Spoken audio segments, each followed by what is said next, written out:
go.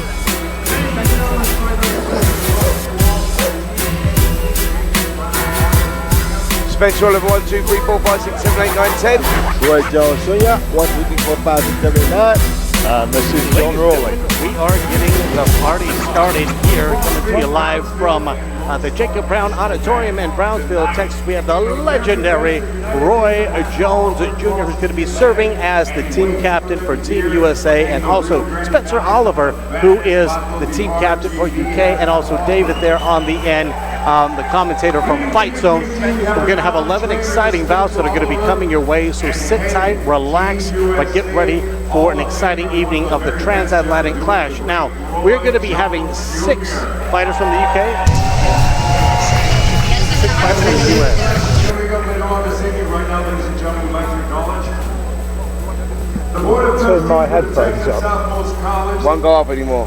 First of all, Madam Mom. Chairwoman, Elena Garza, our Vice Chair, Delia Saenz, Secretary, Dr. Norman Lopez Harris, and our trustees in attendance. We have Alejandra Alende, along with Dr. Tony Zabaleta, Edgar Garcia, and Edward Caballero. You don't know where they are. And at this time, No, I can't get a hold of them. we'd like to welcome And my headphones. Oh, in the truck. the Honorable Adela Garza to the ring.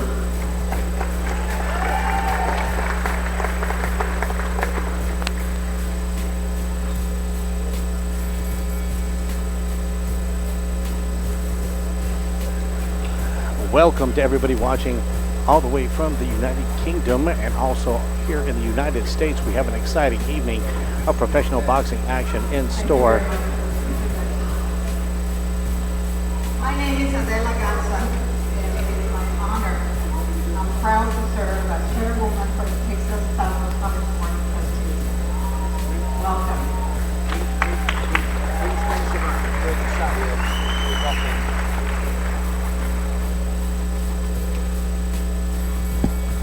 It's been my honor to serve this community for a very, very long time. And I'm very proud not only to serve this community, but to be an alumni. I came through Brownsville some 45 years ago. I made this my home. I made this my community. And I'm very, very pleased to be here.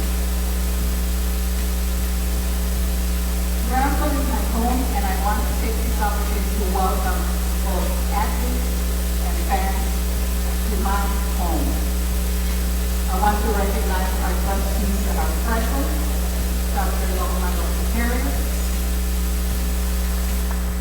and Mr. Commentator. Thank you for being here. As well as our Truck.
Spencer Oliver, The Omen, and also John Rowling. Glad you came here from the UK to be a part of this event. Which fight in particular are you guys looking forward to the most? Well, we're looking forward to the whole of the Transatlantic clash because it's an exciting new development. There's been a lot of publicity about it. Tickets have sold here at the auditorium here in Brownsville, but the whole idea of it is to put together, Spenny, something akin to a Ryder Cup of boxing to hopefully command attention both sides of the Atlantic. Absolutely, you know, I think it's a fantastic concept, Fight Zone teaming up with TalkSport with this new format. Special Roy Jones representing the USA, iconic figure, and yeah, just what.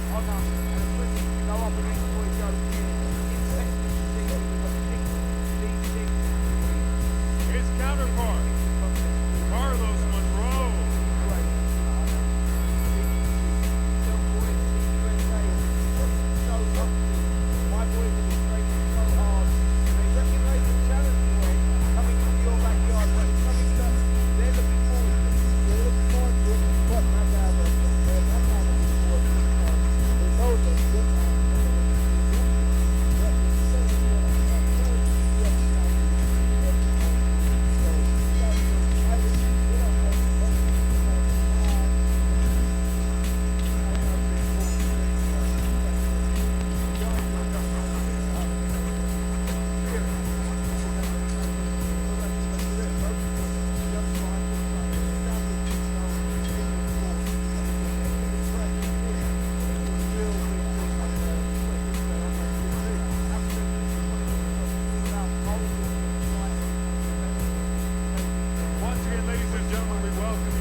National Bank, we kick off the action with this bout.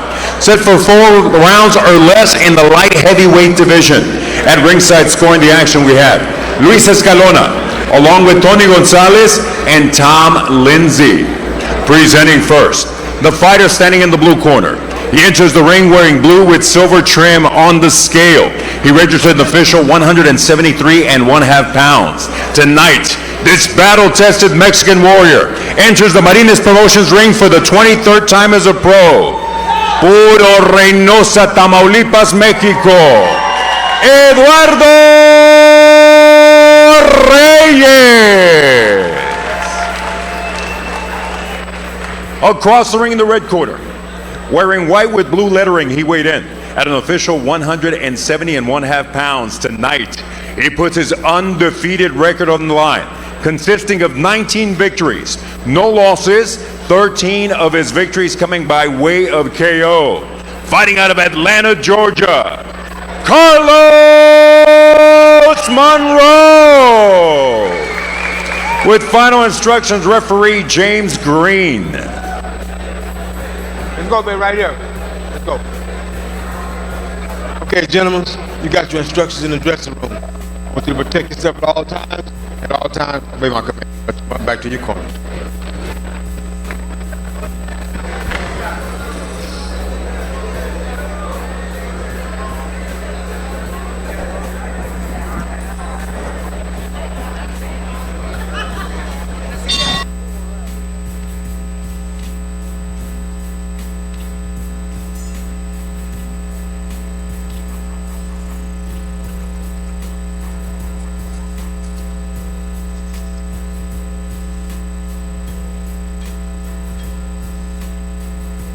A lot of times these Mexican guys like this, they look like they're built soft, but it takes everything and some to get rid of them. So they're very tough guys. Yep, great point there, Roy. The Mexicans, they do come, you look at them, and like you say, they look soft, a little soft around the midriff, and don't look particularly like they are big punchers, but you know, you go through the history of it, and you remember Marco Antonio Barrera, Eric Morales, fighters of that magnitude. Right by the Mexican fighter. Yeah, fighters like magnitude, Roy, and you look at them and they didn't look like punchers, but boy, do they deliver. And Reyes, you know, he just let a big right hand go there himself. Yes, he did. Bit of a reminder to Monroe that he's got to treat this in all seriousness. He doesn't want to get caught by punches like that early in the fight. A reminder from his, well, you could say a roly-poly Mexican opponent, that he is nevertheless in a fight and he's got to treat his guy with respect. Yeah, Monroe is digging to the body like he's supposed to, though. I like to see that early in a young fighter. Yep, working well here, Monroe on the front foot. He seems to have found his range now. That left hook to the body under the right elbow there of Reyes is the shot that seems to be working. And Reyes now looking like he's on the retreat, moving around the perimeter of the ring, and just a change in the pattern here after a good start from Reyes. Monroe really seems to have got hold of this one. Yeah, he's trying to dig some heavy body shots in now, isn't he? And I think Reyes is very definitely on the back foot, and Monroe has commanded respect. That one may have been a tad low, but he's put Reyes back onto the ropes, and now he's starting to unload. Some real power shots going in, Roy. And Reyes just landed a good body shot himself, so Monroe has to be careful not to gas out trying to take him out, because if you do, you'll give Reyes exactly what he wants. Yep, that's exactly what it is with Monroe, who's loading up with the two big right hands there and digging those shots in, but no lateral movement from Monroe here as he's letting those shots go, which leaves him vulnerable for the counter punch. And Reyes, as we've seen early on in this round, he can whack a bit. Referee just telling him to keep the punches up there as he targets the body repeatedly. Yeah, I think the body shots are starting to get to Reyes a little bit now. Yep, just went back, took a deep gulp of air there, Reyes, didn't he? And he's just seems to be on the end of some heavy punishment at the moment. Tries to come back with a couple of shots, a bit wild, misses the target.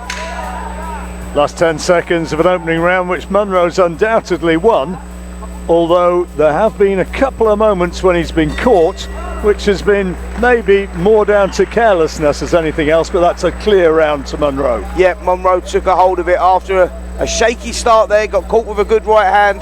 That seemed to be the alarm call for Monroe, and he took control, pushing forward, working well behind that jab. The left hook to the body was effective as well. That was the very good shot there, body shots going in, uppercuts landing as well. And Roy, he took control of that round, Monroe, but there were warning signs there from Reyes to say, don't get silly, don't get reckless, because I'll make you pay. And that's what you want for your young fighters.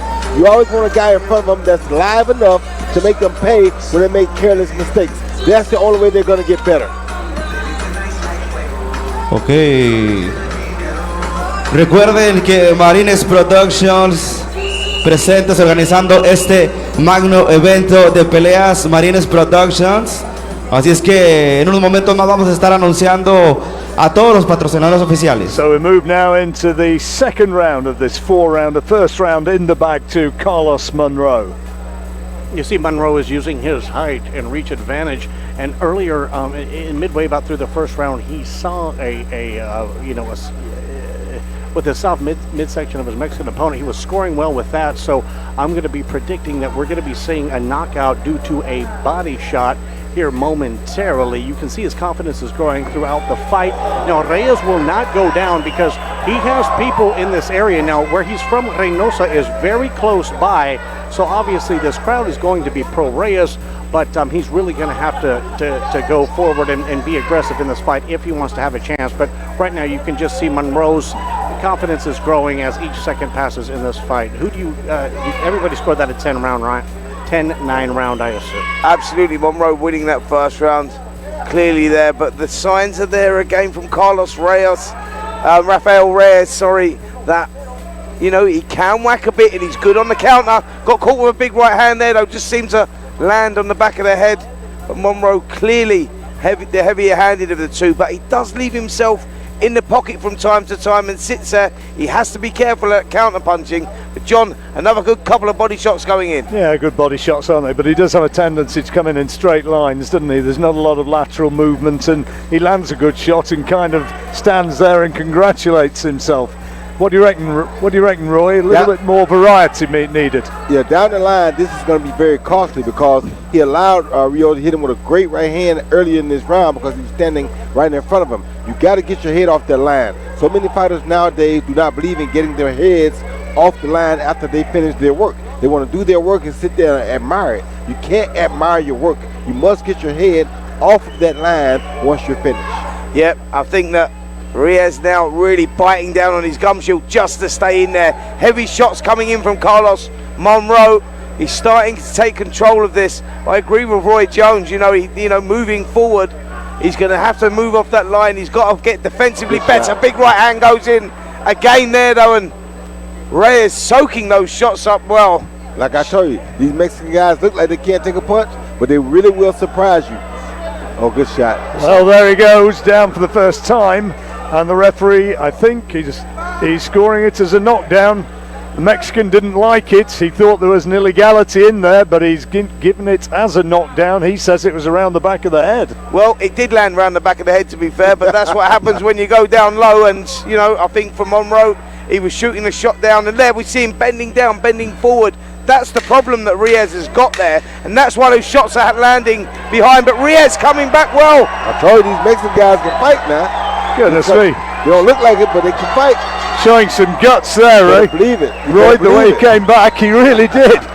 Yeah, right on cue there. Roy Jones Jr. called that one, said that they'll come back, that they're tough, and just as we think Rafael Reyes is going down, he's going out of the fight, he comes back. Roy found some heart and grit and determination there. He's not going to go down without a fight. Not in his hometown. He's got too many people from too close by to just lay down for him. He's going to fight. Yeah, and Christian, good round there again from Monroe, but the warning signs are there coming from Reyes, that he can whack a bit, and there's a bit of dog in him. Well, if you ask my opinion about what Reyes is trying to do, is he's trying to duck his head low and draw in a foul by getting a rabbit punch so he can defeat his opponent by disqualification, because I think we obviously know that Monroe is too young, too strong. He's undefeated for a reason, so Reyes is hoping for a DQ to be the first person to ever get a victory over the undefeated young man from Atlanta, Georgia. Time for round number 3. And I don't think the referee would give him a DQ even if it happens. Yeah, great shot there, Roy. Again, big shots going in the right hand, especially effective. Reyes looking dangerous on that counter, but soaking up a lot of punishment in there right now. He takes a punch, doesn't he? Yep. He certainly does. Much better than he looks like he could. He doesn't appear to be a tough guy, but he is. And that's what I told you about. A lot of times when you fight these Mexican fighters, they look soft around the belly, but they turn out to be some hell of a people once you get them in the ring. Yep, clearly been eating too many tacos, but he can certainly fight, Roy, that's for sure. You better believe he can. And tough as nails, look at that. Yeah, and again there, he's just deciding to whip those shots in there, Reyes. Monroe responding well, but he's got to work on the defense moving forward. I mean, he's heavy-handed, but defensively, Roy, he's there to be hit. He's definitely there to be hit. Got to work on that defense a little bit more. And you just get the sense that this Mexican guy, he's gone down though. Put together a couple of headshots, down for a second time, and I wonder how much he's going to have left now. It's an accumulation of the body shots along with the hard headshots at the end of it that's really doing the job on it. You know what, Roy? You find that with Mexicans, it seems to be in their DNA that you can hit them to the head all night long, but if you're ever going to get a Mexican out of there, it seems to be to the midriff, to the body. You got to beat that body. Look at it. And he's going for it. He's trading with him here. He's rolling the dice a little bit. It's Reyes, and listen to the crowd now getting into it. The response, as Roy Jones said, they've clearly bought. No knockdown given. No, because he's trying, like you said, he's trying to get a disqualification. That was a great call you made right there, because he don't really want to fight no more, but, you know. Yeah, he's looking for the out here, Roy. Yes, he is. Fatigue is getting him.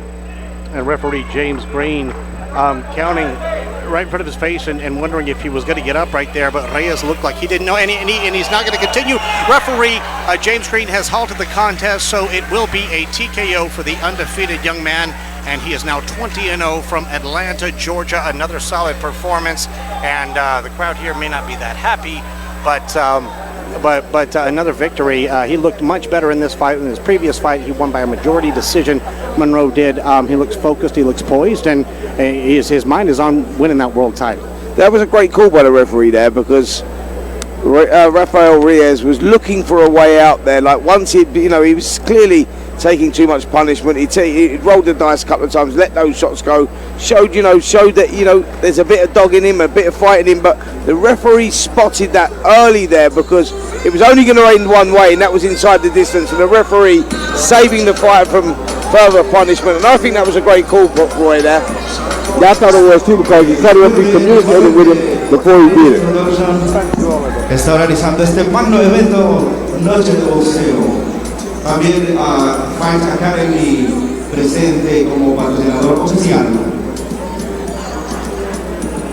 Ladies and gentlemen, here at the TAC Jacob Brown Auditorium, referee James Green determines that the blue corner can no longer continue, obligating him to stop this contest. With an official time of 2 minutes, 11 seconds of round number 3, declaring the winner by way of technical knockout, still undefeated, Carlos Monroe.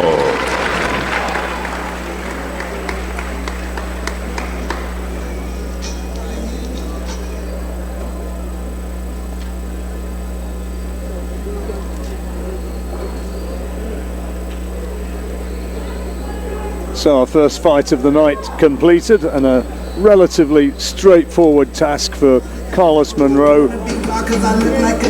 Yeah, good performance there from Carlos. Showed that there's still things to work on. The fundamentals, the foundations are all good. He plants his feet well, lets his hands go well, but got to think about what's coming back. I think Roy Jones picked up on it in the commentary, mid commentary there, where he's saying, listen, it's all right on the offense and getting off of your shots, but you got to think about what's coming back at you as well, because when you hit that level, those shots will come back. And I think that's something, Roy, he needs to work on to move on and further his career. But the kid definitely seems to have potential. Yeah, he has a lot of potential, but he must work on that catch and return game, because as you know, in the pros, with these small gloves, you can't throw and not expect it to be returned.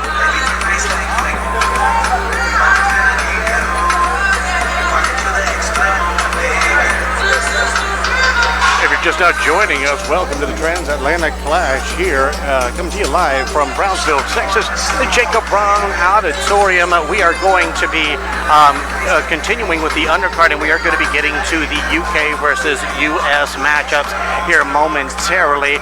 We're excited that you're joining us, whether it's from the UK or the United States. Getting ready to throw it right up there to our ring announcer, Lupe Contreras.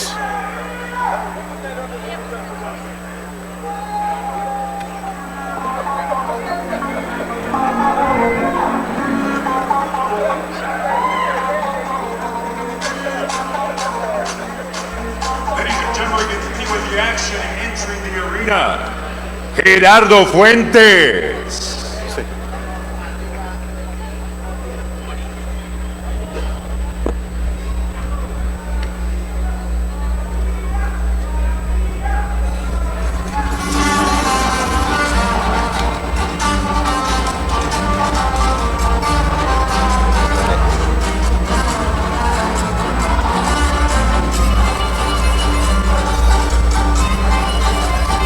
Here comes Gerardo Alberto Fuentes.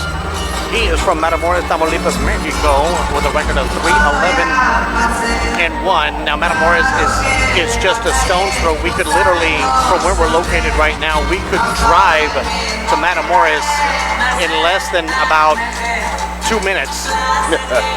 It's that close by.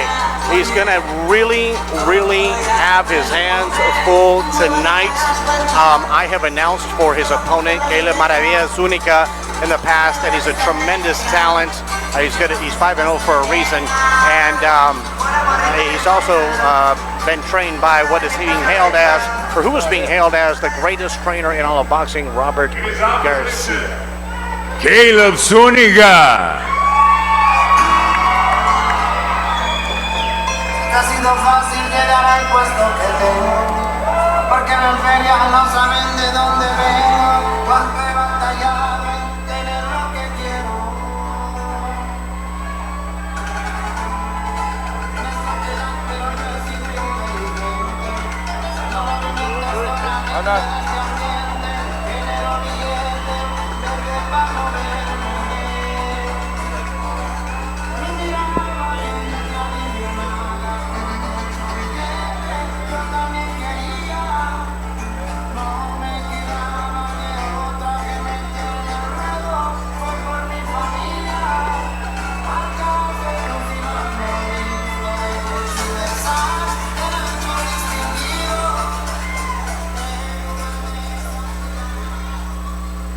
From the TSC Jacob Brown Auditorium, Brownsville, Texas, it is a Transatlantic clash.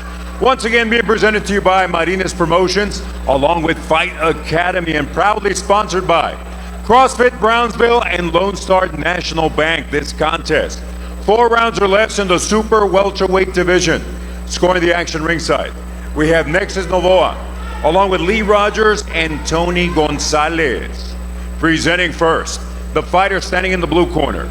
He enters wearing silver with white trim on the scale.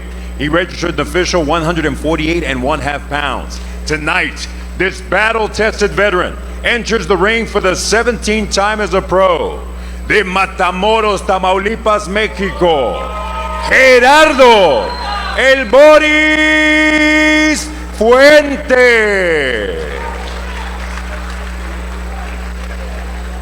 Standing across the ring in the red corner, wearing brown with pink trim, he weighed in at a ripped and ready 147.5 pounds. Tonight, he enters the Martinez Promotions boxing ring an undefeated professional with 5 victories, 3 of his victories coming by way of KO. The reigning WBF Youth Silver Champion from Maynard, Texas, Caleb Maravilla Zuniga. With final instructions, referee Tyrone Parker. All right, gentlemen, you received your instructions in the dressing room. Let's keep it clean, obey my commands at all times, protect yourself at all times. Punches here and up are good, here and up are good. Touch them up. Let's go to work.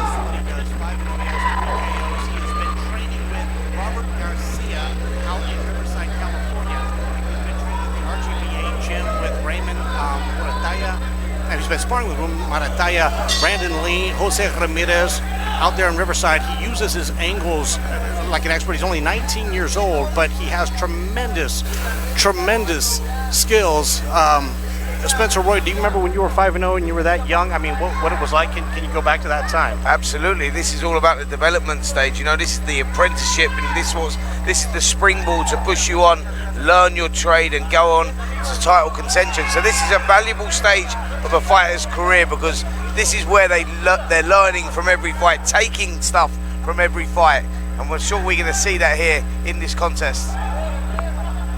Roy, do you remember your 6th fight of your career and how you felt, and obviously by being an Olympian where you should have won the gold, what was it like, you know, that young in your career? What were the most important things that you had to develop on in becoming a world champion, future Hall of Fame? I was a little bit different. I had gotten robbed at the Olympics, and being robbed at the Olympics had me a little pissed off. So anybody in the first 15 had to go to sleep. I wasn't playing no decisions. I went out there looking to go to the decision. I was out there to hurt and cause harm. I wanted the fight over with before we went back to the judge's decision, because what had happened to me in the Olympics. Nice. Yep, that's why Roy ended up the GOAT, the greatest of all time, for that reason, because, you know, that setback in that Olympic final effectively, Roy, when you look back at that, you go, really, that molded you as a fighter, and you went on to create, you know, the legacy that you did, and, you know, achieved the heights that you reached because of, you know, that situation. Took you back to the gym, you know, back to the drawing board, and you worked harder, and it made you more aggressive, and the results are the results. I thank God for that every day, because sometimes people don't understand that faith is everything for me. So God can take the worst time of your life and make it out to be the best time of your life. That thing that happened to me turned out to be the best thing that ever could have happened to me, because it gave me a drive that was unlike any other out there. Beautiful right hand and left a hook followed up by Zuniga. I guarantee you this is not going to be going to all 4 rounds. Zuniga has arrived poised, ready to go. He doesn't know much about his opponent. He doesn't really study his opponents, which, I mean, is a strategy that some of the younger fighters use. In camp, he told me he was working on his head movement, staying calm and poised, and what he worked at the most was angles, and you can see right now he's using that. It's just going to be a matter of time until he is 6-0. Yes, Spencer, do you agree? Yep, totally agree with that. I think we've seen some good work from Zuniga here.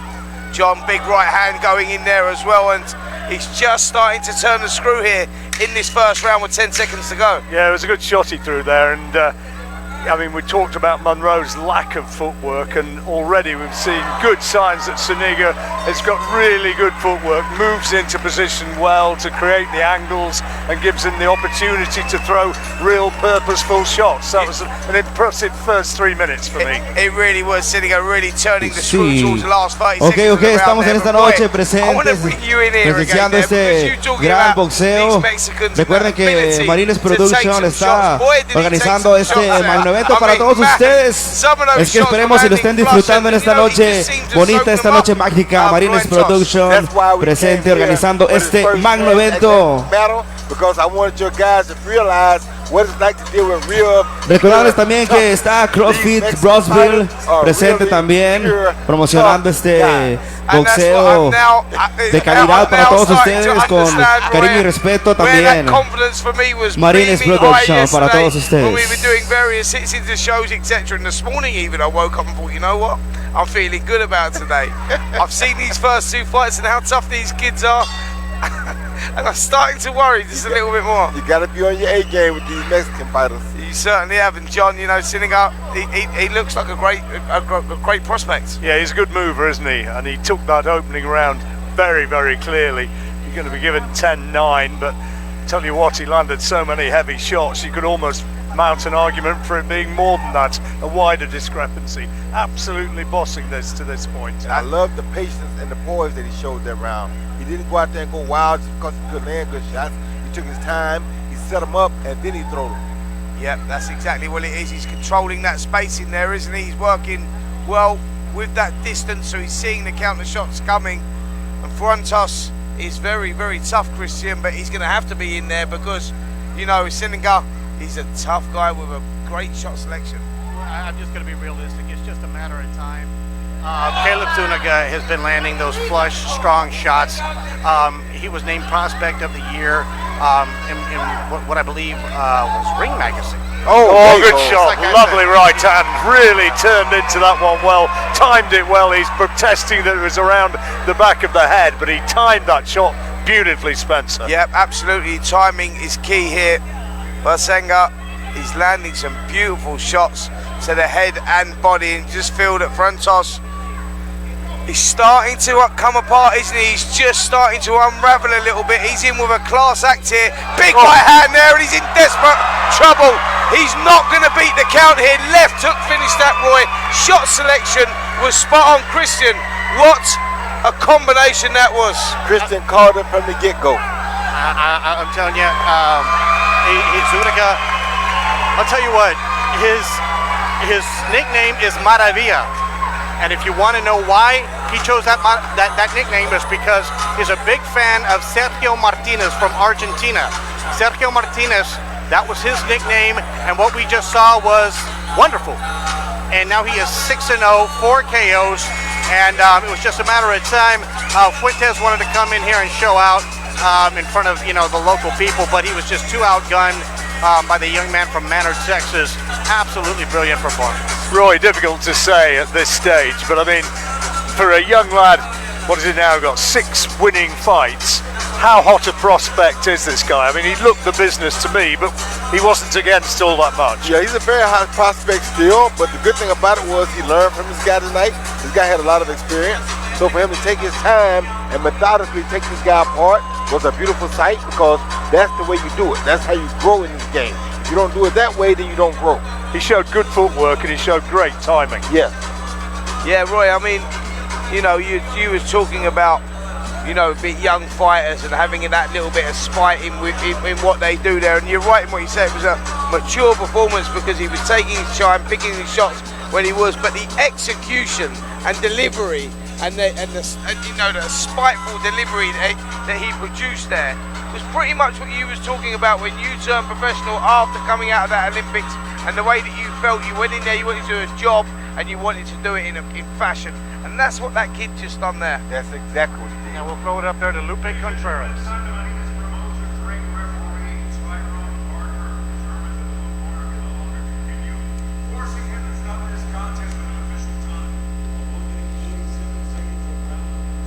Winner, still undefeated, Caleb Maravilla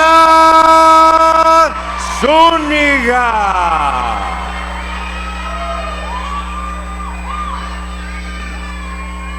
Spencer, you won the EBU in 1997.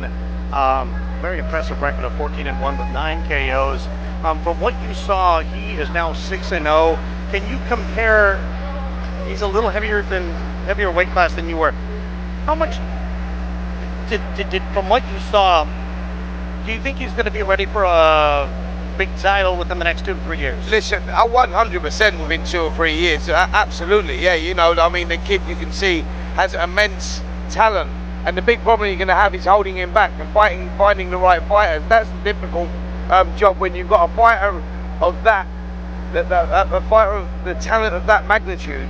It's very difficult to find them the right opponents and people that want to go in with them. So the job that the promoter's going to have with him is how they can hold him back, because he is that good.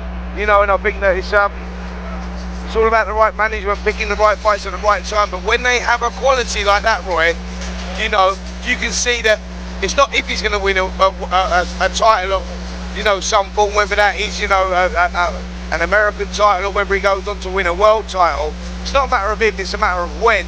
You know, but I think timing, it's all about timing in the professional ranks, right? Timing and growth. Picking the right opponent so that he grows every night. Tonight he was able to grow because they had a good opponent in front of him, good enough to sustain and make him take his time and use his stuff to get him out of there. And that was a very small tactical way to take him out, and I like this.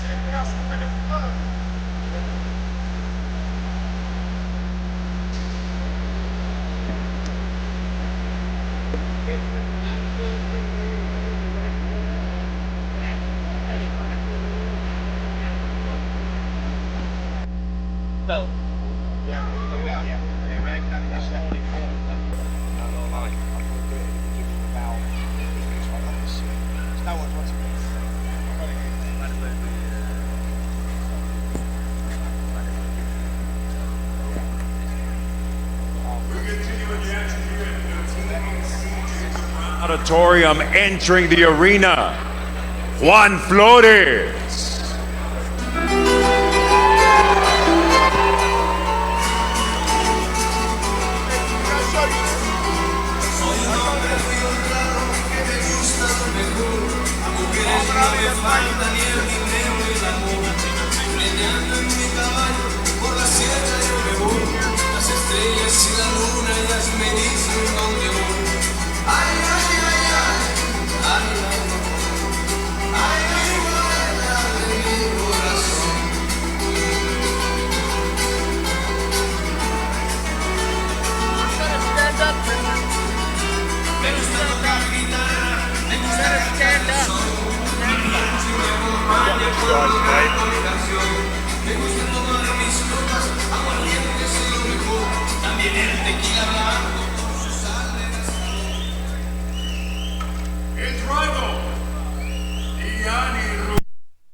continue with the action of the Transatlantic clash being presented to you by Martinez Promotions, along with Fighting Academy and our sponsors. CrossFit Brownsville, along with Lone Star Bank. And our international sponsors, JJ Crump & Son, Elite Boxing, Grand Cayman, Innovation Alloys, and La Hall Manor Hotel in Jersey, United Kingdom. This contest, 4 rounds or less in the featherweight division. Scoring the action, our judges are Luis Escalona, Tom Lindsay, along with Lee Rogers. Introducing first, the fighter standing in the blue corner. He enters wearing black with gold lettering. He weighed in at an official 123.5 pounds. Tonight, he enters the Martinez Promotions ring in his 8th bout as a pro with a record of 3 victories against 3 losses and 1 bout even. Fighting out of Alton, Texas, Juan Diablo Flores.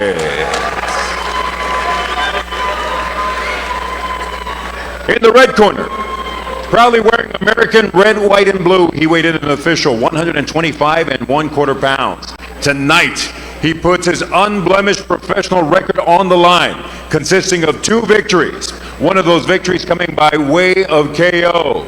Fighting out of Browntown, Brownsville, Texas, Kid Cameron, Diani Rubalcaba.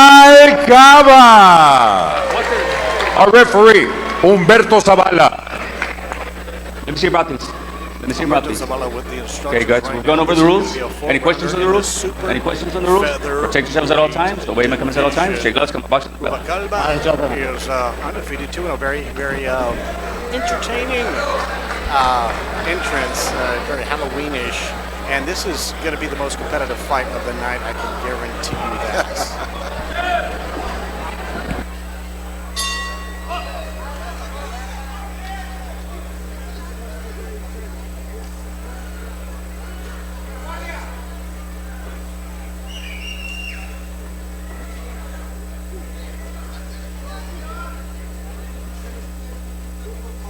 Tall southpaw Flores, Spencer. Yep. Looks to be a mobile type. Yeah, he certainly does. He's moving quite well in there at the moment, just loading up with a couple of shots there, Caba. Where does the nickname come from? This one, Juan Diablo, that means devil, and it's a very common nickname in in Mexico, South Texas. Obviously, you can see why, but a solid, very aggressive combination there, thrown by Kid Cameron right there. He's in clear control of this bout. And I apologize, that was Flores. My mistake right there. But yeah, he's definitely pressing his taller opponent, and definitely in charge of the wow. And then a solid left, straight left. These guys are throwing leather. Yeah, they are. They ain't playing at all. Yep, Flores pushing forward, really looking to load up, plant his feet. When he lets those shots go, misses wildly there, but stays in that southpaw position and comes back and defends himself well. Caba moving around the perimeter of the ring, very light on his feet, awkward and hard to pin down, but Flores certainly looking to do that, loading up with every shot, just misses wildly there with a hook as well.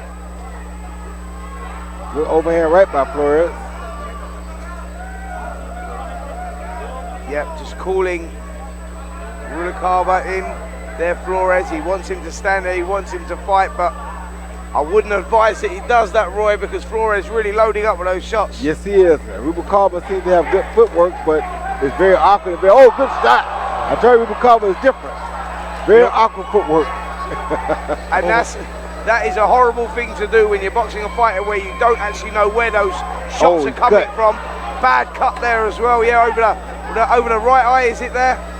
Yeah, over the right eye, and that blood is just gushing right now. And Flores obviously knows he's going to want to take advantage of that, and he's going to be looking to throw that left hook to the brow of his opponent so he can open up that cut worse. As he's looking to place that shot right now, right hand, and that is not looking good for Rubalcaba. Saw him bang his gloves together there, Spencer, and he's really, Flores looking to try and get into range and trying to work on that, but that's a good comeback. That's good work from the youngster, and that's a really dramatic opening round, and the cut, though, is going to take some serious work in the corner. Yep, it certainly is. Both guys having their successes there. Rubalcaba is that guy that's moving around, very unpredictable. He was landing some good shots, and he actually landed the most effective shot, the first shot, which was the right hand that caught Flores off balance and off guard. Flores Recordándole que estamos aquí apreciando estas bonitas batallas de parte de Martinez Promotion y Fight Zone. The action was swinging one way, then the other. Flores had his moments. Rubricola had his moments as well, and Roy, entertainment there. Yes, the high entertainment. You love when you see a guy with an awkward style because he always makes for a very interesting fight. Rubricola has a very awkward style, and it's making for a very interesting fight. That's a good point. I mean, I really couldn't see what caused that clash because the angle where we're sitting, they had a brief exchange, and when Rubalcaba raised up, you could see the blood gushing on the right side. I won't be surprised if referee Humberto Zavala asked the doctor to take a look at this mid-round. Yep, that's a big problem for him to cut over that eye there, the right eye, and the blood obviously can flow into that and affect the vision. So, you know, that is a big problem for him. I think on the plus side, this is only a 4-rounder, so if the corner can do a good enough job of stemming that blood flow, then he should be all right. But Flores obviously gaining a lot of confidence and a lot of momentum through that clash there, or through that cut there, sorry, John. Normally, I think the referee would have been indicating to the judges if it had been a head clash, and I didn't see him doing that, so I can only assume. Both boys deciding to trade here, really loading up with the shots defensively, not really thinking about it. Big right hand from Flores. Rubricola comes back with self, and what action here in this second round. This guy right here next to me said this was probably going to be the best fight of the night, and he's so far been dead on it. Thank you, champ. Thank you, champ. And yeah, just great action thus far. I mean, both of these fighters know that they have to pick it up. Now, it looks like Kid Cameron has been recovering quite well from that cut. I don't see a lot of blood coming. It's right by his right brow, right eyebrow right there, and it looks like he's recovered very well, which is obviously good news for him. Now, Flores has taken his foot off the gas a bit. Now, guys, who do you have winning thus far? I'm not going to say he's doing a good job with the cut himself. I'm saying his corner did an absolutely fantastic job on that cut, because it has not bled not one time since this round has started. Now you just see a small trickle coming down now. That's a beautiful job done by his cornerman. Yep, great shout there, Roy. They've stemmed that flow of blood, which is good for the fighter, and it just keeps his calmness, and he can keep his concentration, and that's what he seems to be doing here. Rubricola, he's coming back well. He's decided to change tactics, not moving around the perimeter of the ring like he was. He's deciding to stand there and trade, because, guys, when he catches Flores, he hurts him. Yes, he does. And what I like about Rubricola is his head movement. He got really strange head movement. Good shot. Yep. Good strange head movement. I love it. He's not standing on that line. Just like I talked about last fight, about getting off that line, he's constantly getting off the line. So it's going to be difficult to catch him. Not saying that you won't catch him, but it's going to be very difficult. Yeah, Christian, you said these guys, this could possibly be the best fight of the night, and you've called it spot on there again, because they are trading. No one really stamped their authority in this contest. Both guys have been hurt, and you just feel like any guy could get knocked out at any second. But Rubricola doing a good job with the head movement. See, he's not taking as many shots on that cut as he did last round. So I got to actually probably win this round by work ethic. Excellent exchange right here. Oh, good shot. John, let me ask you, who do you have winning thus far here in the second round? It's a close one, but I think I'd be giving it to Kid Cameron. I think he's come back well, bearing in mind he got that nasty cut earlier on. I don't know if he's been cut before in his career, but if you've not experienced that before, it can have a bit of a traumatic effect, and he seems to have regrouped pretty well. Yeah, great shout there, John. I agree with you there. He sort of turned it around. I had Flores winning that first round. It was a close round, but Flores doing enough to win that round. And yeah, Kid Cameron, Rubricola, he's come back very well. The corner, Roy Jones pointed that out. Corner done a great job, you know, with that blood flow, because it does seem to be quite a bad cut over the eye, but that was enough to keep the referee away, and for Kid Cameron to then focus on what he had to do, and he had his successes there. He landed some good shots tactically. He turned it around. He went from moving around from side to side to deciding to then take the fight to Flores, and that's where he was most effective, beating Flores at his own game. Absolutely. Now, Spencer, I have a question for you. You were a world champion in this weight division, and what impresses me so much about these guys is their cardio and their endurance.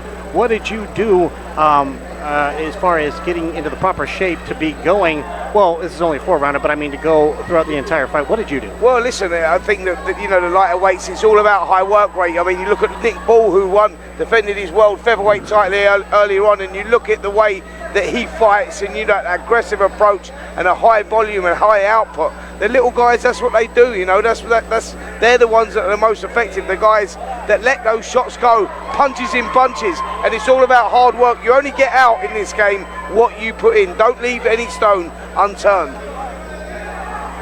Ruben Caba is a poor man's Usyk. He got the same kind of awkward feinting that Usyk does, and it throws this other guy off, and before the guy knows it, he's gotten too close to him for him to get out the way of his shot. That's a great shout, because it's just so unpredictable. You don't know where them shots are coming from. Is it out of the southpaw stance, John? Is it out of the orthodox stance? Is his feet in the right position? He's one of those guys that seems to do everything so unorthodox, but yet is so effective. Yeah, Flores was so quick out of his corner. He was positively chomping at the bit to get at Kid Cameron between those rounds. He was almost telling his cornerman to get out of the ring. I'm ready for it, I'm ready to go. But he's finding it difficult to tag him, and he gets through with a good right hand there. He's a tough guy, Ruben Caba. To give Flores some credit, though, Flores has landed some really good body shots, and I think that's what's allowing him to also have success to the head with Ruben Caba. Because Ruben Caba is very long, and he's very, like I say, he's awkward, so it's hard to time him. But if you hit his body first, then you get the head after. Yeah, very difficult to pin down, but you're right, Roy. Flores just seems to be closing that gap now, doesn't he? Landing those shots. He's having a good little spell here. Is Flores. Ruben Caba moving around a lot, but he seems to be moving maybe a little bit too much. Like, you know, he's switching and working. Just a little slip there. No knockdown. Flores up very, very quickly, but yet just seems to be maybe overdoing the movement now. Is Ruben Caba. Roy, I have a question for you. I know it was very rare that you ever fought a taller opponent in your career, but, you know, as I see Flores pressing forward, maybe John Reyes was maybe, what, 2 or 3 inches taller than you? Yep. Now, what did you do? What was your strategy in order to get around that reach? Depends on how good of a puncher or what kind of fighter he was. Most of the tall guys, you try to get close to them and crowd their reach so that they can't use their reach. Sometimes, though, you have to stay on the outside of it and fight them in close or way out. You'll either get too far away or too close to him. And who do you have winning this fight so far? I got Flores come back picking this round up. Okay. So after this round, if it goes distance, it'll be 2-1 Flores in my book right now. Yep, can't deny that. I'm with you on that one as well, Roy. I think Flores winning the first and definitely winning this third round, John. And came on strong in the closing stages, didn't he? Really did. And he started brightly. I think Kid Cameron took the second, but Flores again eventually getting into a rhythm and to an extent sapping the resolve of the taller man. Well, Roy picked up on a valuable point there. He said Ruben Caba's are them unpredictable guys that seem to be very difficult to pin down. You know, like Alexander Usyk in many ways, but Ruben Caba, I think, he does a lot of stuff not even knowing that he's doing it, which makes him very, very awkward. And actually, Roy, he put himself in trouble there by spinning into shots. When you come off that line, you're talking about us, you know, coming off the line and working off the line, stepping to the sides and working the angles. He actually started doing it the wrong way at times there and turned into left hooks and stuff. So maybe a little bit too much overthinking. Way too much overthinking or too much overmoving, like you said. Yeah, great shout. Well, this one's a close one, but I think that, yeah, Flores, for me, winning this one 2-1. And Ruben Caba, he has to do something big here in this last round if he wants to get anything from it. It's going to depend on who's catching the eye of the judges, and a good start. Oh, good shot by Flores. Folks, you're about to see the best round of the entire night. Definitely don't go anywhere, because both of these fighters know that this final round could very easily win them the fight. Neither one of them are going to be backing down. I guarantee you this is going to be a fantastic display of hand speed by these fighters that are fighting out of the super featherweight division. Other problem Ruben Caba has is that he's not going to the body enough. He's only head hunting. Flores is looking to be a little bit tired, but if you beat his body, you can get him a little bit more tired. Yet Flores, on the other hand, has been going to Ruben Caba's body like that. Good work again there from Flores, body and head. Ruben Caba bouncing up and down on his toes. That blood flowing again out of that eye over that right side, but Flores landing the good right hand of his own, banging his gloves together. He really fancies this one now, John. He does, and I think that one of those left hooks that he threw in, a slashing sort of punch, it made that cut worse, and the blood has started to flow again. What are you going to be doing if you're Flores right now and you see that blood coming down? Well, that feeds you, that gives you energy, you know, even when you're feeling a bit tired and maybe like the fight's close, you see that cut and it's like, you know, it's like red to a ball, you know, and that's exactly what it is. And you can see that with Flores and that newfound energy, and he's targeting that shot all the time, looping that right hand over, but the left hook especially is being effective as well. And you just feel, guys, now that Flores has taken control of this fourth round as well, carrying those hands where he is now tells you he's oozing confidence in there right now. He's bossing it, isn't he? Commanding centre ring, and he appears to be the one now who very much is forcing the pace, and the real genuine shots are coming from him. I think he's winning this. Yeah, great shout, John. I think that Caba's got something massive to do here if he wants to get anything out of it minutes ago in this fourth and final round. And Flores just taking his foot off the gas. He's put a lot of effort into these first 3 rounds and into this fourth round as well, but he may be now thinking, you know what, I've got this in the bag now, let's not get silly, let's not do anything reckless, because I may have just done enough to win this one. It's been a great contest, a tough one, Roy, like Christian called. They just threw a good right uppercut, those trying to get things over with, so he's not giving up on the knockout yet.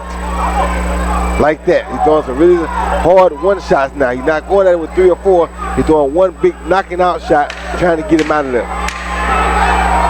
And this was clearly Flores' round here. Passed away. It's going to be scored. I have it either maybe 38-38 or 39-37 in favor of Flores. Maybe a majority decision in favor of Flores. Well, he certainly thinks he's won it, doesn't he? Well, I certainly think Flores has done enough to win that as well. I think he won the first round. Caba come back into it well in the second round. A lot of movement, you know, peppering away with those shots. Caught Flores a couple of times, hurt Flores actually a couple of times. But for me, Roy Jones, Flores turning it round in those final 2 rounds and doing enough to win it. I agree, 100%. And look at his face there, he's looking banged up as well. It's not just the eye, is it? Look around the mouth damage there. He's taken a lot of shots. Undefeated, the taller man, the flashier man, you might say, that the more workmanlike attributes of Flores seem to have taken their toll. Yeah, definitely. You know, we saw that. That's the reality of what boxing really is and how tough it is. You know, Roy Jones has been talking about why he picked Texas for this 6v6 England versus USA, and now I know. You know, they breed them tough down here, man. That's how they like it. And you know, the first 2 contests are anything to go by. Team UK, they got their hands full tonight for sure. You better believe it. You better believe it. I got it scored, you know, right now a majority decision in favor of Flores. It's going to be very close because, yeah, these were only 4 rounds, but high-paced, fantastic action here, South Texas style, brought to you here on TV Azteca, Texas. We are so thrilled that you are joining us. We've got 7 more exciting bouts to get to here tonight, here alongside the greatest, the GOATs, Roy Jones Jr., along with the champ Spencer Oliver and John Rowling. Thank you, my brother.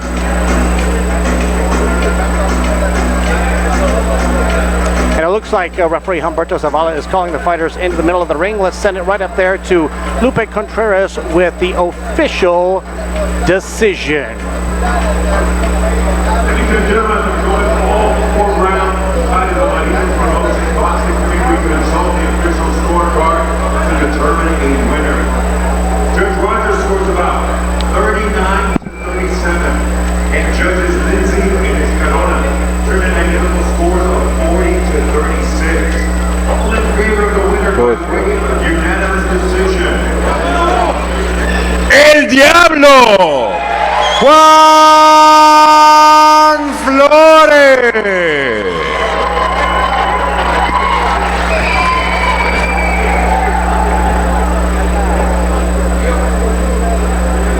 Well, Chris, you called that one, right? Yes, he did. Yes, he did. He's actually called the first 2 right. He said we could have a fight of the night, and I'll tell you what, that is going to take some beating, but I also know what our guys have got to do to win now, looking at that one, and what they've got to do, Roy, is they've got to show character. They've got to bite down on their gum shields, because it's clearly going to get tough for them in there. So I think we're going to maybe get a couple of contests like that, because I know my kids are willing to go, you know, through fire to try and get victory here. It means so much to them, but they are going to have to do that. Well, we brought a lot of fire here for them to go through. Yeah, you absolutely have.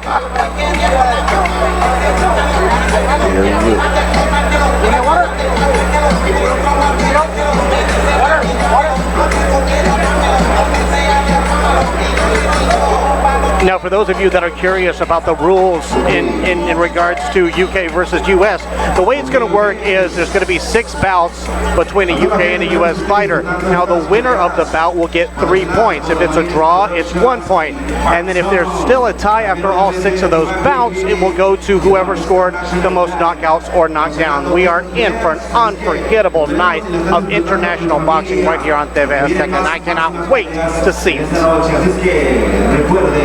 Martinez Promotions is fight zone.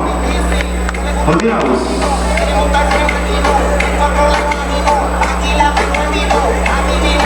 I can do it.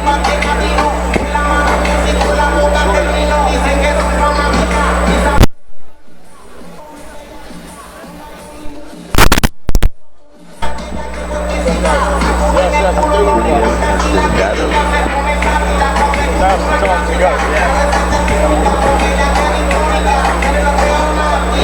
Just a bit more,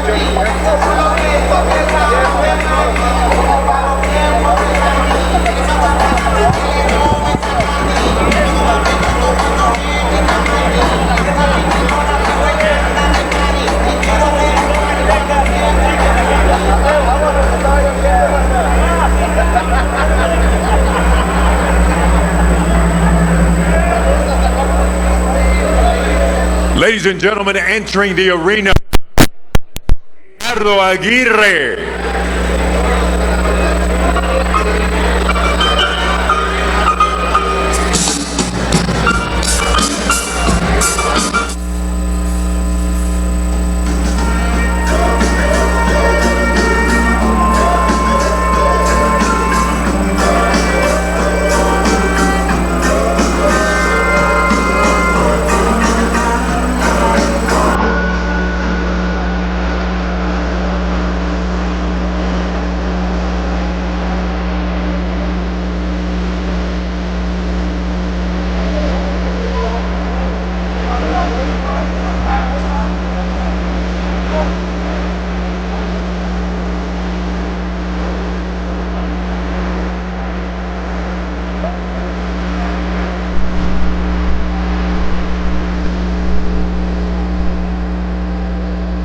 His opposition,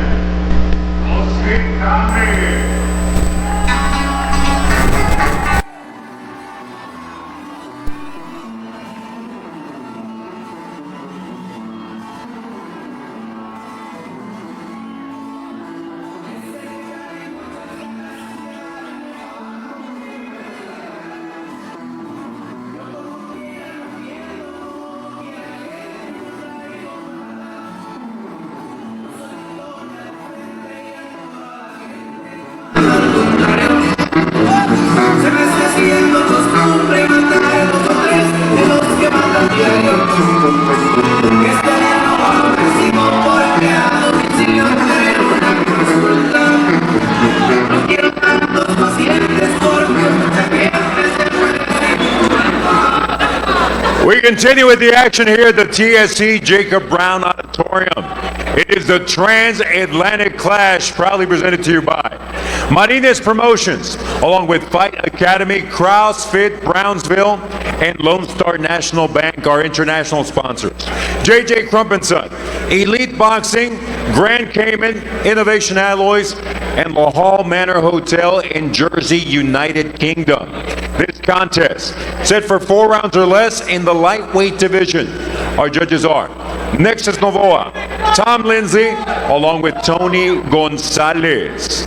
Presenting first, the fighter in the blue corner. He enters wearing black with silver trim. He weighed in at an official weight of 131 1/2 pounds. Tonight, he enters the Martinez Boxing Promotions ring in search of his first victory as a pro. Fighting out of Oklahoma City, Oklahoma, Eduardo Aguirre.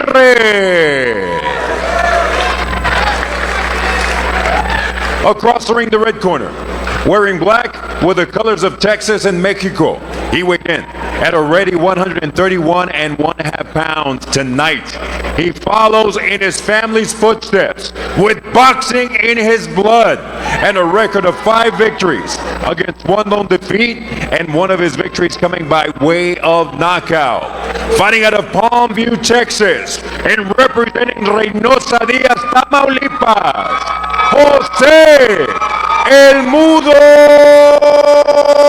Tame. With final instructions, referee James Green. Gentlemen, you got your instructions in the dressing room. I want you to protect yourself at all times. Obey my command at all times. Touch him up, back to your corners. To give you a little bit of background on both fighters, Eduardo Aguirre, he was 0-4.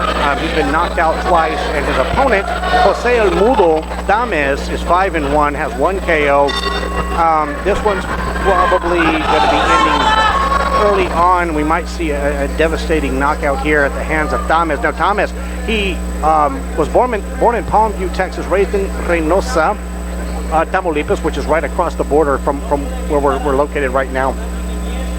And he's now out of Mission, Texas, tip of South Texas here, and his opponent is from Oklahoma City. Now he's looking to feel his opponent out, but right now you can see Aguirre has his chin up, and I think that Thomas, gentlemen, what do you think? I think Thomas is looking to land that big solid shot, so we have a early knockout here. Yep, Thomas just trying to find his range, just trying to get him in there, and he'll be trying to select those shots. And like Aguirre looks very raw and looks like he's already gone into survival mode, if I'm totally honest.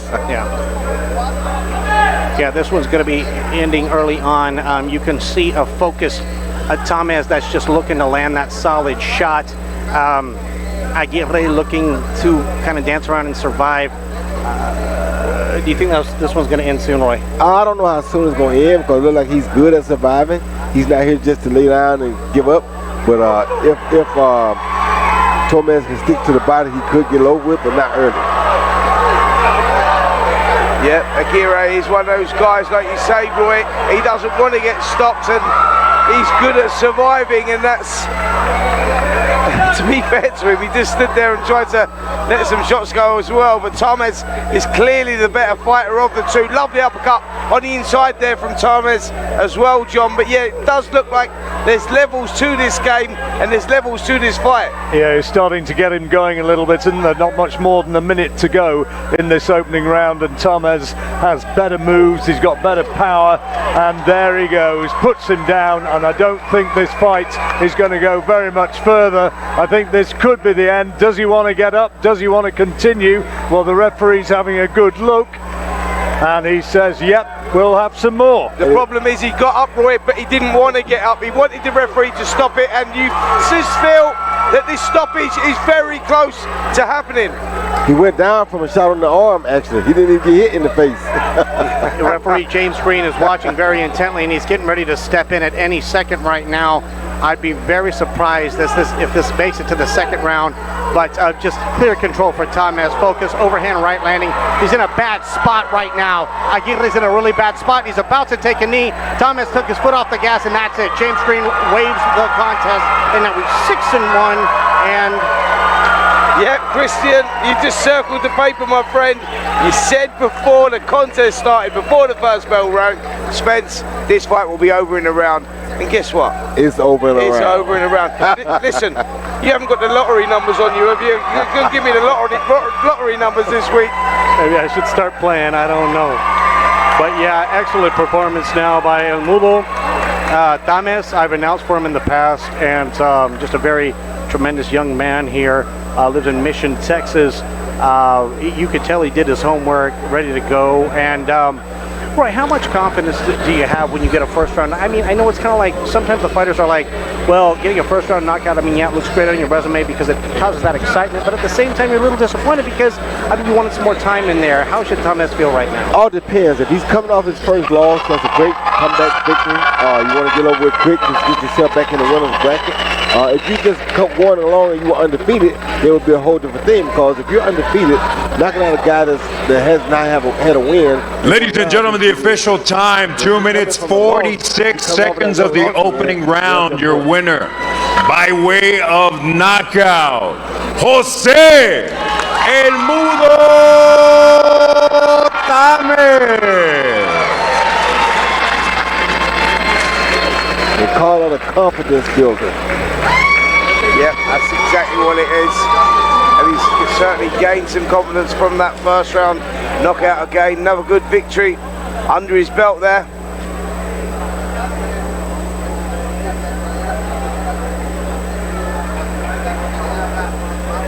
Well, for those of you that are now tuning in from the UK or all over the United States, we'd like to say welcome to our Transatlantic showdown here. We're going to be soon. I hope I don't have to separate the two coaches here. They've been civil thus far, but once the opening bell rings, I know how competitive both of them are. They're both former world champions, and I know things are going to get just really, really emotional. So I cannot wait to see the first ever UK versus US matchup here tonight live from Brownsville, Texas. Let me explain this to you. It's not going to get bad because he and I have done all that we could do, which was to get them here. Now it's on them to do what they got to do. So me and him, our job is not to critique our fighters or critique one another's fighters. That's going to be the most important part and the most interesting part. Yeah, I totally agree with that, Roy. I think our job now is to sit back and enjoy what we're about to witness, because we both know we've got good, strong teams.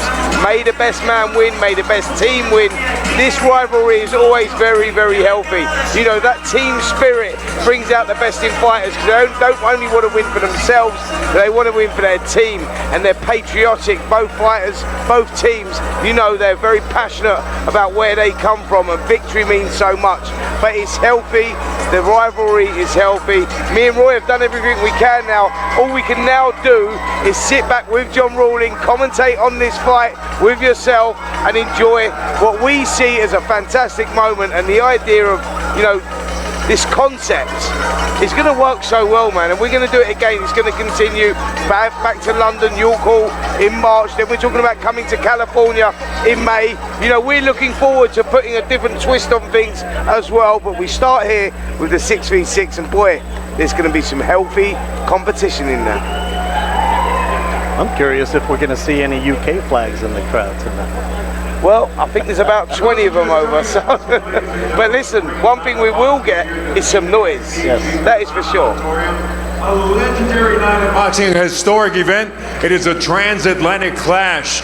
The best fighters from overseas in the United Kingdom, they have done away with the toughest opposition in Europe, and now they have their sights set on the USA. And of course, some of the best fighters from right here in the RGV, ready to defend America.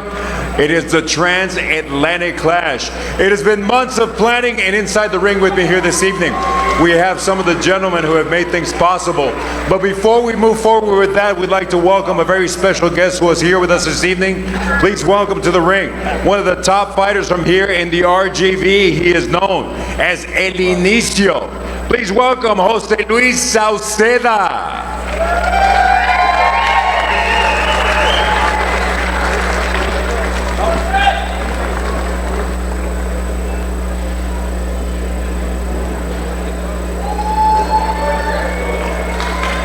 Well, that's the rather magnificent trophy that they're fighting for tonight. Absolutely, it is, John. Yep, Steve Crump has had that trophy made, and he's beautiful. Also joining us in the ring, ladies and gentlemen, as we mentioned, who brought the amazing ring. Months and months of communication and negotiations to make this event possible. Representing the USA portion of those negotiations, we have the men from Martinez Promotions.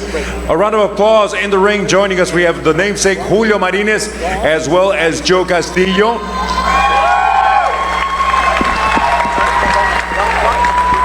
And of course, we can't have a transatlantic clash from the team representing the United Kingdom.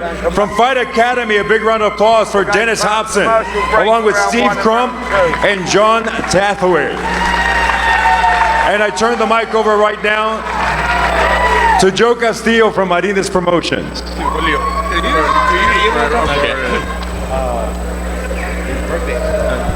Okay. First of all, I want to thank each and every one of you for being here tonight, this evening. A very historic evening of boxing, the Transatlantic Clash. An event that took many years to eventually, come through. My good friend, Mr. Dennis Hobson, his partner, Steve Crump, and John from England. We thought about this for about 10 years, and we finally made it a reality. But this is just the first one. From here, we're going to go to London for the second leg. And after that, many more to come. But we have a birthday boy here. You all know him as El Inicio, Jose Luis Sauceda. It's his birthday. Let's wish him a happy birthday. He wants to say a few things. Thank you, thank you. I want to say a few things. These gentlemen right here behind me have done a lot for me. I'm going to start off with Joe Castillo with Mid-Valley Boxing Academy, who was the first to believe that I wanted to change my life around, and he has truly invested everything in me, and we're going to the top slowly but surely. And also Julio Martinez, the second person to join Joe Castillo and my journey of helping me pursue my professional boxing career, who believes in me as well and is guiding me in the sport of boxing. I want to thank these two gentlemen for truly changing my life around in just the year that I've been a professional boxer. I'm currently 6-0 with 3 KOs, and I take my hat off to them, and I just want to say thank you so much. Last but not least, Julio's good friend, Dennis Hobson. I want to thank you for the second opportunity of going to the Grand Cayman Islands on November 2nd. I went for my third professional fight. I came out victorious, and we're doing it again. And I want to take my hat off to you and give you a big thank you for this second opportunity.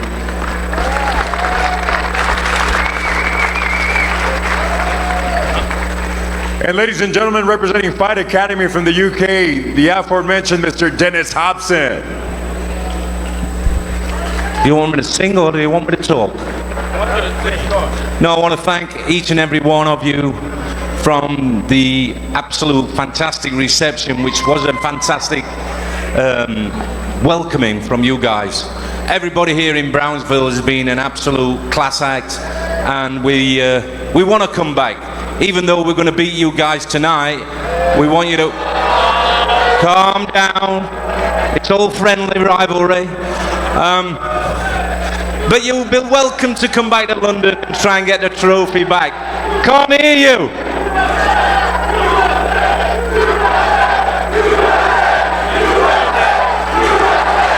I want to thank you again, my great friends, Julio and John, for putting these great fights together. Joe Castillo, fantastic friends from the other side of the water. My great partner, Steve Crump, we've been blown away, like I said, with the hospitality. But this is where it ends. This is where this friendship ends for about the next 2 hours. So let's get it ready to rumble, someone once said. Thank you very much. Let's get the action started, ladies and gentlemen. The Transatlantic Clash. And you can't have two great teams without two great leaders. We'd like to acknowledge the team leader for the United Kingdom. He is a renowned trainer and one of the most respected men in international boxing. A round of applause for Mr. Spencer Oliver.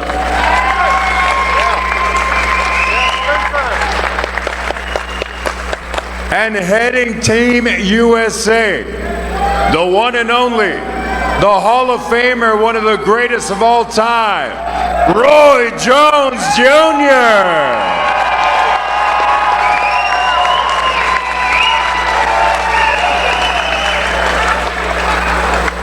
Let's get this battle started. Making his way into the arena for Team UK, Oliver Duffy.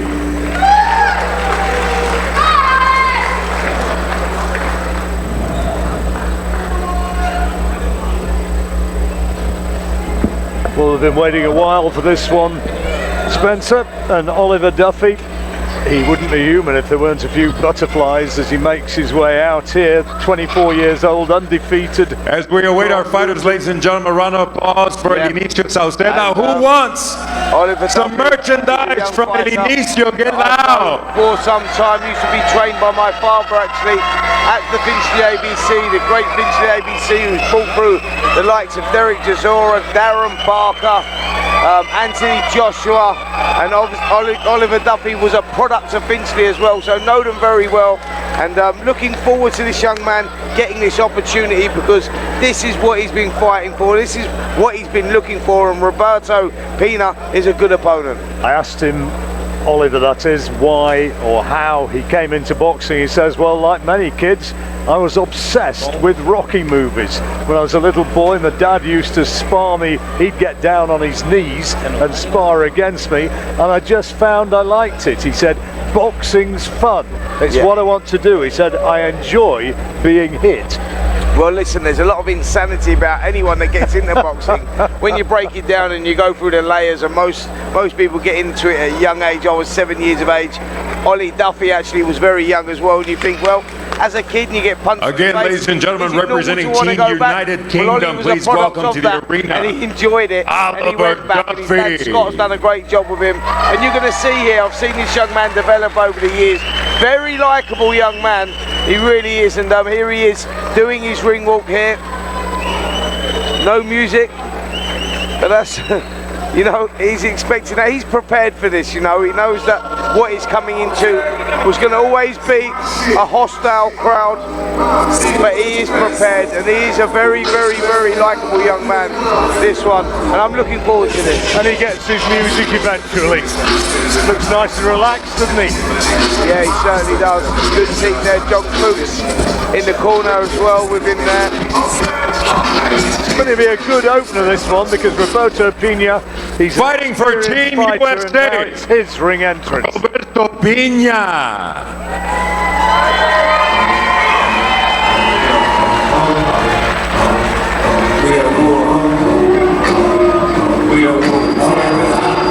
Made his debut back in 2019. He's had 6 fights in just over a year, 3 in 2024. Last out in July, lost a decision to Julian Galvão Rojas. Only had 1 win in his last 5, but maybe better than his record suggests. Well, he fancies it, you know, seeing him at the from the TSC Jacob Brown Auditorium, Brownsville, Texas. We kick off the Transatlantic Clash once again.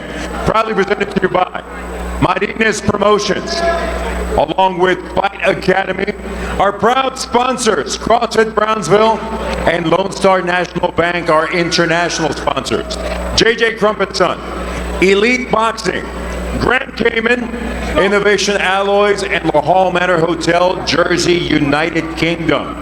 This contest, 5 rounds or less in the welterweight division. Scoring the action ringside, we have Luis Escalona, along with Tom Lindsay and Tony Gonzalez. Introducing first, the fighter standing in the blue corner, representing the UK and proudly wearing white with red and blue. On the scale, he weighed in at a ripped and ready 143 3/4 pounds. And tonight, he crosses the Atlantic Ocean and puts his undefeated record on the line, consisting of 5 victories. One of those victories coming by way of KO. From North London, England, Oliver "Ollie" Duffy. the red corner, representing Team USA, proudly wearing red, white, and blue. He weighed in at an official 146 pounds. Tonight, he enters the Martinez Boxing Promotions ring for the 9th time as a pro, with 2 victories against 5 losses and 1 bout even. Fighting out of the RGV, Westlaco, Texas, Roberto Pena. With final instruction, referee Humberto Zavala. Ladies and gentlemen, it started in April of 1775 when Paul Revere did his famous midnight run saying the redcoats are coming, the redcoats are coming, and now I will quote him in a different way, the redcoats are here. Let the rivalry continue. Folks, you are in store for something extra special here tonight.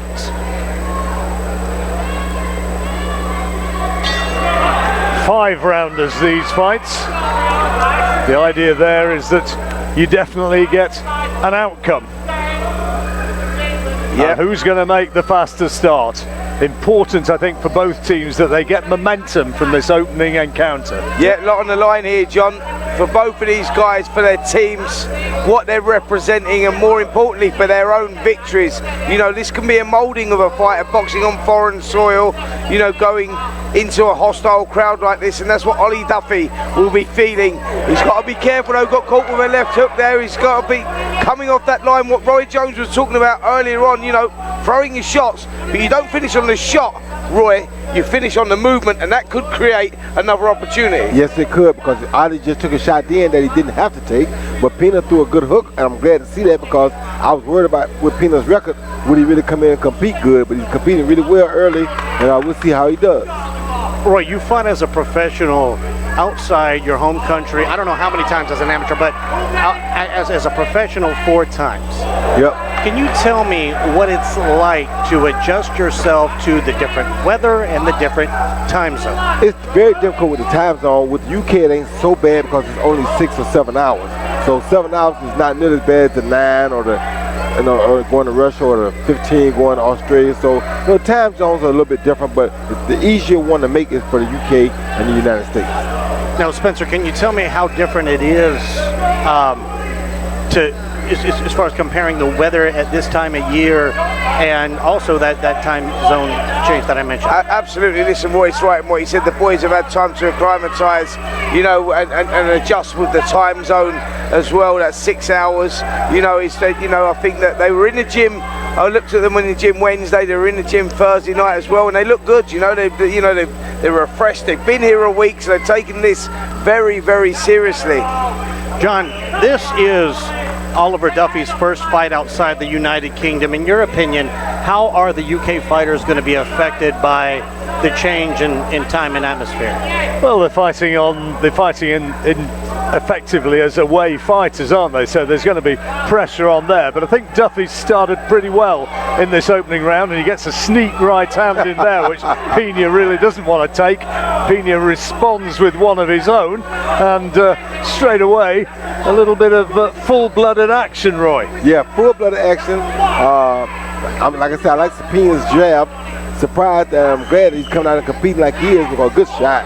That's a very dangerous right hand that Duffy keeps coming down the pipe on, so anything can happen in this fight. Well, he landed another good right hand there, Spenny, Duffy, and I think he's going to be fairly pleased with this opening round, despite the fact that he took that fairly flush left hook in the early stages, and Pena misses by a distance with that attempted overhand right hand. Siempre es un buen momento para visitar la mejor playa de Texas. En la Isla del Padre siempre hay buenas vibras, buena comida y momentos inolvidables. Hay magia en el aire y en la bahía.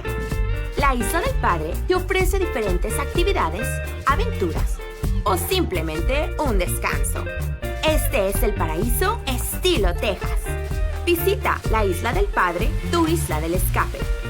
Bridgepoint Insurance Agency and Permit Center ofrecemos una amplia cobertura de seguros personales y comerciales. Cabe recalcar que somos el único agente autorizado por el Condado de Hidalgo para todo tipo de trámite vehicular. Brindamos servicios de permisos estatales y federales. No esperes y visítanos ahora, McAllen, Mission y Donna, o llama al 956-683-9400. ¡Te tenemos cubierto! Welcome back.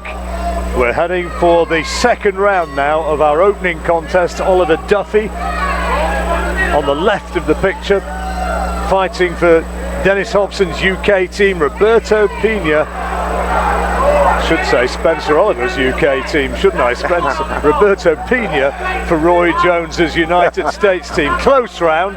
Would you agree that Duffy took it, Roy? Yeah, I think Duffy won the first round. He landed the cleaner punches, although Pena did land two good hooks early, but Duffy came back and kind of outworked him towards the end of the round. Yeah, that's a good shout. It was a close, competitive round, and Roy was right in what he said. Both guys are deciding to stand there and trade early, and not much thought process going behind the defense mechanism. They're just loading up with the shots, and they're both getting caught. So this fight could be won and lost right now. It's about who gets it right and who starts tightening up a little bit more defensively. But this is good work here from Duffy, and he got through with a shot there, and I think Pena felt that one. You just see him backing off for the first time, and Duffy now has him in a bit of trouble here. He's got him in a whole lot of trouble. Yeah. The end could be coming right now. Not a good spot for Pena, Bones Pena right there. You can see Duffy's confidence growing as the fight goes on. He's been showing he's more the stronger of the two fighters. He's using that 1-2 combination and muscling his way to just the ring generalship. Pena's going to have to do something drastic right here, land a really solid shot or land a flurry here. It's going to be not even going to be getting out of the second round here. And a beautiful combination right there by Oliver. Looks like your team might get the first victory here tonight. Yeah, I think so, and that might happen inside the distance if Roberto Pena doesn't start doing something and moving his head off that line, because he's taking big punishment here in round 2, and John's still 1 minute 15 seconds on the clock. This is big trouble here for Roberto Pena. What Pena needs to do right now, though, is go to the body, because Duffy put out a lot of punches, and Duffy is resting right now.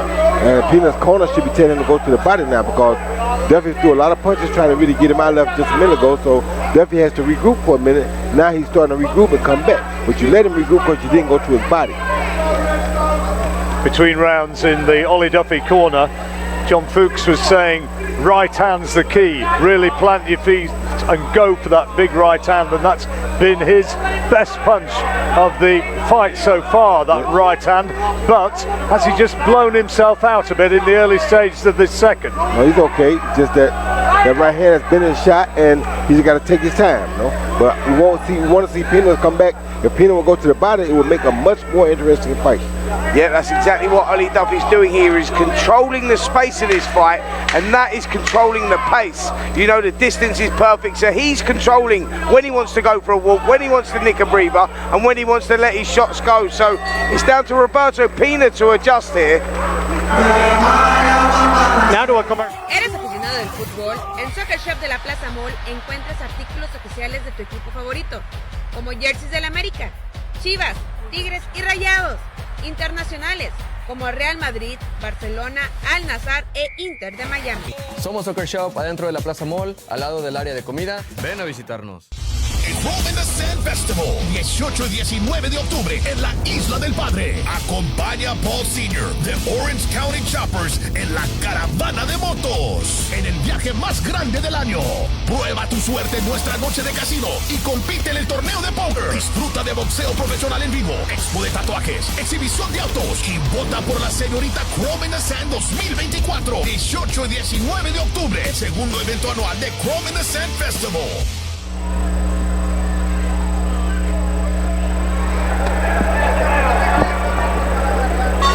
The first round was close. Second round, Duffy dominated in the early stages, and probably at this stage leads by 2-0, Spenny? Yeah, absolutely, and Roberto Pena recognises that, and he's decided now to roll the dice and go out there and take the fight and try and change the fight in into his hands because Duffy in control there in that last round, landing some big right hands.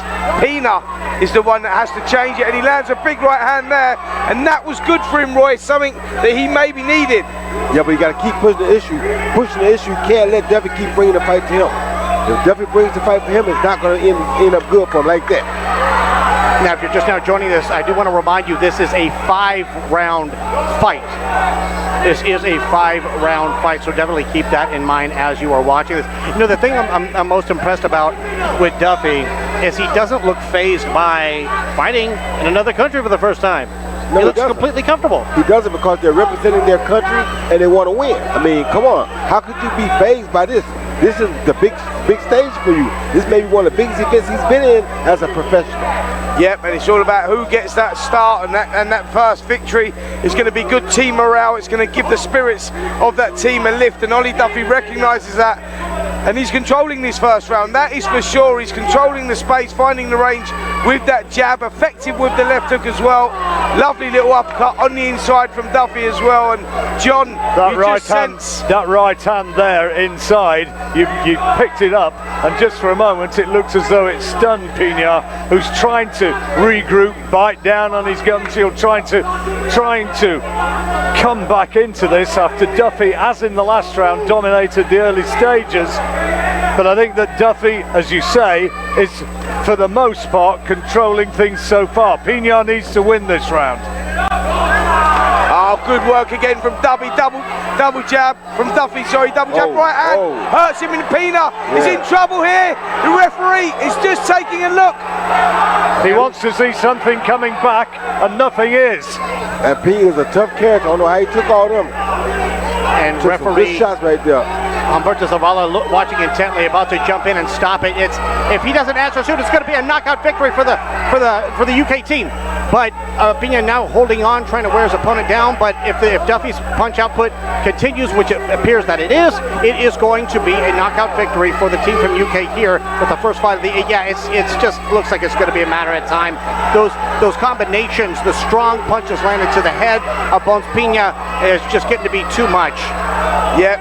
Massive pressure again there coming from Ollie Duffy, and Pena done well to get through that round. 10-second clacker goes, but it's been all Duffy, and Pena again in desperate trouble just as the bell goes. And what a round there, John, from Ollie Duffy. I mean, we thought he was taking control of the contest, but that one there was only moments away, surely, from being stopped. Well, you have to actually give credit where it's due to the man from Donna, Texas, Roberto Pena, the way he managed to survive, because he was under enormous pressure at one stage, looked as though he was on the cusp of being stopped. Yeah, he certainly did. And Roy, you know, what has Pena got to do now? How does he turn that around? Because you just sense that Ollie Duffy is growing in confidence all the time, and he's got that momentum, and that is difficult to break when a fighter slips into a rhythm. For Duffy, he's in that rhythm. How does Pena turn it around? It's very hard for Pena to turn it around, because Pena having more losses than he has wins, he's used to falling into that position of submission. So right now it's kind of hard for him. He fighting an undefeated guy who does not know how to lose.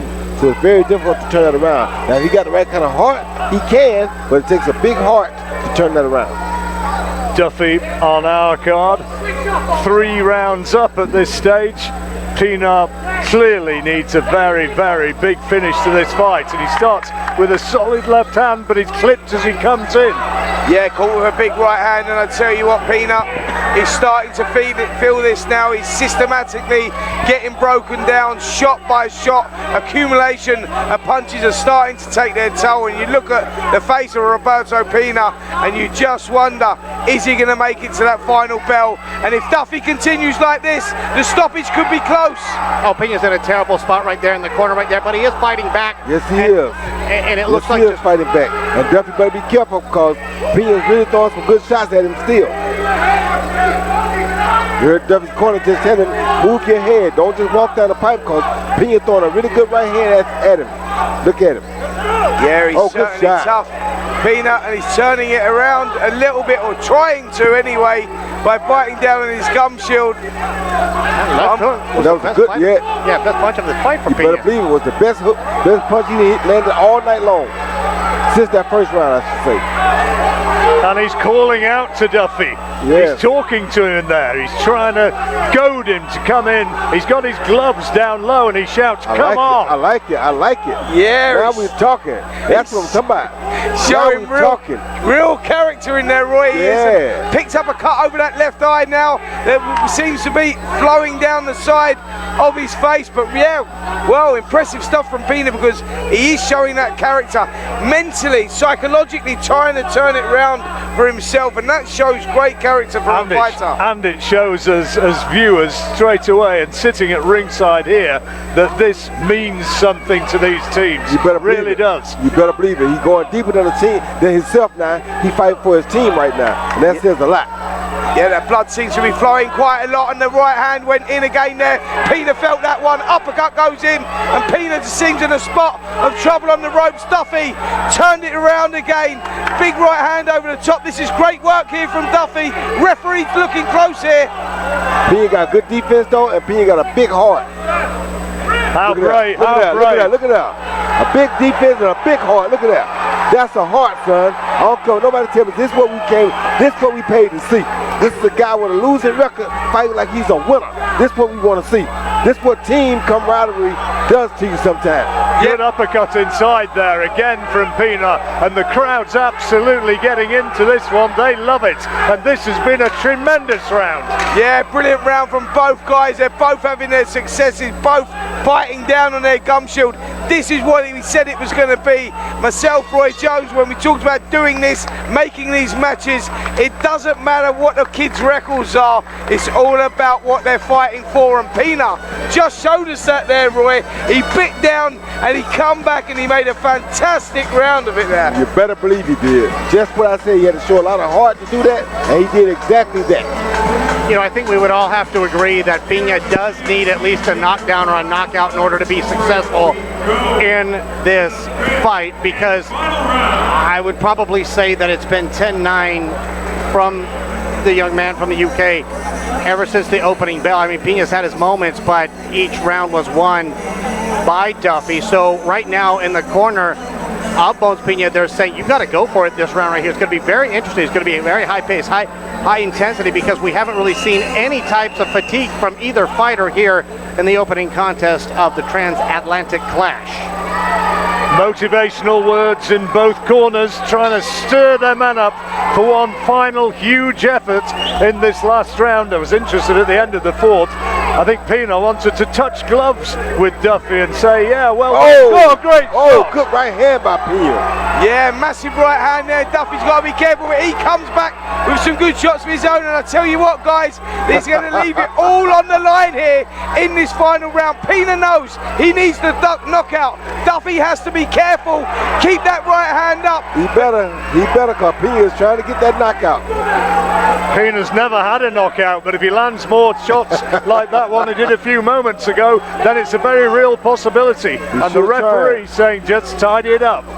Yeah, it's getting rough, it's getting tough, and it's getting physical in there, and that's what happens. Good right hand. Yep, he's starting to find the range with that shot. Duffy needs to keep that left hand high. And again, letting shots go. Both boys really giving the crowd what we wanted, what we expected. Duffy working well on the inside, but Roy, look at this action.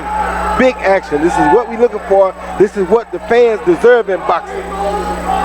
Terrific opening minute to this final round, which Pena surely has to win if he's going to have any chance of taking this contest. Well, he's going to need to do something drastic if he wants to win this one. He needs to throw everything and the kitchen sink in there right now. Roll the dice, knock out or get knocked out, because that's where he's at now, because if this goes to points, Duffy gets the victory. Referee telling Duffy off, I think, for a little bit of pulling his man on, a bit of holding. That blood flowing quite freely down the side of Pena's face. Good try by Pena. And right now we have less than a minute and a half left to go in the first part of the Transatlantic. Beautiful 1-2 combination, then followed up by a big uppercut, and he looks like he's going to be ending it right here if he can get Pena in the corner. But Pena got out of that bad spot, and now he's going to be able to survive probably throughout the rest of the fight and in the fight on his feet. But now Duffy with a beautiful uppercut to the jaw, but Pena is just so tough. and he came here to win this fight. Yeah, Pena takes a hell of a punch. Good shot. Pena takes a hell of a shot and throws a hell of a shot. Yep, he's going for it here, Pena. Both boys starting to feel the pace now. Fatigue definitely setting in for both of them. It's now becoming a mental battle as opposed to the physical one, because psychologically now it's about who wants it. Both boys feeling it. Big 1-2 there from Duffy, turning it on. Great work, great action here, John. What a tremendous opening fight this has been for the Transatlantic Clash, and we're into the last 20 seconds. Duffy goes in, lands a couple of big right hands. Pena covering up well though. Slipped the shot and tried to come back off the ropes and lands one coming in. That's another big right hand from Duffy. This is terrific toe-to-toe action right the way up to the final bell. Way to fight. What a good fight that was. Yes, it was. Yep, exactly. Well, we kept talking about how competitive this was going to be, and it was competitive. The contest was competitive, but Ollie Duffy has definitely done enough to win there. What a performance there from Ollie Duffy, winning every round on my scorecard. But that doesn't tell the story of the contest, because Roy, I want to throw this one over to you. Roberto Pena, you picked that kid, and that was a great choice because he showed heart, grit, character, determination, ticked all the boxes. And I don't mind losing a battle like that, because though he had the worst record coming in, he came out and still fought like a champion, gave me all he had, and I'll take that all day long. Well, anxious moments while the cards are totted up, but I can tell you that the whole of the British team came round and had celebratory fist bumps with Spencer Oliver as they made their way back up into the ring, and I think everybody in the British camp thinks that that is a winning start. Yeah, I think that, you know, you could have given maybe, well, I didn't give Pena a share of a round, but they were all very... The fourth was close, maybe, yeah, you maybe could have given him a share of one round, but listen, there's one clear winner there. Young Ollie Duffy, he boxed brilliantly. Yeah, he was taking too many right hands, didn't move off the line maybe enough, you know, and I'm very ultra critical because he go back a long way with that kid, over a relationship with him. My late father trained him, so, you know, there's a big connection there with him. So every time I see Ollie, you know, I want to see him do well, and boy did he do well tonight.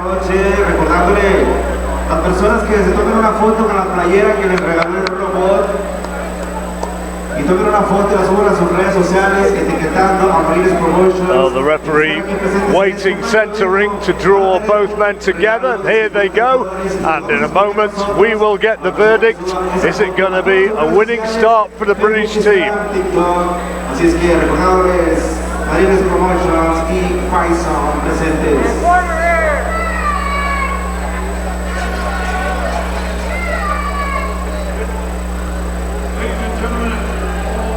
Five-round war. We consult the official scorecard to determine a winner. Can we face it? Judges Escalona and Gonzalez turn in identical scores of 49-46, and Judge Escalona scores about 50-45. All in favor of the winner by way of unanimous decision. From Team UK,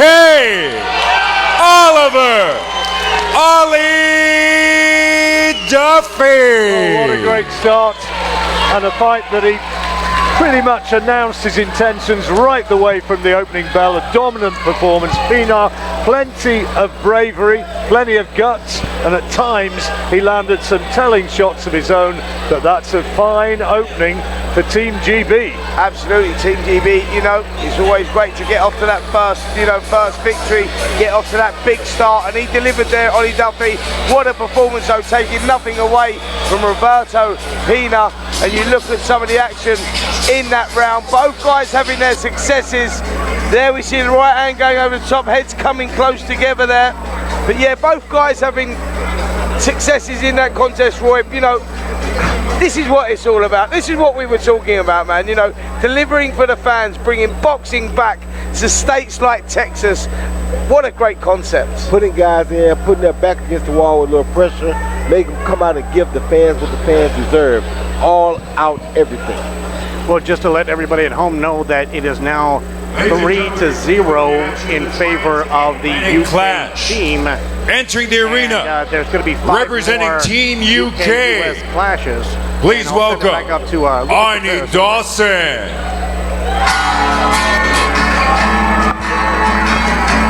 Arnie Dawson from Clacton in Essex.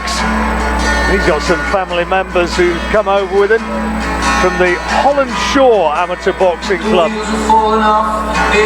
Trained by Big Gareth Bayford, who owns the Seconds Out Gym in Clacton, which he founded in 2020.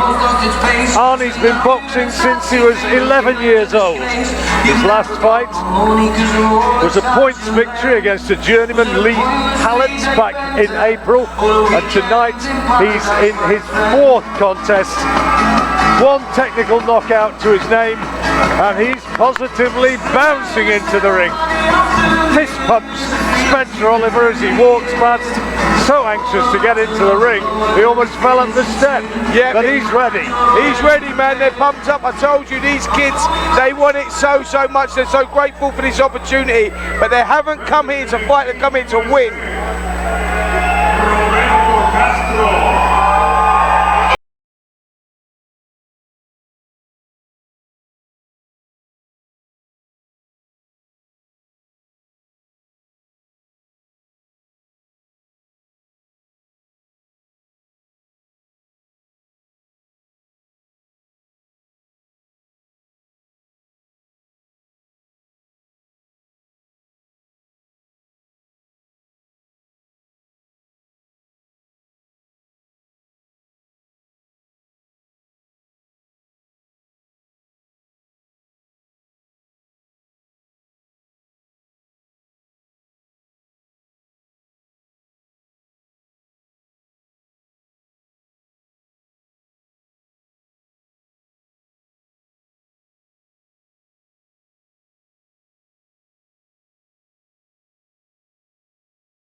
Yep, it's amazing what that 24-hour rehydration can do, as you're right.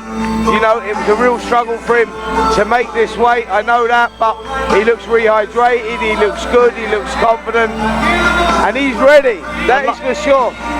He was beaten actually narrowly last time out in July against Rigoberto Rivera in a majority decision. When his comeback fight back in March, he won that as a welter.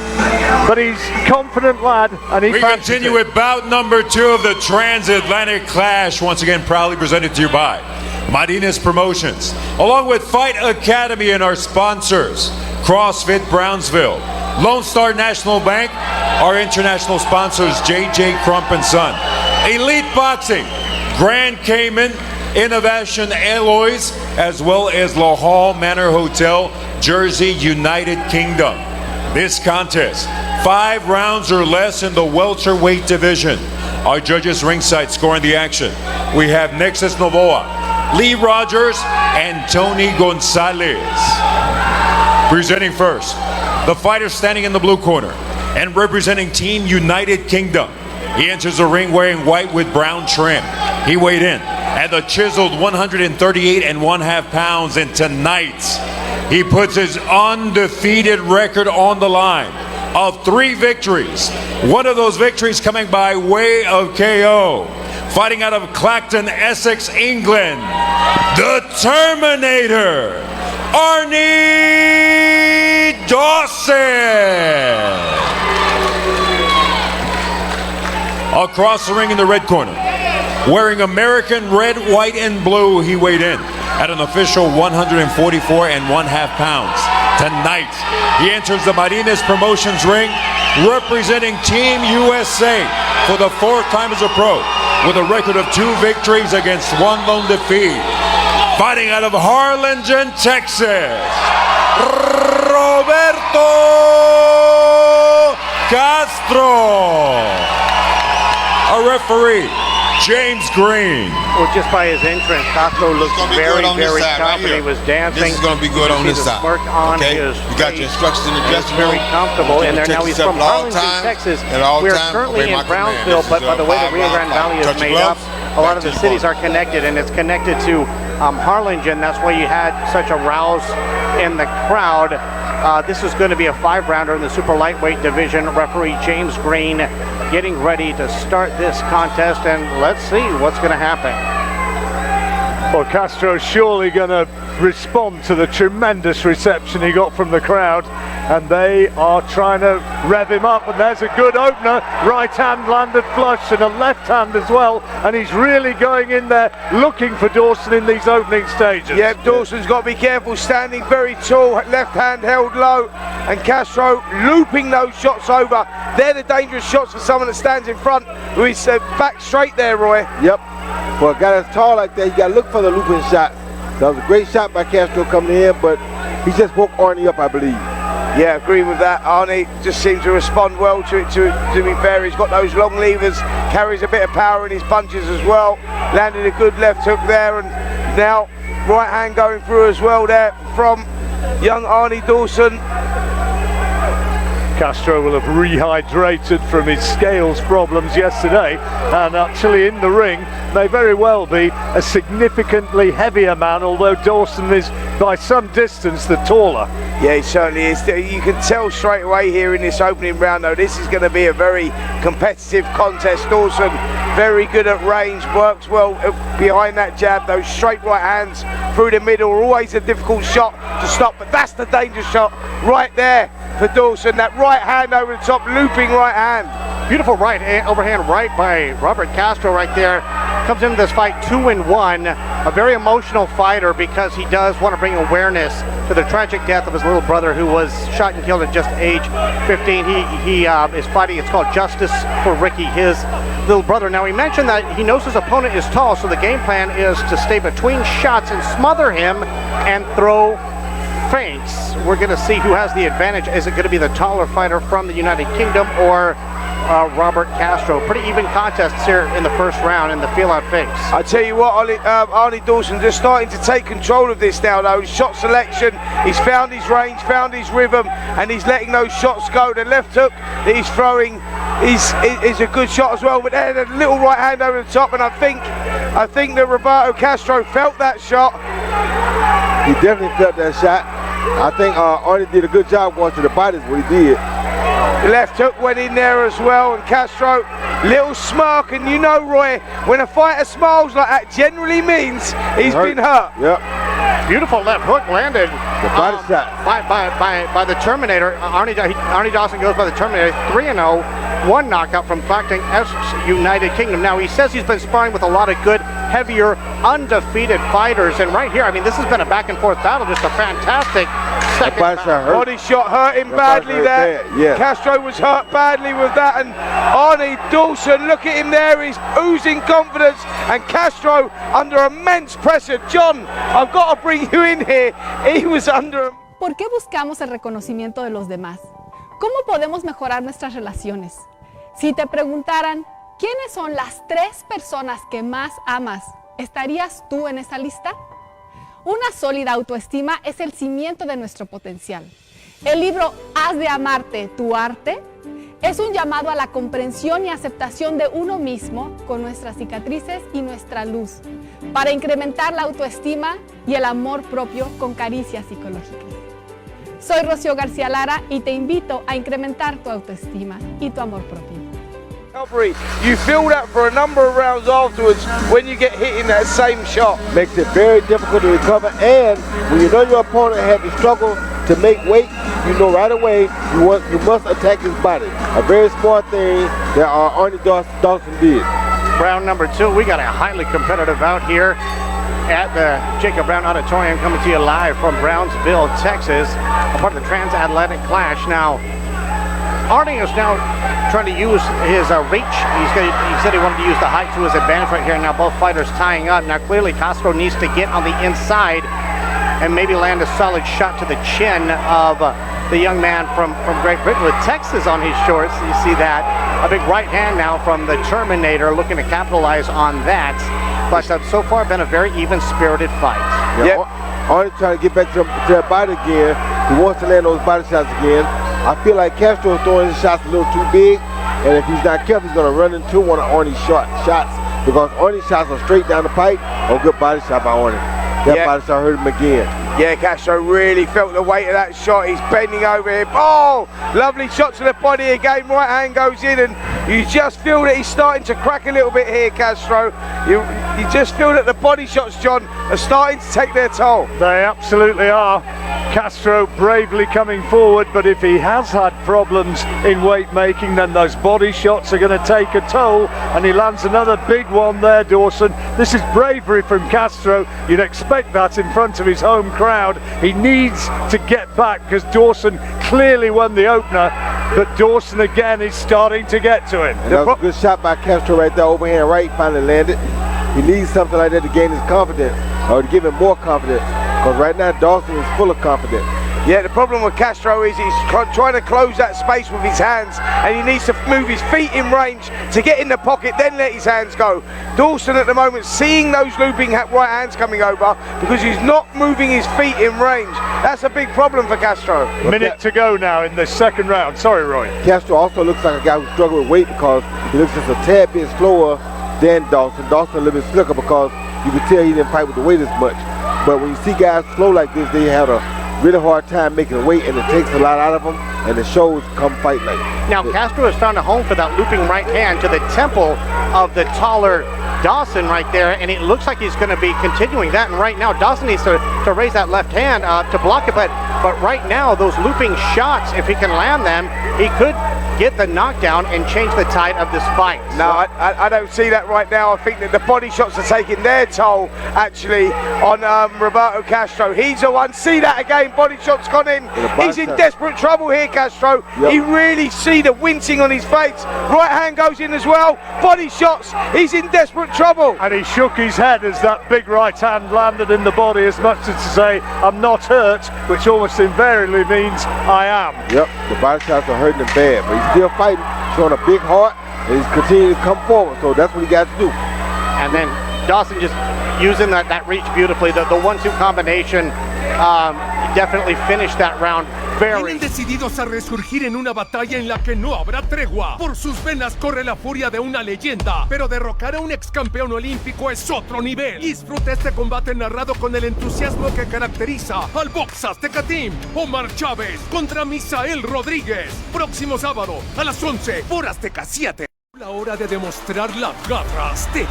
La euforia que despierta la selección mexicana es única. Disfruta de estos grandes duelos con el Bout Azteca Team. El 12 de octubre a las 6:50, México-Valencia. Y el 15 de octubre a las 8:20, México-Estados Unidos por Azteca 7.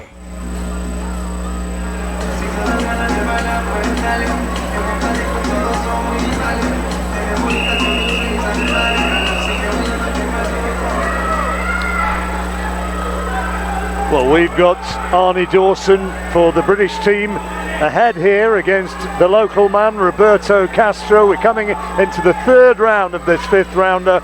And would you agree, Dawson, a couple of rounds up? Yeah, absolutely. And I just feel that Dawson's going to get this stoppage inside the distance. Castro showing incredible bravery, landing that right hand over the top. And he's rolling the dice here, Castro, is what he's got to do, because Dawson just getting to him with those body shots. Big right hand there from Dawson. Castro felt that one. And that's why I said the big wide shots open them up for the straight shots from Dawson. That's dangerous. But he does have to roll the dice and go for broke here because he's losing, trying to box with the taller fighter. Well, he's trying to punch his way back in with big left hands like that one. Dawson takes it well though. Yep, Dawson come back with a lovely uppercut and just missed it wildly with that hook. Luckily for Castro, because Dawson has started to sit down on these shots now. He's really winging them, showing a great shot selection. Body shot there! Now hang on. He put him down with the left hand to the body, and there were two shots to the head which landed after he'd gone down, and the referee's going to give him time. Now what's the ref, an experienced ref, James Green, what's he going to do about this? What do you make of that, Roy? He's fine, but they should have gave him a warning at least because, I mean, he didn't say stop, so you got to say stop. You should have said stop right away. Body shot again there, and we're moments away from the stoppage here, guys. Castro in desperate trouble. Body shot again, and he can't take no more here. Referee doing the right thing in jumping in. What a win there from Arnie Dawson. What a performance, what a win. That knockdown when he landed the shots on the floor, he was throwing them though, the momentum of the shots were already in action. The referee very experienced. I think he recognised that that was unintentional. That the body shots were savage, yeah. And every fighter, these two have done it at a higher level than most. Any fighter will tell you that body shots, the pain and the damage, it stays. Agony, they call it. Well, fantastic performance by the Terminator, who's now 4-0. He's 4-0 with 2 KOs, and came over here to the United States, not intimidated. I mean, just ready to go. And now it is 6-0 with the UK in the lead, and now we have 4 more UK-US bouts to come, and the action is just going to continue to get hotter. But it looks like you might be looking for a new mantle. Christian, I need you to explain a little something to me here. Did you say 3 points for the victory? And what do we get for the KO? 3 points for the victory, no matter how it comes. If it's a draw, it's 1 point. Okay. If it's going to be tied at the end of the 6 bouts, it's going to go to knockdowns and knockouts. Right. Understood. So that's going to be rare. Understood. I'm getting excited. Perhaps I wanted more points. This is a great start from me for the team. I think that both the Americans that have lost here have shown incredible heart and determination. That was a performance, that was a savage performance from Arnie Dawson. It really was. The execution of those body shots, first class, they really were. But Castro showed a lot of bravery, but in the end, Roy, just couldn't take any more of that. No, like I said, I think the weight did a number on him yesterday, and along with that, Arnie Dawson had the sense and the audacity enough to go to the body and make the most of it.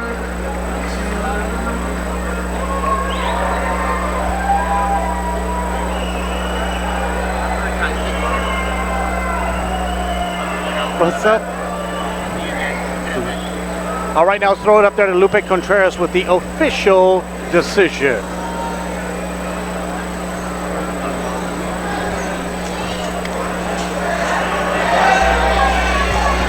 He's got a mic problem. We know who's won, and he won spectacularly. Ladies and gentlemen, inside of the Martinez Promotions ring, a series of unanswered blows obligates referee James Green to stop this contest with an official time of 1 minute 33 seconds of round number 3, declaring the winner by technical knockout, still undefeated from Team UK, the Terminator, Arnie Dawson.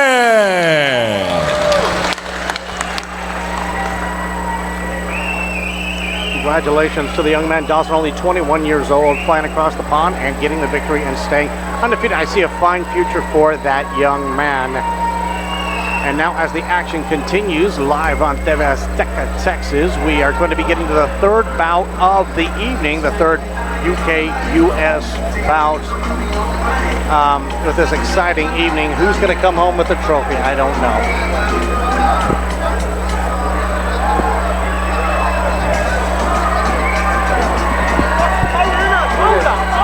Brilliant. You switched on, you turned it around.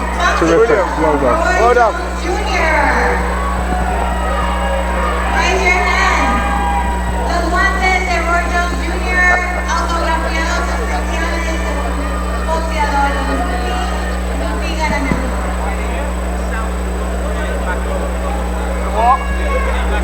Oh, brilliant. There you go, mate. What was that? They're enjoying it back home.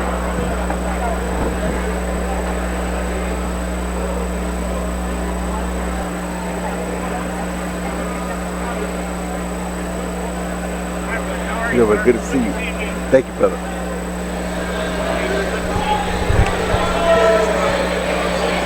We continue with our next bout of the Transatlantic Clash, making his ring walk.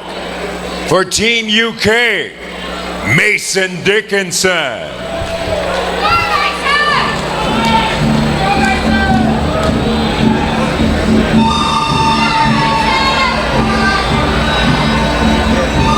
Mason Dixon, who likes his spaghetti westerns. The 23-year-old from the Manor Estate in Sheffield. Tough lad. Big football fan. Yeah. He in his corner. His dad as well. Big Sheffield United fans. A man of great taste. Well, I'm not so sure about that, John. That's a conversation for another time, I think, when we're talking about Sheffield United. But, yeah, this is a great opportunity here for this young man, Mason Dickinson. And we, you know, again, seen him in the gym the other day, oozing confidence. He's a great story, this lad. Lacked confidence as a child in boxing since he was 11 years old. Away from boxing, he works as a teaching assistant and he works with kids who have special needs. And I know for a fact that at that Brantwood school in Nether Edge, this lad is regarded already as a bit of a hero. Yep, what a ring walk he's had there as well. Looks the part, doesn't he? Let's hope he fights as well as he looks. His opposition, representing Team USA, Carlos Rodriguez.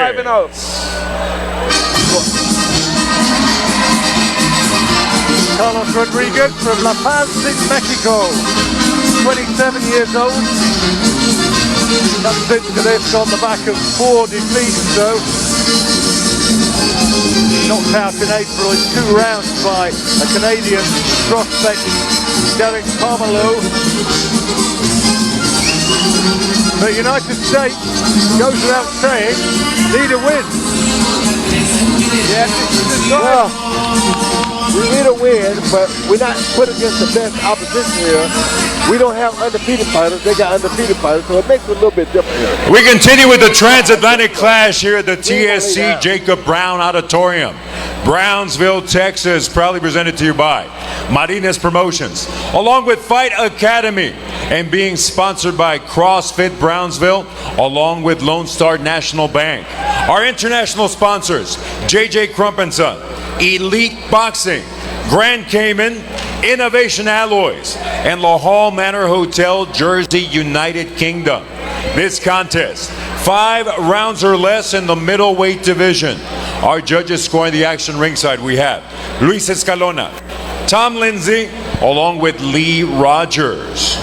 Presenting first, the fighter standing in the blue corner. He enters wearing brown with silver trim. On the scale, he registered a ripped and ready 156 1/2 pounds. Tonight, against his most experienced opponent, he puts his undefeated record on the line of 5 victories. One of those victories coming by way of KO. From Sheffield, England, Mason Dynamite Dickinson. Across the ring, the red corner, representing Team USA, he enters wearing blue with gold trim. He weighed in officially at 157 1/2 pounds. Tonight, this 30-fight veteran enters willing to go to war in the Transatlantic Clash. Fighting out of West Laco, Texas, y puro San Luis Potosí, Mexico, Carlos Mohamed Rodriguez. With final instructions, referee Tyrone Parker. Now I want to point something out about Rodriguez. You see. All right, gentlemen, you had your instructions in the dressing room. Let's keep it clean, obey my commands at all times, protect yourself at all times. Punches here and up are good. He here and up are good. Touch him up. When I announced Good luck. he pushed that fight with Monroe, and he just lost barely by majority decision. So don't let his record fool you. In Mexico, the fighters are allowed to turn pro at age 14, 15. And so you can see a little bit of a deception in their record right here. This is going to be a better fight than most people have anticipated. Dickinson almost raced across the ring there to be into position to try and control the early stages of this.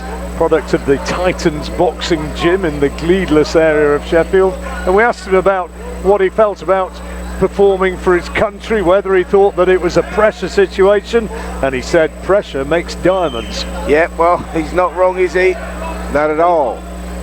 He's certainly not wrong. You know, he's fancied this one as well. He said it was all about the opportunity again, and you know, and the memories, creating the memories for him this early on in his career. He feels it's a huge opportunity, and he wants to take that opportunity with both hands. The 5-0 Dickinson looking to be 6-0 tonight, 23 years old. He said that this opponent here, Rodriguez, is his biggest challenge to date, but he believes in no risk, no reward. He's just going to focus on his game plan. He's been boxing since he's 11 years old, and it's always been a dream of him to travel doing what he loves. Pretty even first round right here, as both opponents are feeling each other out right here, looking to get this party started. Yeah, a lot of respect going in from both guys. Rodriguez landing a nice shot there though. Got off, found the range, just looking to counter on the outside, Rodriguez, and that's where he's dangerous. Dickinson has to be careful there, Roy. Yeah, Rodriguez landed some good hard shot, one shot that is, but Dickinson got to be careful coming straight down the pipe. Yeah, not enough lateral movement from Dickinson after he's throwing his shots. His hands are carried quite low, so that gives Rodriguez that opportunity to loop those shots over, as the Mexicans do. They seem to loop them and they go out of the peripheral vision of the hand. They're very the hard shots to stop, so Dickinson has to be smart with his defense here, John. Right now, Dickinson trying to put his opponent in the ropes right here. Got him in a bad spot right here. And the young man from La Paz, Baja, California, now fighting out of Weslaco, is looking to get in better position, but right now Dickinson controlling the ring thus far. Dickinson got a quick coming up so quick after the combination, or you're going to run into that left hook, and it's going to be a bad night for him. Yeah, he looks dangerous, doesn't he, Rodriguez? Yes. He's there on the counter. He's waiting for Dickinson to come in, so Dickinson has to be a little bit educated about this pressure now. Try and use his imagination, shot selection, set him few traps maybe, and try and open up the cagey Rodriguez, who has got that experience and is very quick on the counter and is getting success with that. That was another good left hand from Rodriguez. You saw it jerk back the head of Dickinson, who's found that this is a very, very live opponent. Good shot. He almost went down. Big right hand. And another. He's in trouble here, Dickinson. And referee Ty Parker stepping in to give a standing 8 count. He's not calling the fight. He is not calling the fight. It's just a standing 8 count. These legs are in terrible trouble here, Mason Dickinson. They're still very shaky. He's all over the place. Referee's asking to move forward. Roy, I'm not sure. He's well here. And the bell saving. Well, I think they were in the corner ready to throw the towel in then. They haven't done. The fight will go on. Insurance Agency and Permit Center ofrecemos una amplia cobertura de seguros personales y comerciales. Cabe recalcar que somos el único agente autorizado por el Condado de Hidalgo para todo tipo trámite vehicular. Brindamos servicios de permisos estatales y federales. No esperes y visítanos ahora, McAllen, Mission y Donna, o llama al 956-683-9400. ¡Te tenemos cubierto! El Roll in the Sand Festival, 18 y 19 de octubre en la Isla del Padre. Acompaña a Paul Sr. de Orange County Choppers en la caravana de motos. En el viaje más grande del año. Prueba tu suerte en nuestra noche de casino y compite en el torneo de póker. Disfruta de boxeo profesional en vivo, expo de tatuajes, exhibición de autos y vota por la señorita Chrome in the Sand 2024. 18 y 19 de octubre, el segundo evento anual de Chrome in the Sand Festival. Punch that landed was a looping overhand right to the temple of Dickinson, and that's what stunned him so bad into the ropes. And can Rodriguez continue with the same momentum in round number 2? Well, he's got that experience, Rodriguez, isn't he? He's not going to do anything silly. He's just holding his ground. He's waiting for Dickinson to come onto him to make those mistakes, and he'll make him pay like he did in that first round.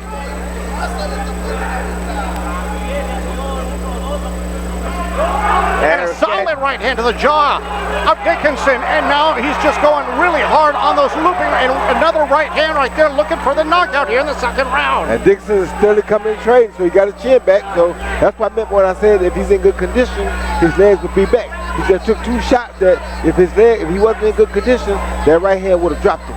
Yeah, great shot there by Roy Jones Jr. Called it pretty much as it was. Took 2 big shots there. So he has recovered, Dickinson. But how much more can he take of that sort of shots? He's got to be careful. He's got to be a thought process behind his work ethic here, John, because he's walking in straight lines and he's getting caught on the counter. And he's waiting, isn't he? He's not going to commit himself now as he did earlier on and got himself caught in that opening round. And Rodriguez is just waiting for him to come because he knows now that if he makes a mistake and he catches him, he certainly can be hurt. Both men tying up now. Looks like Dickinson has recovered right now. Just another thrilling fight here on TV Azteca, Texas, coming to you live from Brownsville, Jacob Brown Auditorium. This is the third fight in the UK-US clash, Transatlantic clash, and Rodriguez has been in control since the first round, but right now Dickinson is gaining his legs back, and he is looking to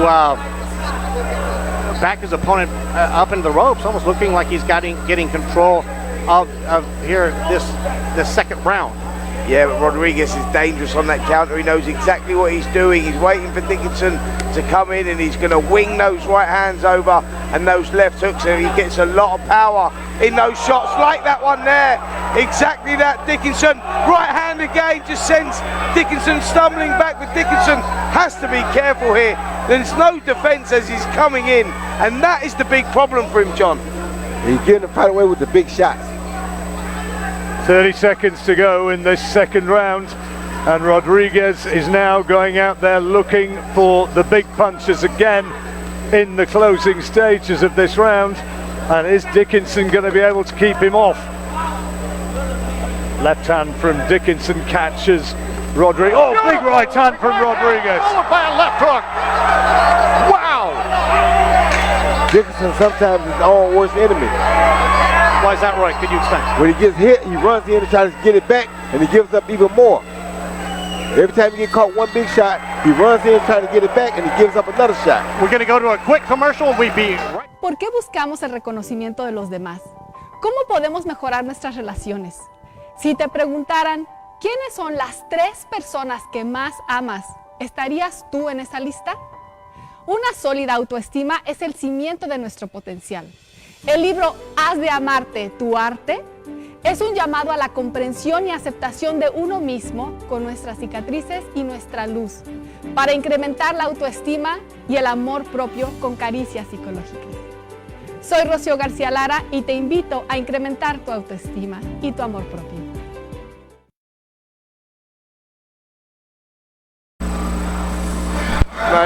Well, the referee went over and had a long look at Mason Dickinson, and I think he was worried whether or not Dickinson still had enough in him to continue. He's had a look and he's allowed the fight to go on, but as we go into the third round, Dickinson clearly could be on the verge of a first professional defeat. Yep, needs to do something big here to turn this around, Dickinson. He's got to defend it slightly better. The left hand's carried too low, and with someone like Rodriguez and his experience, who carries power in either hand, and Christian called it earlier and said he's a lot better than his record would suggest. Well, he definitely is. 15 wins, 14 losses with 1 draw. You would say he was a much better fighter than the record suggests, and we're finding that out. Overhand. Big right hand again, and Dickinson in trouble here, Roy. Referee's having a very close look at this. If Dickinson goes into any sort of real trouble here, I think he's poised to step in. Rodriguez fancies, I think, that the end is near, and this would be a big win for the USA. Dickinson does not believe in getting hurt. He doesn't care when he gets hurt. He's just, like I said, he's so eager to try to get it back that he runs into a second shot. Yep, no thought process behind what he's doing, and he has to be more educated than that with someone like Rodriguez, who has that experience and he's dangerous and knows when to throw those shots. Rodriguez's best punches have been those looping rights and lefts to the temple of Dickinson. That's where he's been having his most success. You know, I think that this round we're going to probably be seeing a knockout or early in the next round, but right there, straight right hand was a very solid shot right there, gaining confidence. Rodriguez has won the first 2 rounds, and he's looking to land that big looping right hand to the temple, or to the jaw of Dickinson. Dickinson, you can't help but like the guy. I mean, he works with at a specialist school. He's a teaching assistant. He said the whole school has his back. Now, this is his second fight over traveling abroad. his last fight, he was in July. He got a win in Malta. It was a first round KO win. But right now it looks like Rodriguez is going to be handing him his first professional. Well, you can't count over yet. You can't count over yet because he's still in the fight. He's still doing pretty good. He's not doing bad. Just that Rodriguez is such a devastating puncher that if he keeps running down the pipe like that, yes, Rodriguez will catch him. But if he stays outside of boxes and don't let his ego get him in trouble, he'll do well. Yeah, Dickinson showed a lot of character here, to be fair to him. He's had a terrible first round, come back a little bit in the second, didn't do enough to do it. And he's not doing enough maybe in this round to win it, but he's certainly competing more in this round. But that's where Rodriguez is so dangerous on that counter as Dickinson walks in on that straight line, no lateral movement at all, and he's in the pocket for the big shot, like that one that just landed there. Well, he walked straight onto that one, Spencer, and you could see it coming. And look at Rodriguez as he finishes this round, absolutely dominant at this point. But Dickinson has had his moments. He's boxed well in this round, and it's going to be interesting to see maybe how the judges would score that one. How did you score that, Roy? I got Dickinson down 3. Yeah, I'm with Roy on that one as well. The first round being a 10-8 round as well. So Dickinson now really is in that position where you go, right, son, what are you going to do? You want to go for it, roll the dice, take the fight to him and try and knock him out? In that process, you may get knocked out, or do you try and just see hustle your way through? It's the only way he's going to win it, though, isn't it? 100%. I mean, Dickinson is going to have to put him down at the very least. Yep. Yeah, totally agree with you, John. I think he's in that position now. It's desperation times, really. He needs to change it up here because what he's doing is not working. Adaptability is a tough thing to do for a fighter when a fight is not going his way. Quality fighters can do it. Let's see if Dickinson can do that. Not saying he's not a quality fighter, but it's an early stage of his career. And has he got the mindset to be able to change things around at this stage? He's got to show some huge character now. He's trying to come back now from being, we reckon, 3 rounds down and only 2 rounds remaining. And I want to remind the people at home, this is a 5-round fight. This is not a 4-rounder. So we have this round and then the next round to go if it does not end in TKO. But Rodriguez with those two, that devastating looping left and the looping right hand, where he's looking to land it right there, and also with that straight right to the jaw of Dickinson. But Dickinson tough as nails. Yep. Tough as nails. Coming forward. See how he's coming forward. He's not backing up even though he's losing the fight. He's coming forward. But like I said, the coming forward part is what really causes him to get hurt worse. Because once he gets that first shot like that, so he come forward right there, he gets hit, then he come back and try to hit it back, and he get caught like that, see? That's what caused him, see? And that's what caused him to fight. That's it. Coming forward, what caused him to fight. Yeah, referee Ty Parker has halted this contest here at the beginning of the 4th round, and it is now the American team on the board. It is UK 6, US 3. Yeah, that was a big knockout there. Referee could have maybe jumped in a little bit earlier. Dickinson still in desperate trouble. The crowd now going wild. They needed that victory. And boy, that was savage. That was a big knockout. And executed so well. Well, that fight was put together to me a little bit better because it was an experienced guy against a new guy coming on that was undefeated, but he's new. He's only got 5 fights. So that's a very good matchup because we see here who advances, the old veteran or the new guy coming up. You understand me? That made a really good fight. They gave us all they had, and luckily Rodriguez came out on top. Well, see right there, see how Dixon come back forward as he gets hurt. See, he still comes trying to fight. That's what caused him. I said that earlier. Is every time he gets hit, he comes back trying to fight again. Yeah, it was that left hook there. You saw the shot go in, and then again the left hook. That was the shot. Terrible knockout. He done well, Dickinson, to get back to his feet, but that was, a horrible knockout there. After that, there was some not very clever work from the local officials who actually stopped the Dickinson corner getting in there to aid their man. He was in big trouble.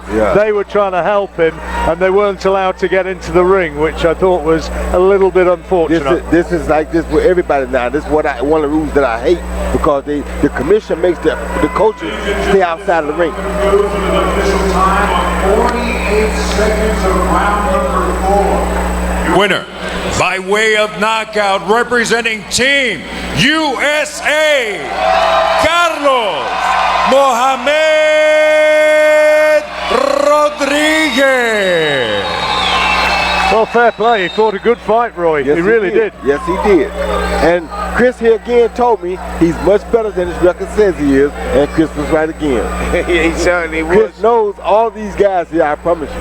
Yeah, Rodriguez, a very, very experienced campaigner. 15 wins, now 16 wins, 14 losses, and much, much better than his record would suggest. And he proved that tonight against the young game Mason Dickinson. Mason will come again. It was a tough knockout, and he's going to need some attention now, but he can come again. Back to the drawing board, back to the gym. Well, we hope he's all right. Once again, like I said, you can't help but like Dickinson. I mean, works with a specialist school, and we want to send a shout out to all the school. Thanks for supporting him. And I mean, he's 5-1. Very impressive record. Yes, that is a very impressive record. Still very impressive. He's 23 years old. He's young. He has plenty of time to come back. I mean, it was a learning experience to come all the way over here in the United States. But a tough Mexican, well, he's representing U.S., a veteran fighter. So we wish him the best of luck in his career. Now, we are midway through. And we continue with the action here at the TSC Jacob Brown Auditorium. It is the Transatlantic Clash, our next participant. Representing Team United Kingdom, please welcome Ben Norman. Well, Dickinson.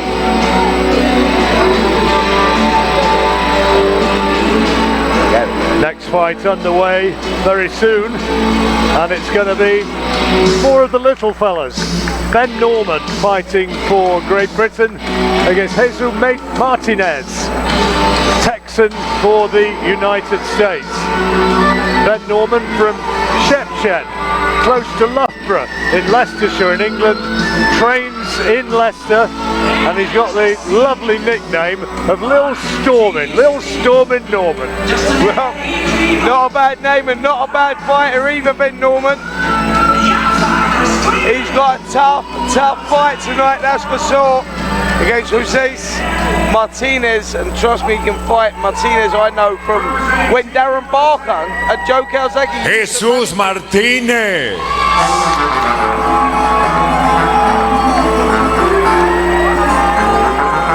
Chris, tell us about this fellow. He's had 3 wins this year, hasn't he? Yes, and he's had them all here in the valley, the Rio Grande Valley now. He goes by Pantarita. He's originally born and raised in Del Rio, Texas, and he is a 15-time national champion and a 1-time international champion. He won that in Ireland. That got the attention of Darren Barker, Joe Calzaghe. He is undefeated with a pro boxing record of 8-0-1. He had his pro debut in Guadalajara, Mexico. In Mexico, he is bilingual. He is fluent in both English and Spanish, and he's a young man that screams superstar. And another interesting thing. We'll give him time to get here to the ring.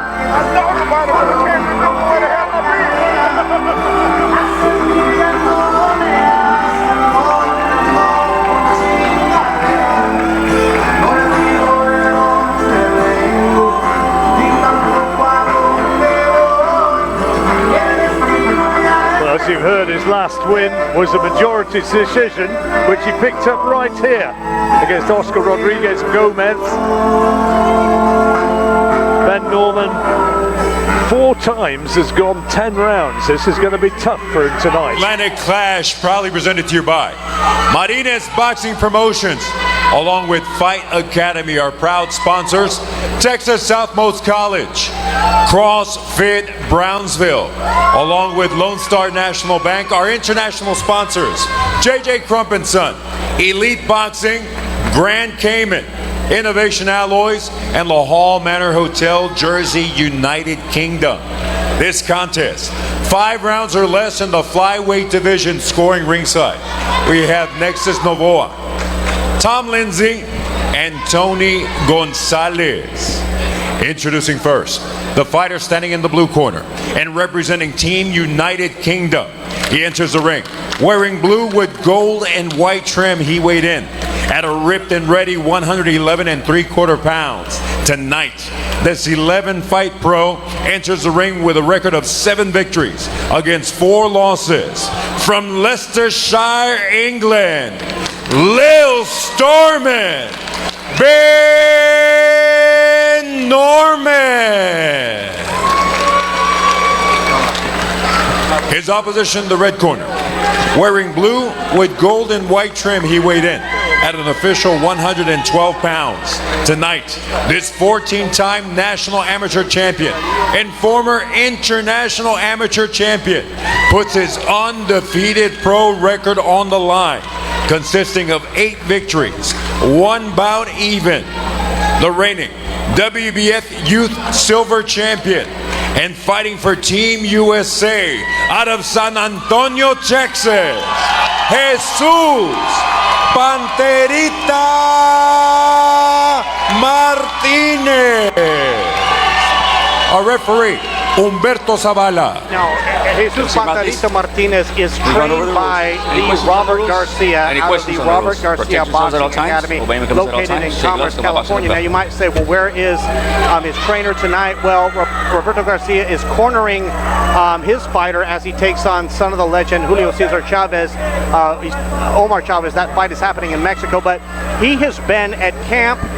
He, along with Caleb Zuniga, the only 2 fighters tonight that have been representing the RGBA, and he is undefeated. He is born and raised in Del Rio, Texas. I know the family very well, and he's currently residing in the Alamo city of San Antonio, my hometown, and he's got fans all across the border. Now, his last 4 victories, last 4 fights have been here in the Rio Grande Valley, Brownsville area, so he's very comfortable here just in the border in general. You're going to see him perfect those angles using his hand speed, and I know he's in for the toughest test of his career because I do know Ben Norman, I mean, he is not the current Midlands area champion at flyweight for nothing. Nope, and he comes to fight, Ben Norman does. Yeah, he certainly does, and he's been looking good in training. Camp's gone very well for Ben Norman, and this is a great opportunity him against the rising star in Martinez. There's been a lot of talk about Martinez since he turned professional, so Ben knows this is a hard fight for him, and he's got to come and rip this away. Martinez letting the lovely body shot go there, just found an opening just underneath the right elbow there of Oh, good uppercut by Norman. Ben. Nice. Ben Norman doing some really good things as well, though. And obviously the best punch of the fight by Norman right there, scored with that uppercut. Now Panterita needs to put his hand right in front of his chin to make sure he doesn't get caught by that again, but then a strong overhand right to Panterita, but Panterita has recovered well, and he has not lost his poise or his focus. And what we see in these last 2 fights here is that we see experienced guys with guys who are on their way with prospects. When you see a good experienced guy versus a good prospect, that's always usually going to turn into a great fight. These last 2 fights, that's what we've got. Yep, great point there from Roy Jones. That's exactly what it is. The kid coming up, the hot shot, 8-0, looking to gain another victory against a very experienced campaigner in Ben Norman. Ben, though, has not come here to make up the numbers. He's come here for victory. Norman's biggest victory came over Liam Dring, who was 5-0. He outpointed him in Nottingham. Also, Norman is promoted by Carl Graves. He also has a fight on November the 30th against prospect Hamza Uden. Good body shot by Norman. Solid jab right there by Panterita. Panterita means little panther in Spanish. Yep. Like I said, Panterita is bilingual. He was born in Del Rio, spent a lot of time in Villa Acuña, Coahuila, Mexico. Another solid, lovely uppercut there from Ben Norman. Slotted that shot right through the middle. Martinez has to be careful he doesn't come in too square as he's walking forward, holding his hands high, but leaving that target right through the middle, and Ben Norman exploited that then, and that will give him a lot of confidence. Yep. Solid first round by both fighters right here. No real feeling out. I want to remind you, this is a 5-rounder in the flyweight division. We're going to go to a commercial and we'll be right back. Siempre es un buen momento para visitar la mejor playa de Texas. En la Isla del Padre siempre hay buenas vibras, buena comida y momentos inolvidables. Hay magia en el aire y en la bahía. La Isla del Padre te ofrece diferentes actividades, aventuras o simplemente un descanso. Este es el paraíso estilo Texas. Visita la Isla del Padre, tu isla del escape. Bridgepoint Insurance Agency and Permit Center ofrecemos una amplia cobertura de seguros personales y comerciales. Cabe recalcar que somos el único agente autorizado por el Condado de Hidalgo para todo tipo trámite vehicular. Brindamos servicios de permisos estatales y federales. No esperes y visítanos ahora, McAllen, Mission y Donna, o llama al 956-683-9400. ¡Te tenemos! Round number 2, and gentlemen, I'd have to say that was an even round. It could have gone either way. What do you think, guys? Yep, it was quite a close round. I think that Martinez may just have nicked it on work rate, but the quality shots definitely come from Ben Norman, so it's what you go for. Not a lot in that round. Martinez, for me, may have just nicked it, but could have gone the other way. Yeah, could have gone either way because those two upcuts that Ben Norman landed were really good too. So, yeah, they were the cleanest shots, the more eye-catching shots, so if you're going with that, then Norman may have nicked it. So yeah, anyone's round that first one, and this fight, still anyone's fight. Yep. Now, I'm going to tell you who Pandarita's been sparring with. Ben Rodriguez, out of San Antonio, Texas, currently top 10 pound-for-pound fighter in the world right now. Pretty much 5, 6, 7 on everybody's pound-for-pound list. But imagine the experience he's been getting by sparring world champion Bam Rodriguez. Boy, I'm telling you, Ben Norman's getting through with some good shots here. He's actually getting through. He's having the better of this round. He's boxing very, very well, and the right hand goes in as well. He's found his timing, Roy. He seems to have found his distance. And Martinez, for the first time, looking a little disorganized. Yep, he is. Oh, good body shot by Martinez. Oh, so one back from Norman. This one really heating up. Yeah, it is.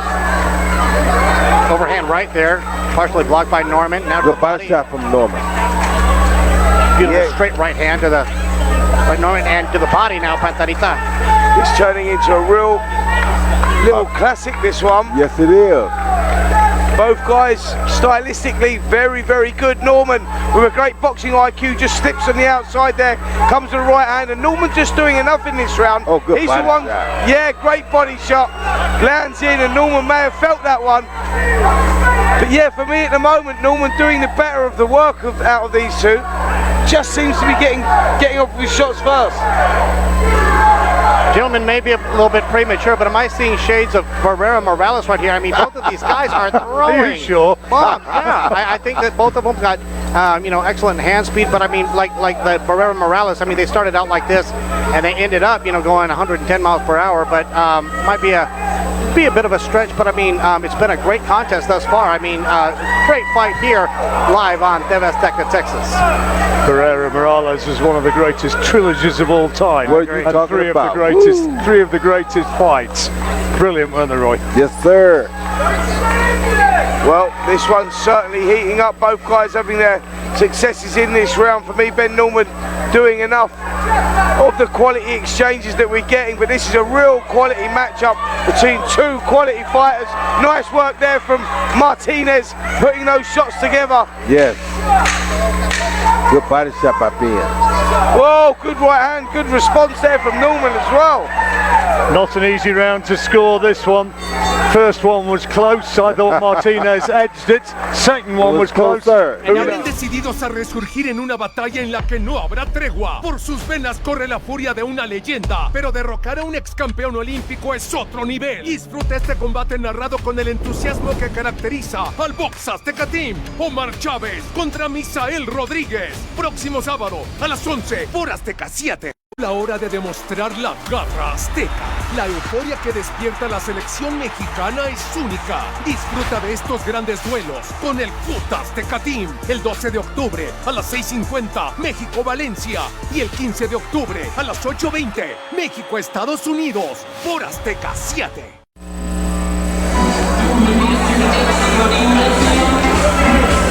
Welcome back. 2 rounds completed. Ben Norman against Jesus Martinez, and Norman maybe just doing enough to shade the second, which probably makes it a very level fight at this point. Totally agree with that. I've got it 1 round apiece. Two very even rounds and both guys having successes. This fight's still very much to be won and lost, and it's going to be interesting to see how this turns out. Norman very good with the lead uppercut, and that's what Martinez has to be careful of. Norman good with the lead right hand, period. Whether it's uppercut or the straight right hand. Now, I've announced the majority, I've been the announcer of the majority of Pantarito's fights, and I can tell you this is his toughest test of his professional 9-fight career. And this is going to get very interesting. Solid right hand landed by Norman right there. Once again, when you step up with a guy who has the experience like Ben has, it makes it very difficult for a prospect. And you find out what a prospect really is made of because he ain't fought nobody of this caliber. Sparring is one thing, but when it's in front of these fans, it's a whole different ball game. Yeah, Norman holding himself together very, very well. Martinez trying to pick up the pace a little bit here, just trying to turn that screw. He knows it's close and he's not really made his mark in this contest just yet, but Norman happy to go with him. Great little contest. As I said earlier, Norman has gone 10 rounds, never mind 5 rounds in previous fights, so he knows all about lasting the distance. Very, very fit man.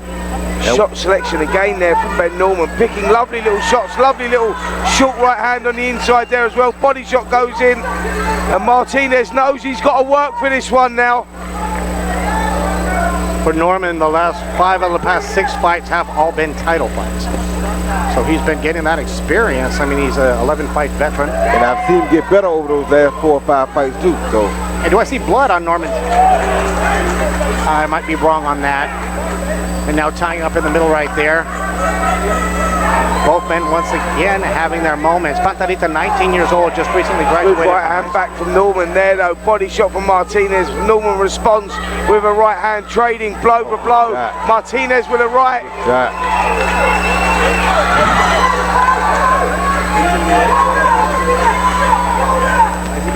Good round this for Martinez. Yes, it was. Yeah, good round. He's so far. Just starting to put those shots together, isn't he? Throwing them in bunches, 3s and 4s, and that may be the difference between the two in this round. Norman's had some good success himself, but Martinez definitely trying to turn it up here. Solid right hand landed by Whoa, good left hook there by Norman. It's hard for these young guys when they've been in the ring with so many guys that were easy, and then you run into a veteran that puts up some opposition.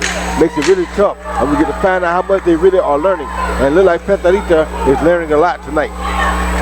Well, he's done well in this round, though. That's his best round of the fight so far. Best round of his professional career. Roy, if you're in Pantarita's corner, what advice are you going to give him? Keep going to the body. You got to learn to take these guys down with you. Don't go out there and just headhunt. Go to his body as well. Spencer, if you're in the corner of Norman right now, what advice are you giving him? I'm going to say to Norman now, you need to punch with him, you need to punch in bunches, because the shot selection of Norman is very good. He's picking the hooks up over the top and the hooks downstairs as well. He's actually getting through with good right hands, stepping off with those good right hands, which is very impressive, but they're single shots, and that's the difference between the two at the moment, is that Jesus Martinez is throwing the punches in bunches. That catches the judge's eye, and when the judges, when the rounds go close, that generally wins you the round. And I think that's where Martinez is. So my advice to Ben Norman is, you punch with him, son. You put your shots together as well. 1-2s are no good. Let's see 3-4s, levels. Go through the levels as well. Go through the gears. I agree 100%. Solid in the middle of the ring. What an action-packed fight right here on TV Azteca, coming to you live from the Jacob Brown Auditorium from Brownsville, Texas. Boy, we got a barn burner right here as the Americans look to tie up the tally, as UK has 6, Americans have 3 in order to take home that trophy. Both guys having great exchanges in the middle of the ring, but tonight, in my opinion, the best fight of the night. Solid right hand to the jaw of Norman right there that walked him a little bit. Yeah, good work there from Martinez. Norman just left himself open, just getting caught, just lost his way a little bit in this opening. Comes back with a good right hand of his own though. Martinez has been working the body so well, hasn't he? Got to drop his hands and instantly capitalised. It's just where he's now just put that little injection of pace, Martinez, is making the difference in this contest. Norman, boxing brilliantly himself, And Martinez is the one that's just starting to land the shots a little bit, and Norman just went back there. Did he feel that right hand? Was there a little sign there, John, that maybe he just started to feel the pace a little bit? And like Spencer says, Martinez is throwing the punches in bunches. He's not just throwing one, he's throwing threes, whereas Ben is throwing ones and twos. Solid right hand right there. And now both men are just having their moments. I mean, this is such a good fight as we are right here in round number 4 with less than a minute and a half to go. One more round scheduled in this fight, and it could be it's up for grabs at this moment because both have had their most solid right hand to the face of the young man from Great Britain. Another solid good uppercut, shot. giving a good workmanlike performance. They both landed and taking and giving some really good shots. Yeah, a good body shot. Fantastic action from both guys here, isn't it? And they're both willing to sit in that pocket, inviting each other in. You know when a fighter does that, when he just holds his hands up around his face and says, come on then, let's go. Let's get it. Let's go.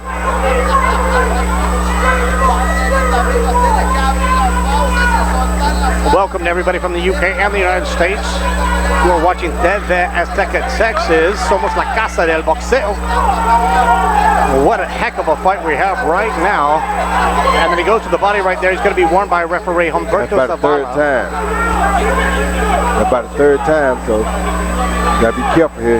Yeah, absolutely. He's not trying to do it, but, you know, it happens. Cannot lose a point in a 5-round fight. No. Definitely can't. It's been another good round here for Martinez for me, just doing the better of the work of the two.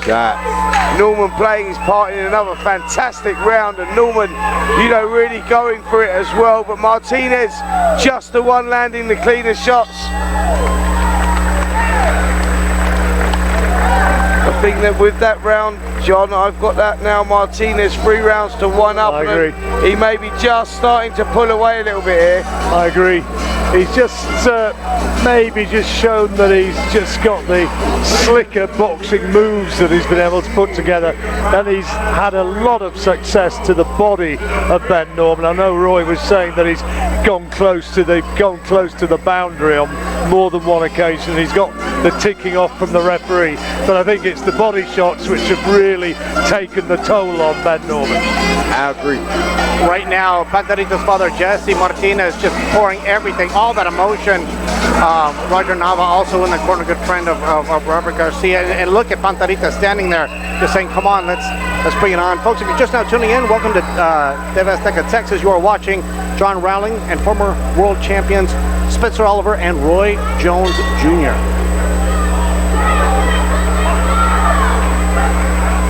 Put on your seatbelts because this is going to be one heck of a final round. Best round of the entire night right here. Yeah, both guys know that they need a big round here. Martinez just to secure the victory because a couple of the rounds have been close. Good body shot there from Martinez, or was that low? Yeah. It was low. Referee asked Norman if he was okay, but it was that was definitely south of the border. Yeah. Panterita needs to control that because, like we all agreed, that you cannot lose a point in a 5-round fight, especially a close one like this. And right now, we have no idea who's going to be the winner, but a solid right hand there by Panterita. Solid combination has been instilled in him by Robert Garcia out in Commerce, California, with all of those high-level sparring partners that he has. Solid right hand by Norman now.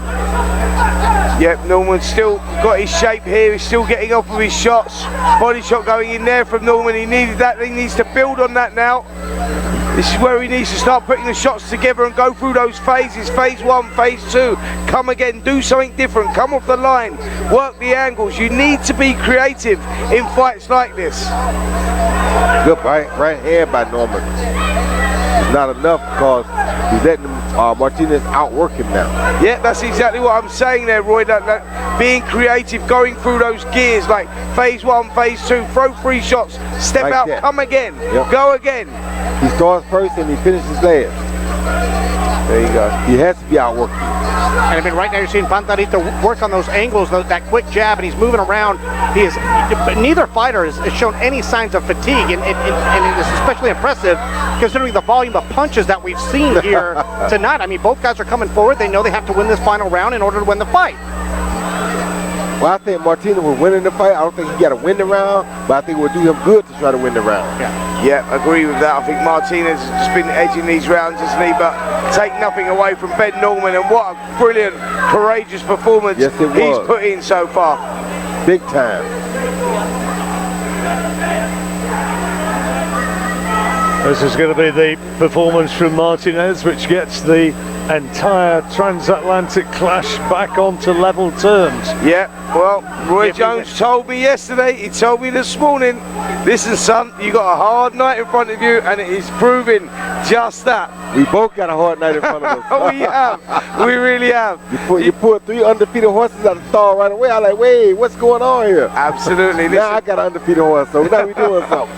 Yeah, get out of that corner, Batarita. You got to get out of that corner in order to not get caught with something bad. Now we got less than 40 seconds right. Don't need a knockdown in this 5-round fight either. So you better be careful. Yeah, phenomenal skills. Yeah. And that's it. That is it. We're going to go to the judges' scorecards, and we're going to see now if it's going to be tied 6-6 or if it's going to be UK 9, US 3. That was a very spirited effort. Congratulations.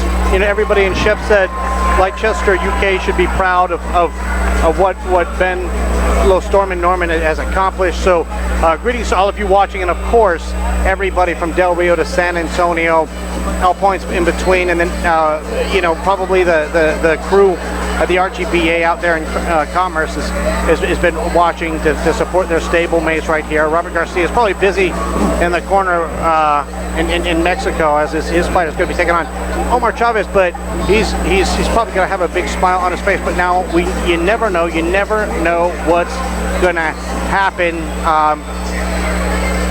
in order to who's going to be coming out victorious. That's why we're going to find out here shortly when we send it to the man quien es más macho, Lupe Contreras. Well, I think that Martinez has done enough in that contest. The better work, the better combination punching has probably got him over the line. Credit to Ben Norman for putting in the performance that he did. Just wasn't enough for me on the night, but still brilliant performance, representing his country, and he can go out and feel proud that he's gone out on his shield. 4 rounds to 1, I think it's pretty sure.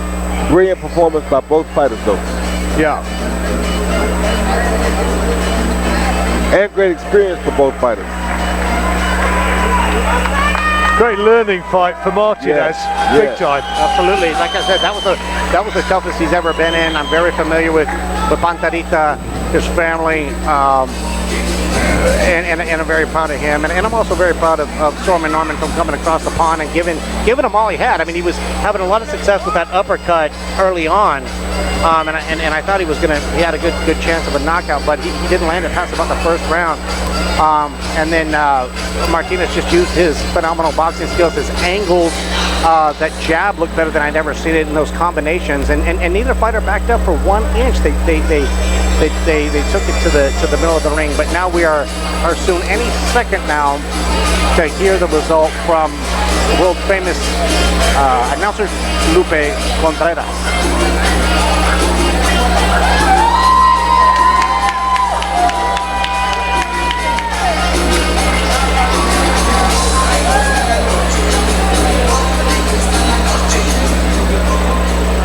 After going the distance inside the Martinez Promotions ring, we consult the official scorecard to determine a winner.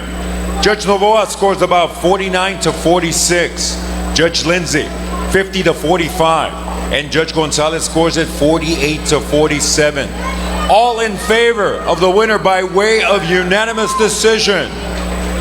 For Team USA, still undefeated, Jesus Panterita Martinez. That's a deserved outcome, I think. Absolutely. Listen, now we've got a competition on our hands, that's for sure.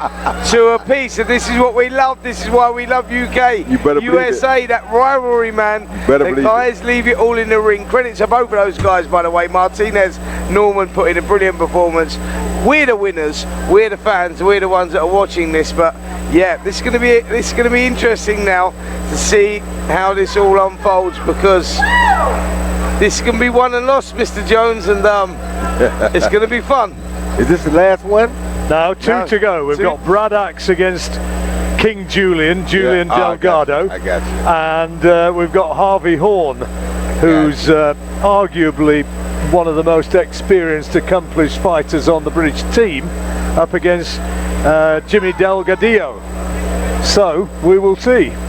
Yeah, Harvey Horn. I've got hopes for Harvey Horn. Actually, he was an incredible amateur, winning the silver in the European Championships, and he hasn't fulfilled his potential as a professional. Been stop-start, been out for he's had 12 contests in 6 years.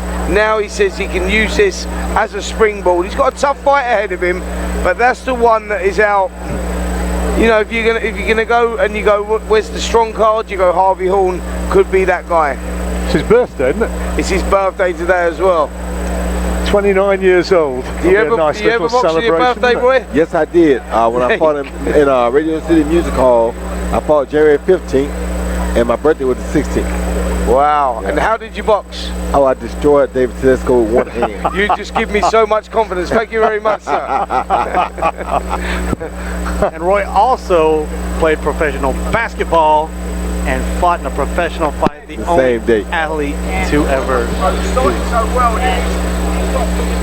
Ladies and gentlemen, before we continue with this transatlantic clash that is all tied up at 2 bouts, earlier on we had a live rendition of the Anthem of the United Kingdom, and it is only appropriate that we do the same for Team USA. Please rise as we honor our nation with the singing of the national anthem. To do the honors, we have country music royalty. She is the niece of the legendary country singer Freddie Fender. Please welcome Miss Margarita Fender.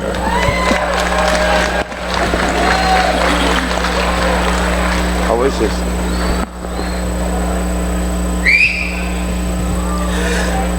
Oh, say, can you see by the dawn's early light what so proudly we hailed at the twilight's last gleaming, whose broad stripes and bright stars through the perilous fight o'er the ramparts we watched were so gallantly streaming, and the rockets' red glare, the bombs bursting in air, gave proof through the night that our flag was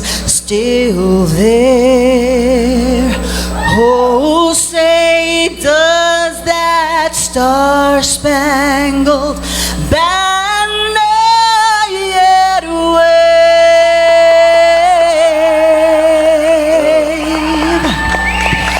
o'er the land of the free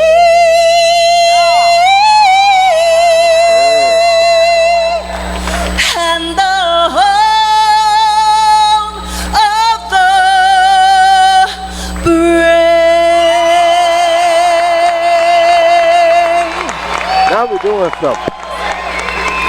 Wow. Go USA! Performance. That's probably why we Ladies and gentlemen, country music royalty, Miss Margarita Fender. Wow, I'm just hoping that your next fighters don't perform as we mentioned, ladies and gentlemen, the transatlantic clash is all tied up at 2 victories of the each. famous Freddie Fender, we continue with the action, making his ring walk for Team UK. Very, very famous throughout Brad Texas. Axe. Excellent voice. Oh, Sweet Caroline.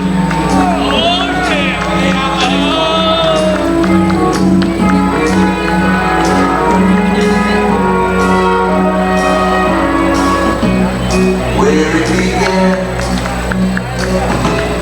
I can't begin to know. Amazing.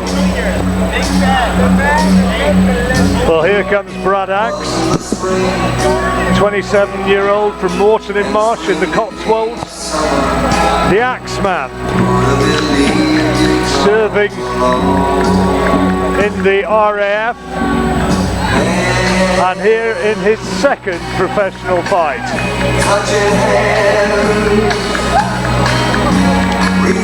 Yeah, been with him in the gym this week, John, and I'm telling you, you look at him now, he's up at the top of the steps, he is pumped up, he knows what he's got here, he's got a tough, undefeated opponent in front of him, but trust me when I say this, the confidence has been there all the way through.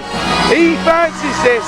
He has a mental coach as well as a fitness coach, and he will be absolutely right, I'm sure. The RAF flag is being carried in behind him.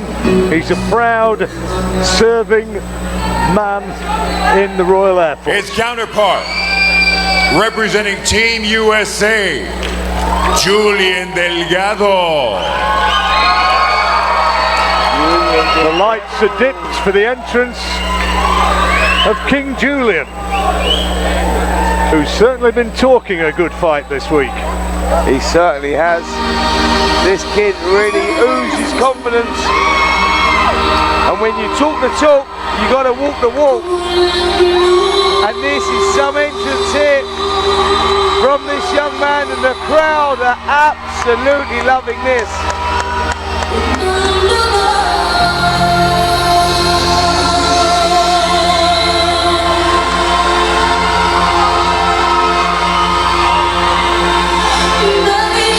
Terrific amateur record, this lad, only in his third pro fight.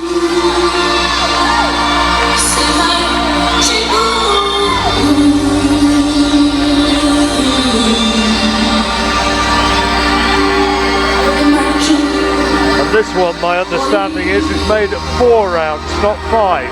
Really? Yeah, that's down to the British Boxing Board of Control and not allowing Brad Axe after only one contest to compete in more than 4 rounds. So I believe it is down to a 4-rounder.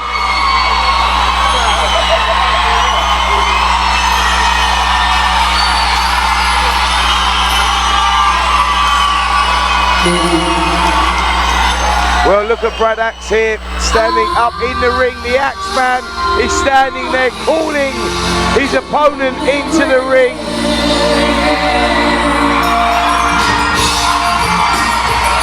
I think, knowing Brad, he'll think this is a little disrespectful. Well, listen, he'll be feeding off it. He'll be getting pumped off it. He doesn't lack confidence, Brad. His mind is good, as you said. He's got a mind coach. The mindset. This is all about opportunity, showcasing your skills, molding you, building you as a fighter. Brad recognises that. He's been confident all week.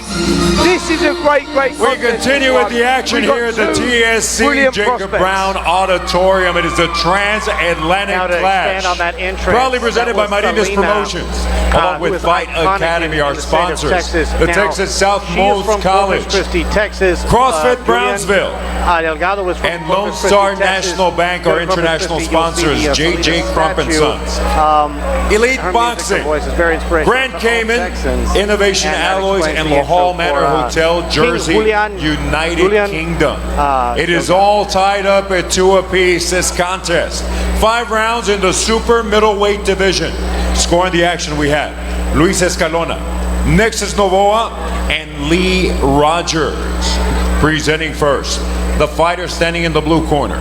He enters wearing white with gold trim. He weighed in at a ready 163 1/4 pounds. Tonight, this former pilot for the Royal Air Force now goes to war inside the ring for the 2nd time as a pro with a record of 1 victory. Fighting out of Yeovil, Somerset, England, Brad the Axeman Axe.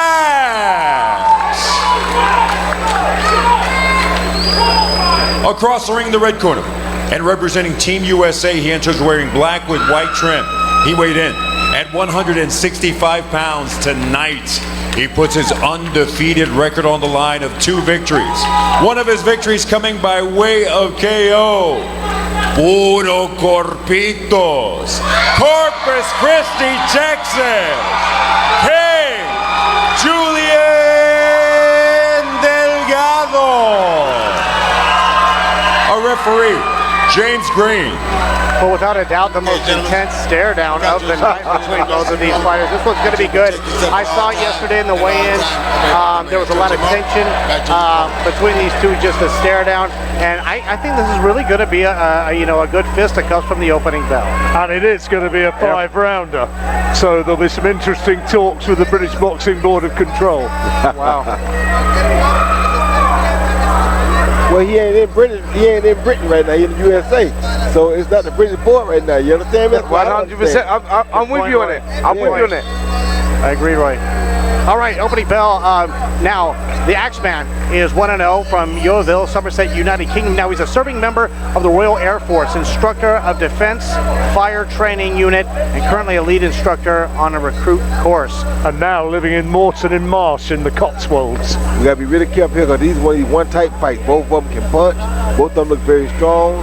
Somebody get caught on the chin, anything can happen. I tell you what, there's a solid look around the Axeman now. He's working well with that jab, and Delgado, he's got to be careful as he comes forward because he seems to be open as he's coming in there, carrying that left hand low. And let me tell you, the Axeman is good at chopping things down.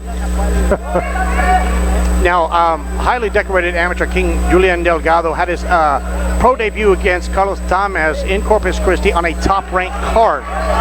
And now he's 2-0, fighting against a 1-0 fighter. And both of these guys, evenly matched on paper. Both very tall for middleweights. There's no doubt about that. But they look like they're coming to throw some leather. So this fight should be very interesting. Braddock started as a 15-year-old, was hammered on his amateur debut, but then won his next 5 by stoppage, and thereafter he was hooked. Yep, and that's generally what happens with fighters that get to a certain level. You know, you get the backstory, and it's very common that the first fight they have or the first sparring session they have, they take a beating, and that encourages them to come back. Work that out. Mark of a good fighter. Absolutely.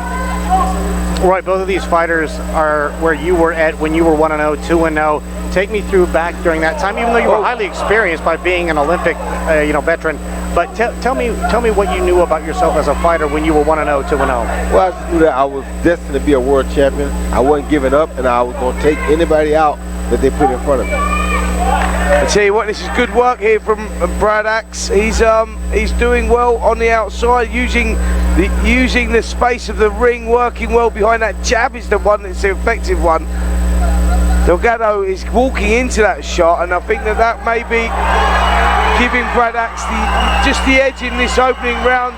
Delgado trying to go for it, but nothing really landing, John. No, it didn't. He was narrowed the gap, and the crowd was getting excited because he looked as though he was teeing off, but I don't think anything in that attack actually landed on targets. Brad Axe's heart punches look better and look more different than Delgado's. Delgado's jab looks better, but Brad Axe's right hand looks better. Yeah. Julian obviously being more aggressive, establishing, the fact that he's a stronger fighter from the opening bell, wanted to send a statement. Solid right hand right there, and has his opponent in a bad spot. We're going to go to a commercial. We'll be right back. ¿Eres aficionado del fútbol? En Soccer Shop de la Plaza Mall encuentras artículos oficiales de tu equipo favorito, como jerseys del América, Chivas, Tigres y Rayados, internacionales, como Real Madrid, Barcelona, Al Nassr e Inter de Miami. Somos Soccer Shop adentro de la Plaza Mall, al lado del área de comida. Ven a visitarnos. Rome in the Sand Festival, 18 y 19 de octubre en la Isla del Padre. Acompaña a Paul Sr. de Orange County Choppers en la caravana de motos. En el viaje más grande del año. Prueba tu suerte en nuestra noche de casino y compite en el torneo de póker. Disfruta de boxeo profesional en vivo, expo de tatuajes, exhibición de autos y vota por la señorita Chrome in the Sand 2024. 18 y 19 de octubre, segundo evento anual de Chrome in the Sand Festival. It's our 5th fight of the night. Brad Axe for Great Britain against Julian Delgado for the United States. Tight opening round, Spencer. Yeah, very difficult to split them. I know the guys, I think, went the other way and went with Delgado. I just leant towards Brad Axe, and maybe that early part of the round where he was landing the jab and landing the more effective shots. Very difficult to score that round. I think there's going to be a lot more twists and turns in this contest. Both guys seem very, very capable.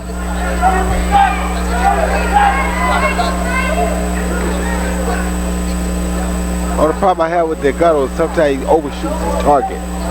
You want to see him get that range a bit better. If you get a better range, then he'll be able to do better with his power punches. That's because his feet is out of range, right, Roy? He's not moving his feet before he throws his hands. He's trying to close the gap with his hands. Too much, exactly. And for those of you that just tuned in, this fight right here, the winner of this fight will determine who is in the lead in between the UK and the US. It is currently tied 6-6 as we are now in our fifth fight between the two countries. Solid right hand now. You can hear that one. He's got his opponent in a bad spot, but he reverses a very smart move there by the Axeman, Brad Axe. And now they take it to the center of the ring, and Julian continues to show his aggression right now. But both of these guys obviously came to fight, and they're throwing some leather in there. And the fans here in Brownsville, Texas love it. Yeah, Julian just got to quit telegraphing. By telegraphing, he's going to allow Brad Axe to catch him with a big shot. Yeah. You got to try to calm down the telegraphing a little bit. Yeah, he's very, very relentless in his approach, isn't he, Delgado?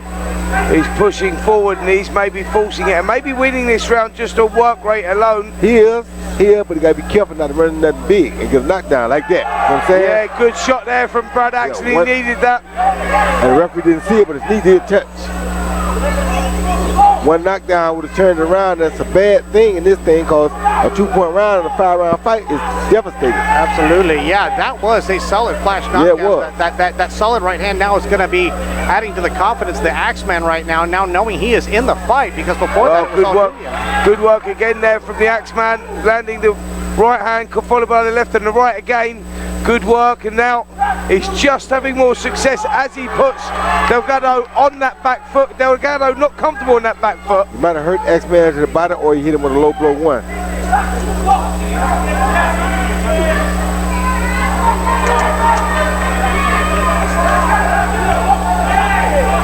Great, again, another even match contest here. Great matchmaking between US and UK for sure. Most definitely. 50-50 fights, which is what we want. And another close round, this one, most definitely. Yeah, it certainly is. It's what you go for. Is it the relentless pressure of Delgado, or is it the more... La pasión y la emoción de tus deportes favoritos se viven aquí, con nuestro estilo único. Cada gol se grita al máximo. Los combates se llevan a otro nivel y narramos momentos históricos. Juntos seguiremos siendo los mejores por Azteca 7. Vienen decididos a resurgir en una batalla en la que no habrá tregua. Por sus venas corre la furia de una leyenda, pero derrocar a un ex campeón olímpico es otro nivel. Disfruta este combate narrado con el entusiasmo que caracteriza al Box Azteca Team. Omar Chávez contra Misael Rodríguez. Próximo sábado a las 11 por Azteca 7. It is a very spirited contest between the UK and the United States.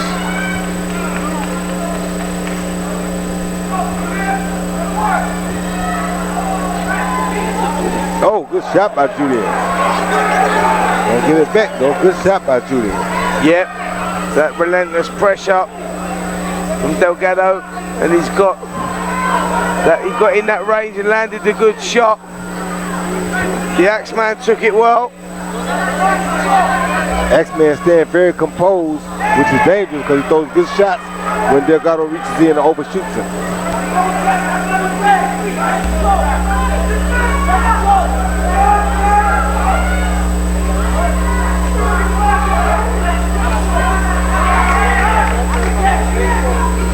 Good body shot. Good body shot by Delgado. Leading left by Delgado. Low blow. like I said, Delgado, a highly touted amateur. Yeah, you can see with the relentless pressure, you know, the work ethic that he has, Delgado. That's where he gets a lot of his success from. Maybe not the most technical out there, but he's, you know, he makes up with that relentless pressure and strength. The Axeman's moving well on the outside, but there you go, nice right hand when he gets in range and finds that shot. But yeah, just needs to up the tempo maybe just a little bit more now, Axeman, because on these close rounds you generally see the guy that's the aggressor that seems to just take the rounds. Body shot went in there from Delgado as well. Good slipping from Delgado right there too. Good slip, 3 good punches. Good body shot. Yeah, he's hurting to the body there, the Axeman. Yeah. Definitely hurt to the body. Oh, he's gone. Yeah. Another body shot. Right hand, and referee James Green now giving him that 10 count. Now, will the Axeman get up and continue or not? And he does. He answers the bell at count number 9, and these two are going to continue to do it, and Julian's looking to jump on him. But Julian got to be careful not to run into a big headshot trying to lay that body shot again. Definitely good point made by the champion, Roy Jones Jr. And another solid shot to the body right there, and it looks like the Americans are going to be going up 9-3 if Julian can continue with this pressure now to the body once again. A solid. Oh, good work there from the Axeman, though, showing a lot of heart, grit, determination, a lot of character in there right now. The Axeman is fighting now. Man, this is what it's all about. Body shots again, and the Axeman trying to draw him in. Delgado pushing forward. What action here. Last 15 seconds of the 3rd round. Delgado's looking for another big body shot. Another body shot. Another good body shot. Another good body shot. Oh, good left hook on the bell there from the Axeman. Listen to the crowd in here really getting into this one. They know what's on the line. They know how much it means to each and every nation. What a round of boxing there from the Axeman. I mean, the thing that I think that Julian here needs at the to be TSC Jacob careful Brown of is he can't get too careless Auditorium. because he was throwing a lot of wild punches in there. This is the 4th and final round. Yes, last round, yes. Yeah, I told you that I do that through the British Boxing Board of Control. That's what I was saying. I know they announced it as 5, but because of the British Boxing Board of Control and their rules, this fight can only be sanctioned over 4, which probably does Delgado a favour because he's in front in this fight, and you just think, well, Brad X now has to roll the dice. Am I fair in saying that, Roy? You think that Delgado maybe 2 rounds to 1 up? And we got a knockdown. Oh, you got the knockdown as well. Cool, 10-8. So my man's in trouble. But it was not counted. Yes, it was. Yeah, it was. Oh, I'm sorry. Oh, yeah. The knee. I apologize. I thought the knee in the beginning of the fight. No. The body shot. You are correct. Good body shot. shot. Axeman's landed a body shot of his own as well. Yes, he did.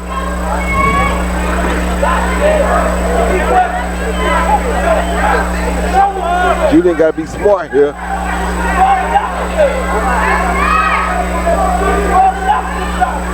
Another fantastic clash here. Yes.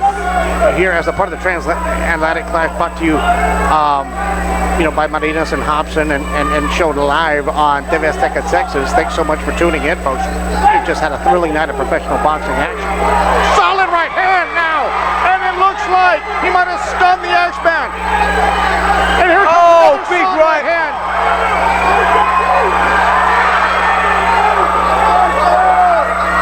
Good shot by the X-Man. Yeah, he's showing a lot of character there. Brad Axe, he really is. Oh, nearly comes out the ring. Referee doing a good job there. Stopping Delgado. Judge Lee Rogers in on the action right there. Great job catching the fighter from falling out of the ring. Big man, Lee Rogers right there from Corpus Christi. And it continues right here. This is just action-packed.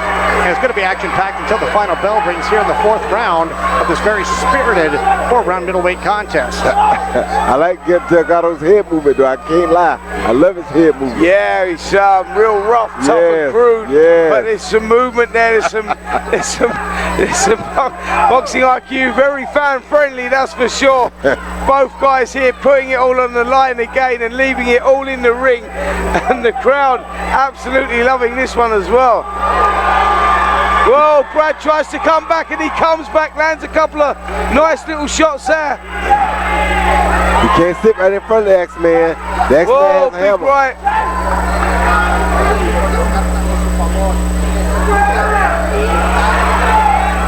Oh, good slip, good body shot too. Throw the hook right there. Less than a minute to go, folks. This one's going to get more interesting as the clock ticks down. Now at 45 seconds. Oh, good body shot. That hurt. That body shot hurt bad. The referee called it low, but that hurt bad. And Julian knows that the Axeman smart. He's covering up that area that got hurt. But can he land that punch? And if he does, it's going to be another knockdown. Yes. Oh, he missed with a good uppercut there. Good shot. Body shots are going in and taking their toll here on Brad Axe. He's really showing a lot of character to be staying in there, biting down on his gum shield. Yeah. Oh, that was a low blow. You know what? Delgado does a great job of looking punches off too. You don't see that much more in the pros nowadays. He does a great job of looking the punches off. Yeah, old school. Yes, old school. Yes. Less than 10 seconds left. Oh, what a shot! Almost got it. What a shot right on the bell. Almost had him down. Landed his best punch of the fight as the bell sounded. Now we're going to go to the score. Eso, fuerte el aplauso para esta gran pelea. Favor of the undefeated Julian Delgado, King Julian Delgado, but you never know, this is professional boxing. Something wrong with this box. 1-2, 1-2.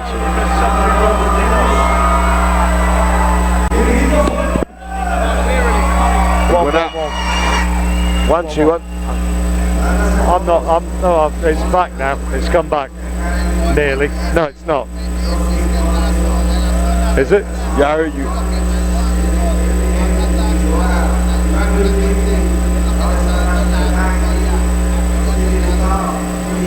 Yeah.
Judge Novoa, 40-36, and Judge Rogers scores it 38-37. All in favor of the winner by way of unanimous decision. Team USA takes the lead. King Julian Delgado.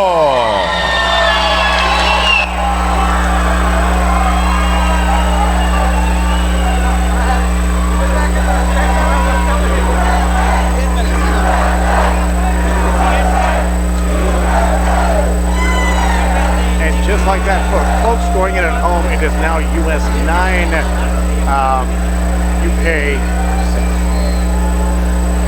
Definitely a very spirited, even contest here. I like these 50-50 fights, though. You got fights matched up like this. This is what people come out to see. They don't want to come out and see a bunch of whitewashers. They want to come out and see fights that anybody can win, you know? And you know what it is, Roy? When you get 50-50 fights, when kids are putting their necks on the line or their O's on the line early on in their careers, that's what we like to see here. And I think that's what we've creative with this concept is you go, it's not about protecting your O, it's about going in there, you know, putting it on the line, 50-50 fights, because that's where we're at now. That's what the paying public want to see. We don't want to go in there knowing exactly who's going to win and whatnot. We're going, let's get the matches on 50-50 fights, and I think that's proven now. USA have pulled ahead, and it's now down to my little mate Harvey Horn to save the day, and you know, we come away with the draw. Gonna be a tough one. Spencer, do you feel like you have an advantage when you're giving him advice? Because he also is well, I mean, just like you were, when you became world champion, he's a bantamweight.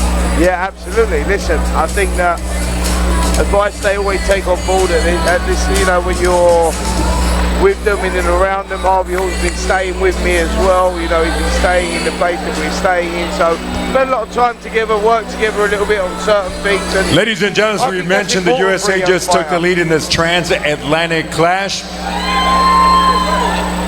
We speak with both of our fighters. First of all, with our winner, Julian Delgado. Julian, you came out very strong. Obviously, you had a very tough man in front of you, a former military man. Tell us about this experience fighting in the transatlantic clash.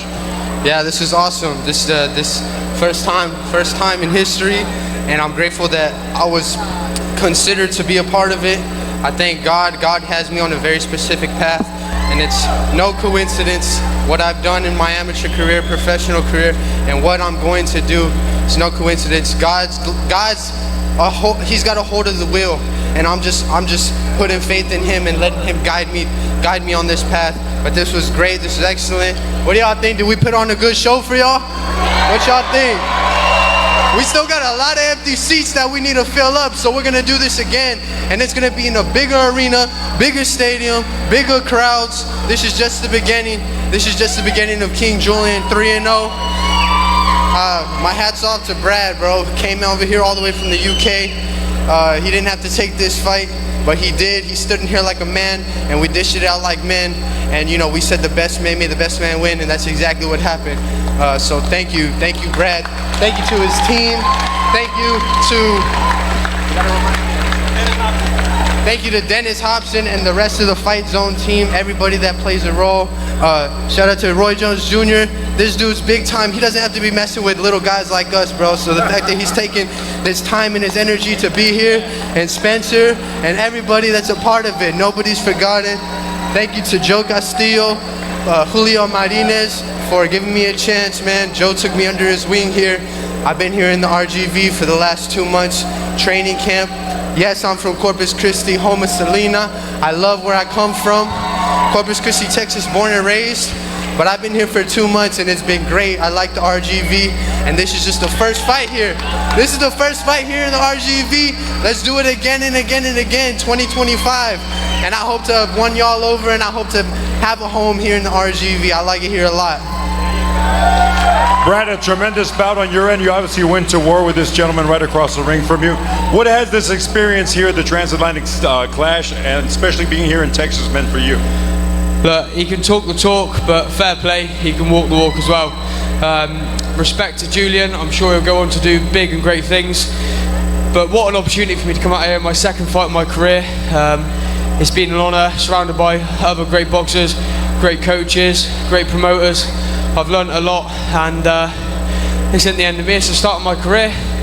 It was a big risk this early on in my career, and I knew that it was going to be a test, which could have gone either way. And look, as Julian said, the best man won. Maybe we'll get it on, as Dennis and Julio has said before. This isn't the last one, so I'm sure we'll meet again, and next time maybe the UK will take it home. A tremendous performance. Hopefully we will see it again. A round of applause for our two co-main events. Brad Axe, Julian Delgadillo, as we mentioned. The USA is taking the lead. And I didn't get to say thank you to my family. This is my beautiful family right here. Every single one of them. This has been a very hard road. Barely making ends meet. Literally my bank account has like 50 bucks in it right now. But this is all worth it right here. This is worth it, this moment here. And they all helped me get, little by little, they helped me get to where I need to get. And I'm thankful. Y yo soy mexicano también. No hablo mucho español, but I'm learning.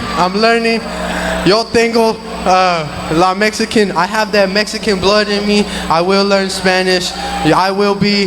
That's the best part of being Mexican American, baby. Both of both, the best of both worlds. Excelente español, Julian. Excelente español.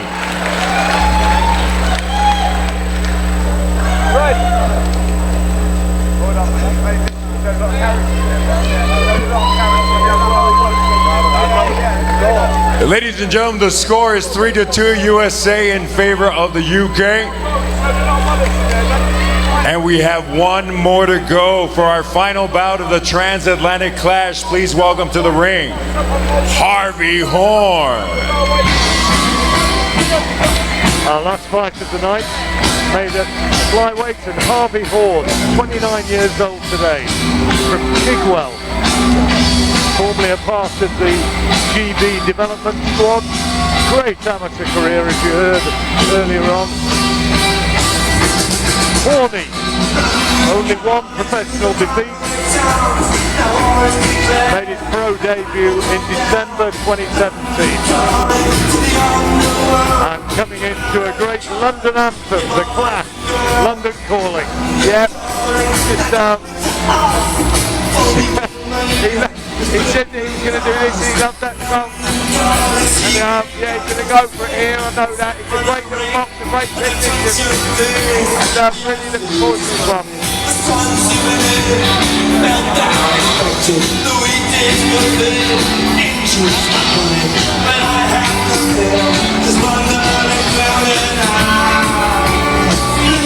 Not really quite delivered what he should have done as a professional fighter, Harvey Horn, after the amateur success he His had. counterpart, Jimmy Delgadillo.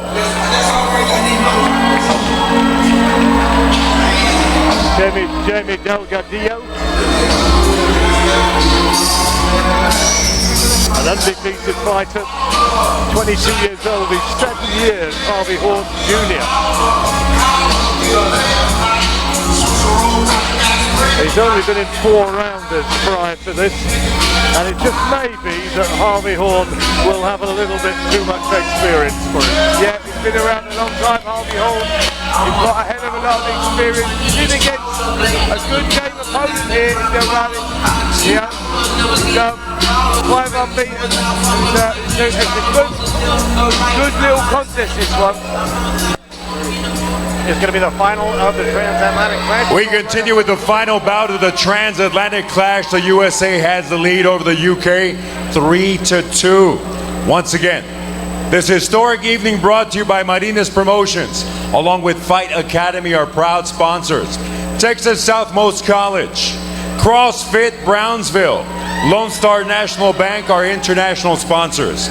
JJ Crump & Son, Elite Boxing, Grand Cayman, Innovation Alloys, and La Hall Manor Hotel, Jersey, United Kingdom.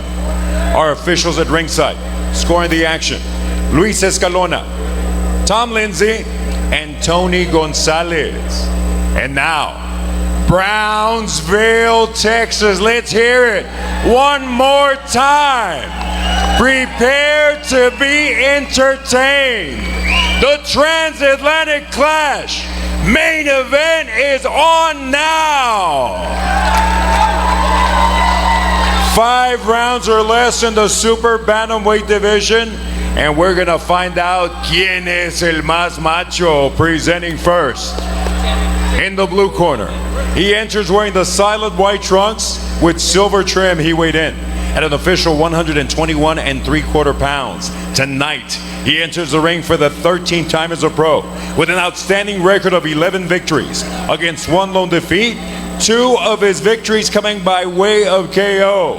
Hailing from London, England, United Kingdom, Triple H, Harvey Hornet Horn. His opposition, the red corner, wearing red with black trim, he weighed in at a ripped and ready 122 1/2 pounds. Tonight, he represents Team USA and also puts his undefeated record on the line of 5-0. 3 of those victories coming by way of knockout. Originally from Portersville, California, and now repping the RGV, Westlaco, Texas, Jimmy Cali Boy Delgadillo. Once again, our referee, Tyrone Parker. Nobody does it better than the legendary. All right, you received your instructions in the dressing room. Protect yourself at all times and make sure you pay attention to my commands at all times. Punches here and up are good. Punches here and up are good. Touch them up. Good luck.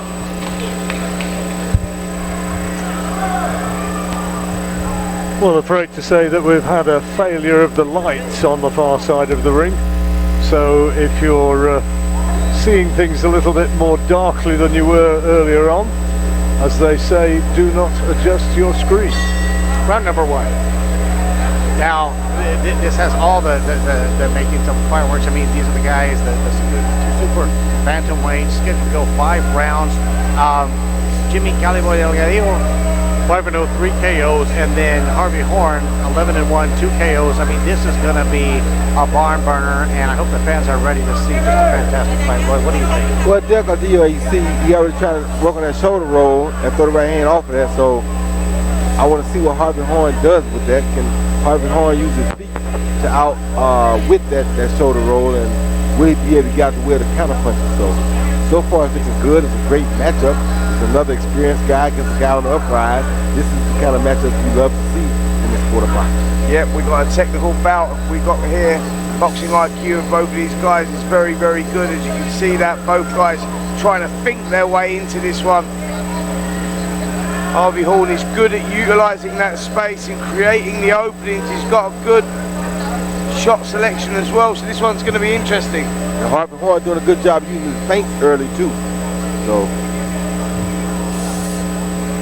now, for those of you at home keeping score, right now it is US 9, UK 6. Now, if Horn is successful in this bout, that means we will end in a 9-9 tie, and we will go to see who has the more knockouts, knockdowns, and that will be determining the winner of the trophy. If the US wins, the final tally will be, if Delgadillo wins, the final tally will be US 12, UK 6. So this main event, it comes down to this right now.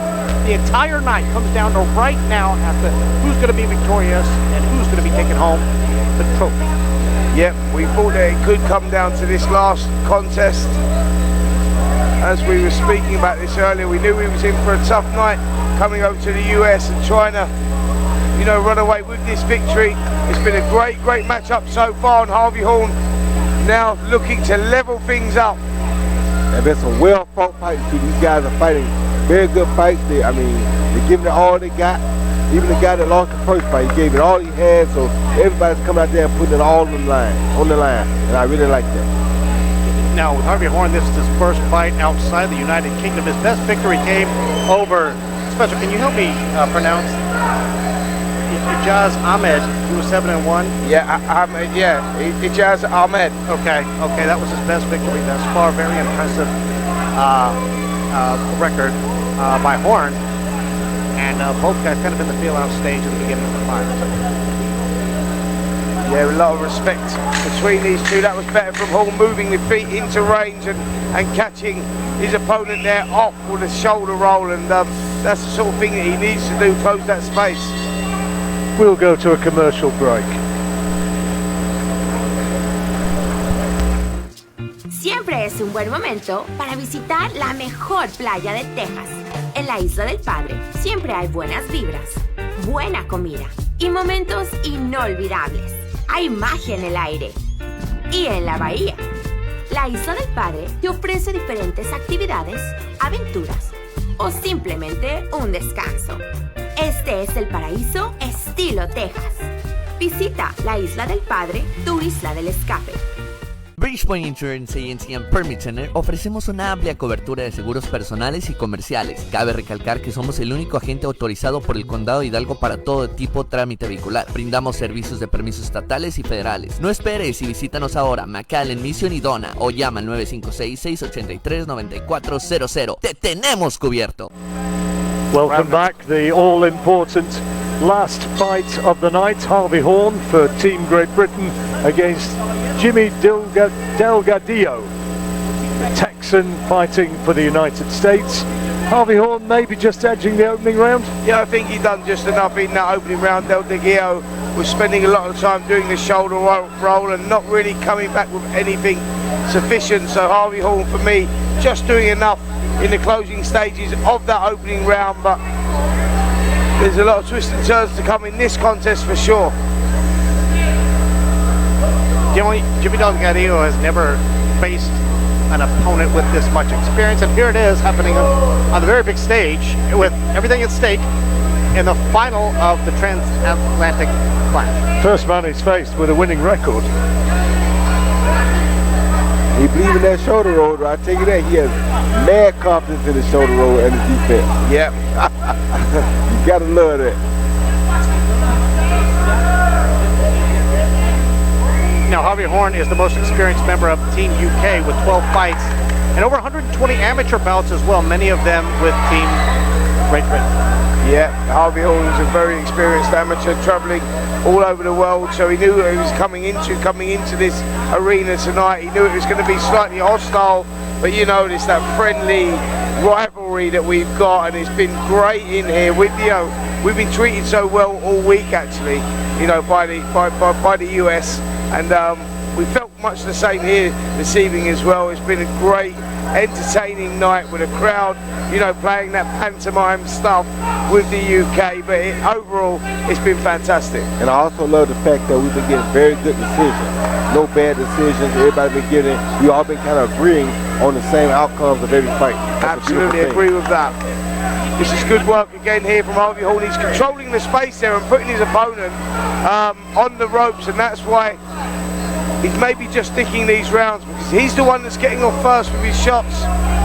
Great accuracy. He's boxing beautifully here, Horn. Yep, totally agree with that, John Delgarino. He's struggling to get off of anything of his own, isn't he? He's a little bit too negative at the moment, and that's good work again there from Harvey Horn. Delgadillo is steadily looking for the counter shots. He's not looking to do much first, he just wants to counter. Yeah, and he's spending maybe too much time, Roy, sitting on those ropes. And like you say, when you counter punch, the timing of that has to be perfect. You sort of got to deliver it just after the opponent's delivered the shot. He's spending too much time on the ropes and he's not getting off with the shots fast enough, and just allowing Harvey Horn to nick these rounds.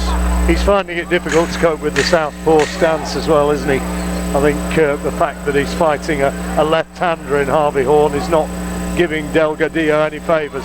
No, good head movement there from Horn. Delgadillo tried to roll the dice a little bit there, tried to go for it at the end of that second. ¿Eres aficionado del fútbol? En Soccer Shop de la Plaza Mall encuentras artículos oficiales de tu equipo favorito, como jerseys del América, Chivas, Tigres y Rayados, internacionales, como Real Madrid, Barcelona, Al Nassr e Inter de Miami. Somos Soccer Shop adentro de la Plaza Mall, al lado del área de comida. Ven a visitarnos.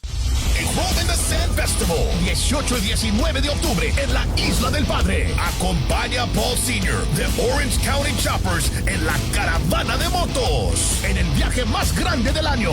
Prueba tu suerte en nuestra noche de casino y compite en el torneo de póker. Disfruta de boxeo profesional en vivo, expo de tatuajes, exhibición de autos y vota por la señorita Chrome in the Sand 2024. 18 y 19 de octubre, el segundo evento anual de Chrome in the Sand Festival.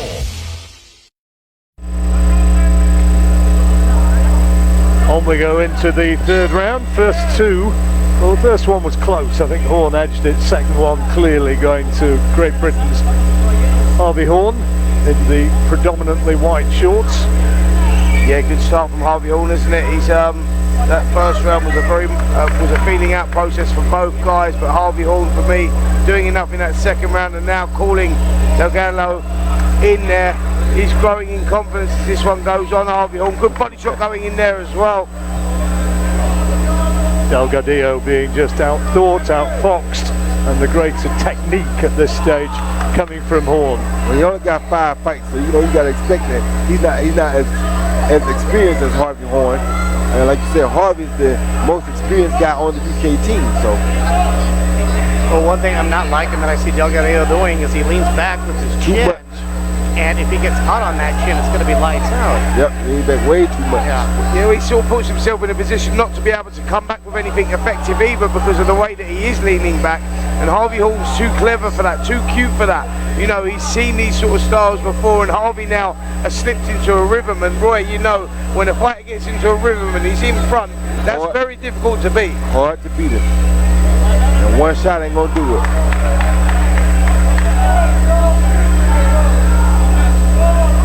Yeah, good work again here from Harvey. He's just, oh, lovely left hand round the side of the...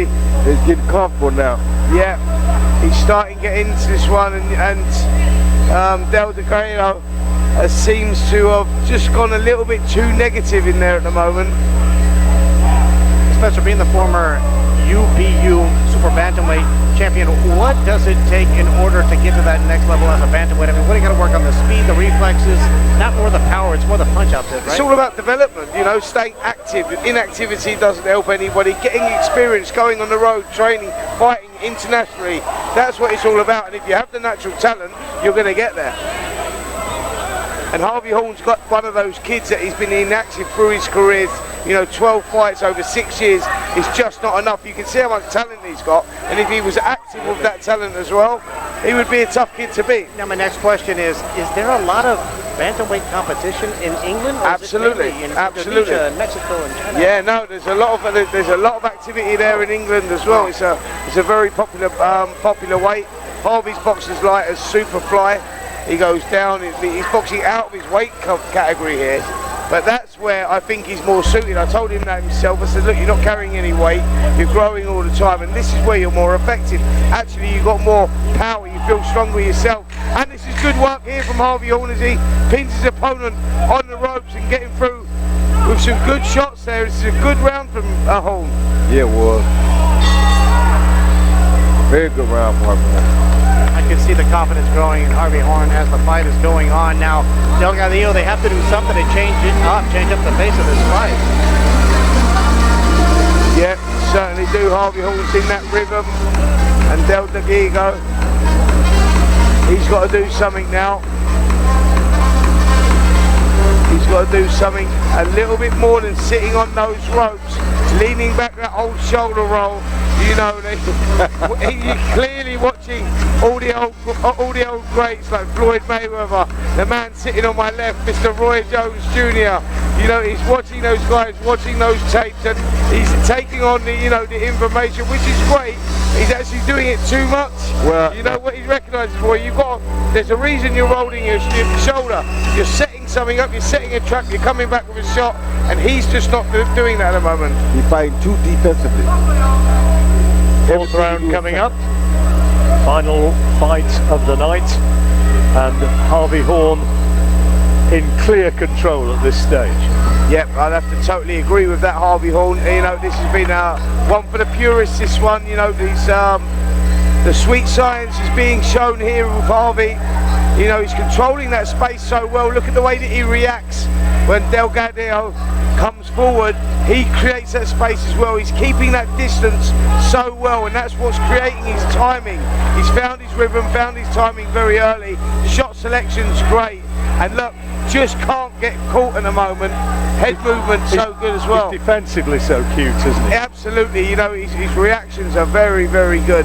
I'd say that, listen, for me, Harvey Horn, if this kid stays active and pushes on, he could go and do something for sure. He's got a lot of natural ability. A whole lot of natural ability. And I would like to see Delgado be first sometime. He's always waiting on Harvey. You're not going to be the experienced fighter waiting on him. He already knows how it is. He has much more experience than you, so you keep waiting, he's going to set you up for something soon, like he just did right there in that corner.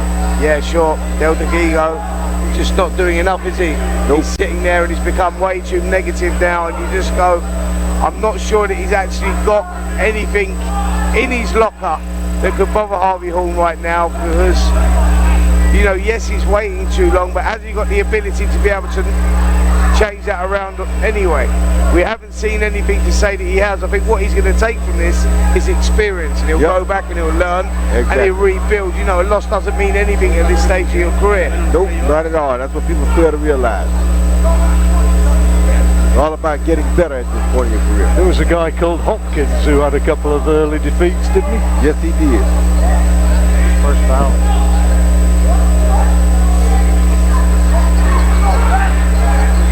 Boy, if you're in Delgado's corner, you know there's going to be one more round. What are you going to say? You got to go out there and let your hands go. You can't keep waiting on him.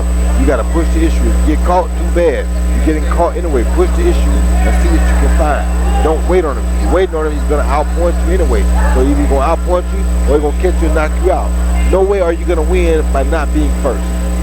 The problem that he's got though is that Harvey's controlling that space with his feet. He's holding the feet and he's making, work when he's doing that. You know, he's making him work without working himself because he's controlling that space so well with his feet. And yeah, he's struggling with that southpaw stance as well.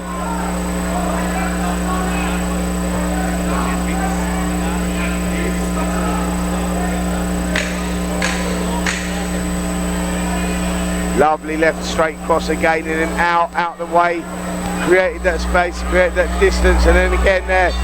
That was good work there from Harvey Horn towards the end of that round, and that was another one to cement another round. 4 rounds down, 4 rounds in favour of Harvey Horn on my scorecard anyway. I don't know how you guys are seeing it.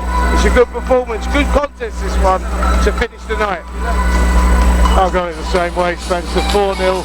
Here at the TSC Jacob Brown Auditorium. Coasting now towards a comfortable win, which I have to say is pretty much what we expected. I'll tell y'all what I think at the end of this next round. I agree with y'all right now, but I'll tell y'all exactly what I think at the end, at the conclusion of this last round.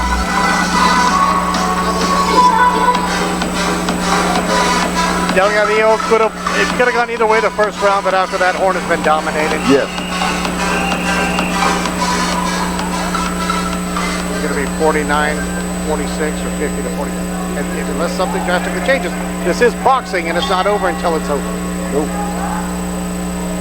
Yep, that's exactly it. The referee pulls the shorts up and away. The protector comes up even higher there.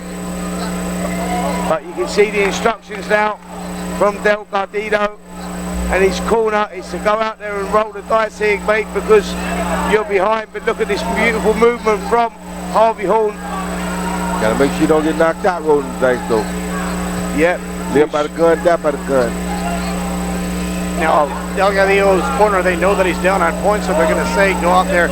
What they said was go out there and be aggressive, and ultimately he's looking for that big shot. He knows he has to score that big knockout in order to be victorious for the U.S. to take that trophy home.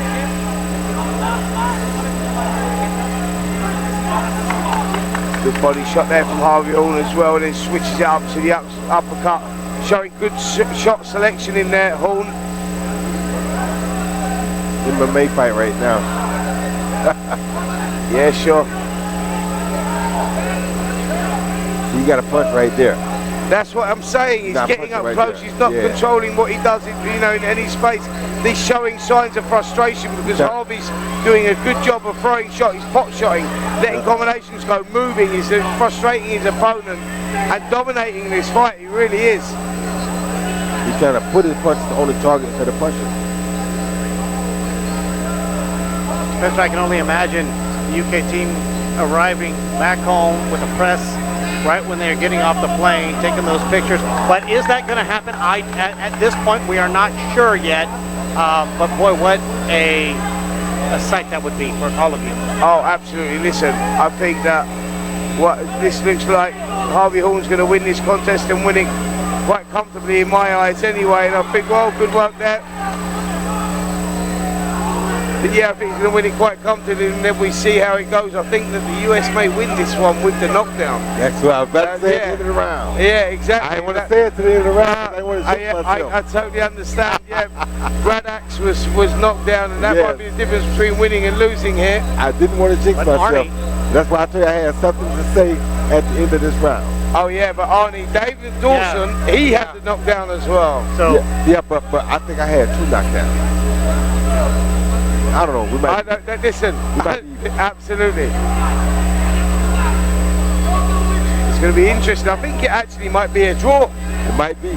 I think it's one of those strange ones where we didn't want it to be a draw. We tried to work it out, it wouldn't be a draw, but it looks like it's a draw. Well, like they say in Spanish, vamos a ver, we will see. Last 10 seconds right here. It looks like Horn is in clear control of this one now, pandering to the crowd, and it is going to end here as the final fight of the exciting Transatlantic Clash. And that is it. We will hear from Lupe Contreras momentarily as to who won. We think it was Horn, and then as to how they're going to tally the victory, we shall see.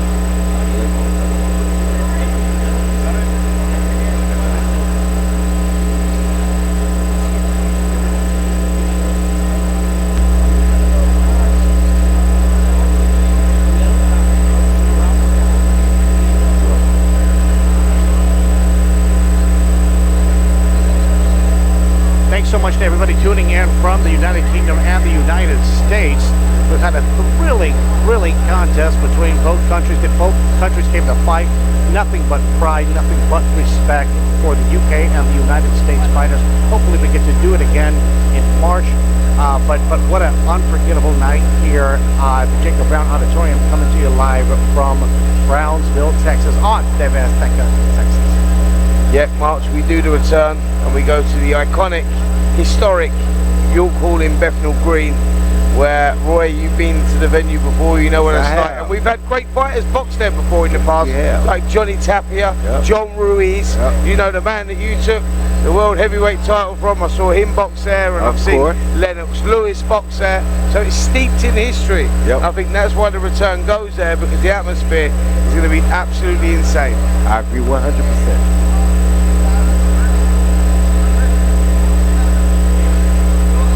Yeah, so I'm just thinking about this, you know, and I think we get the victory here. Let's see.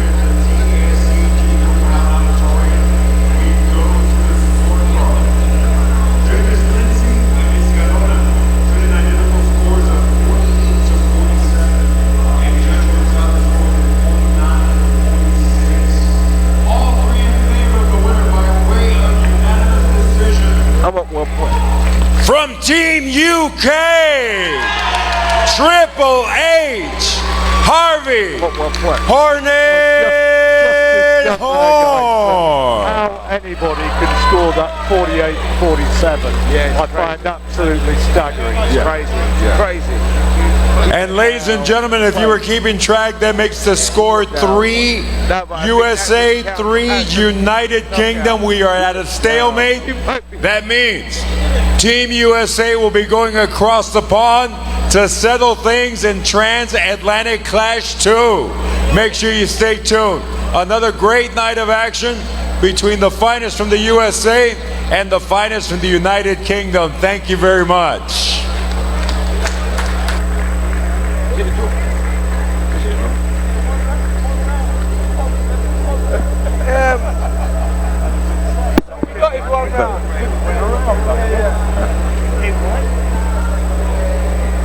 No.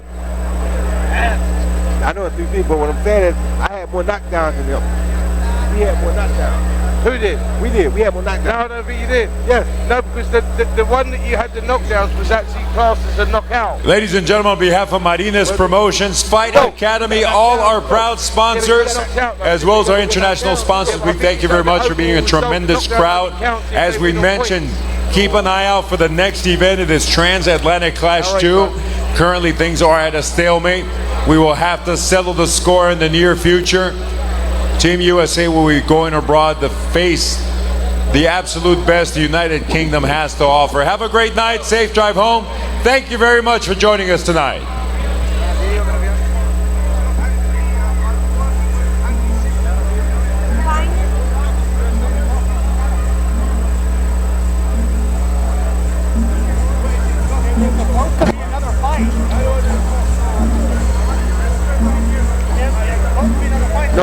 No, James didn't fight.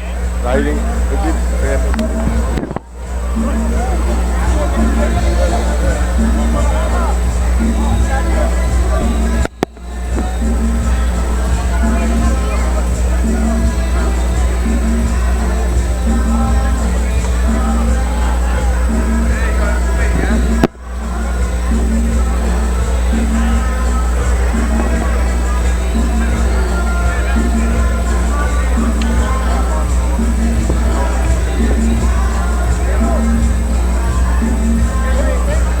sir. Yes, sir. They told me that you guys had to cut the music and tell everybody to exit the building immediately. Yeah, okay, yeah. Thanks.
Somos la casa del museo.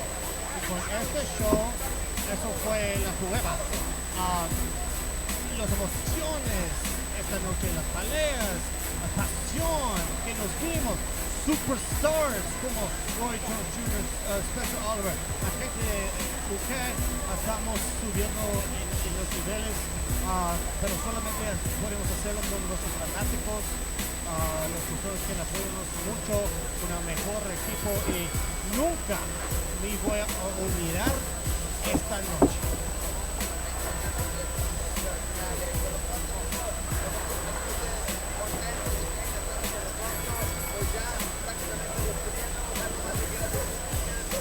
Hello, sí.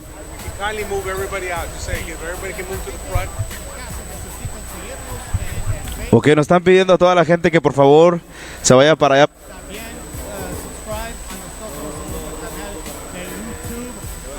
Nos vamos a estar en vivo el 9 de noviembre, en vivo de San Antonio, Texas, y más atracando.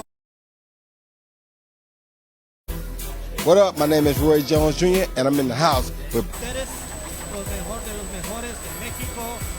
Yo sé, ustedes son los mejores en México y cada vez estamos creciendo en un nivel.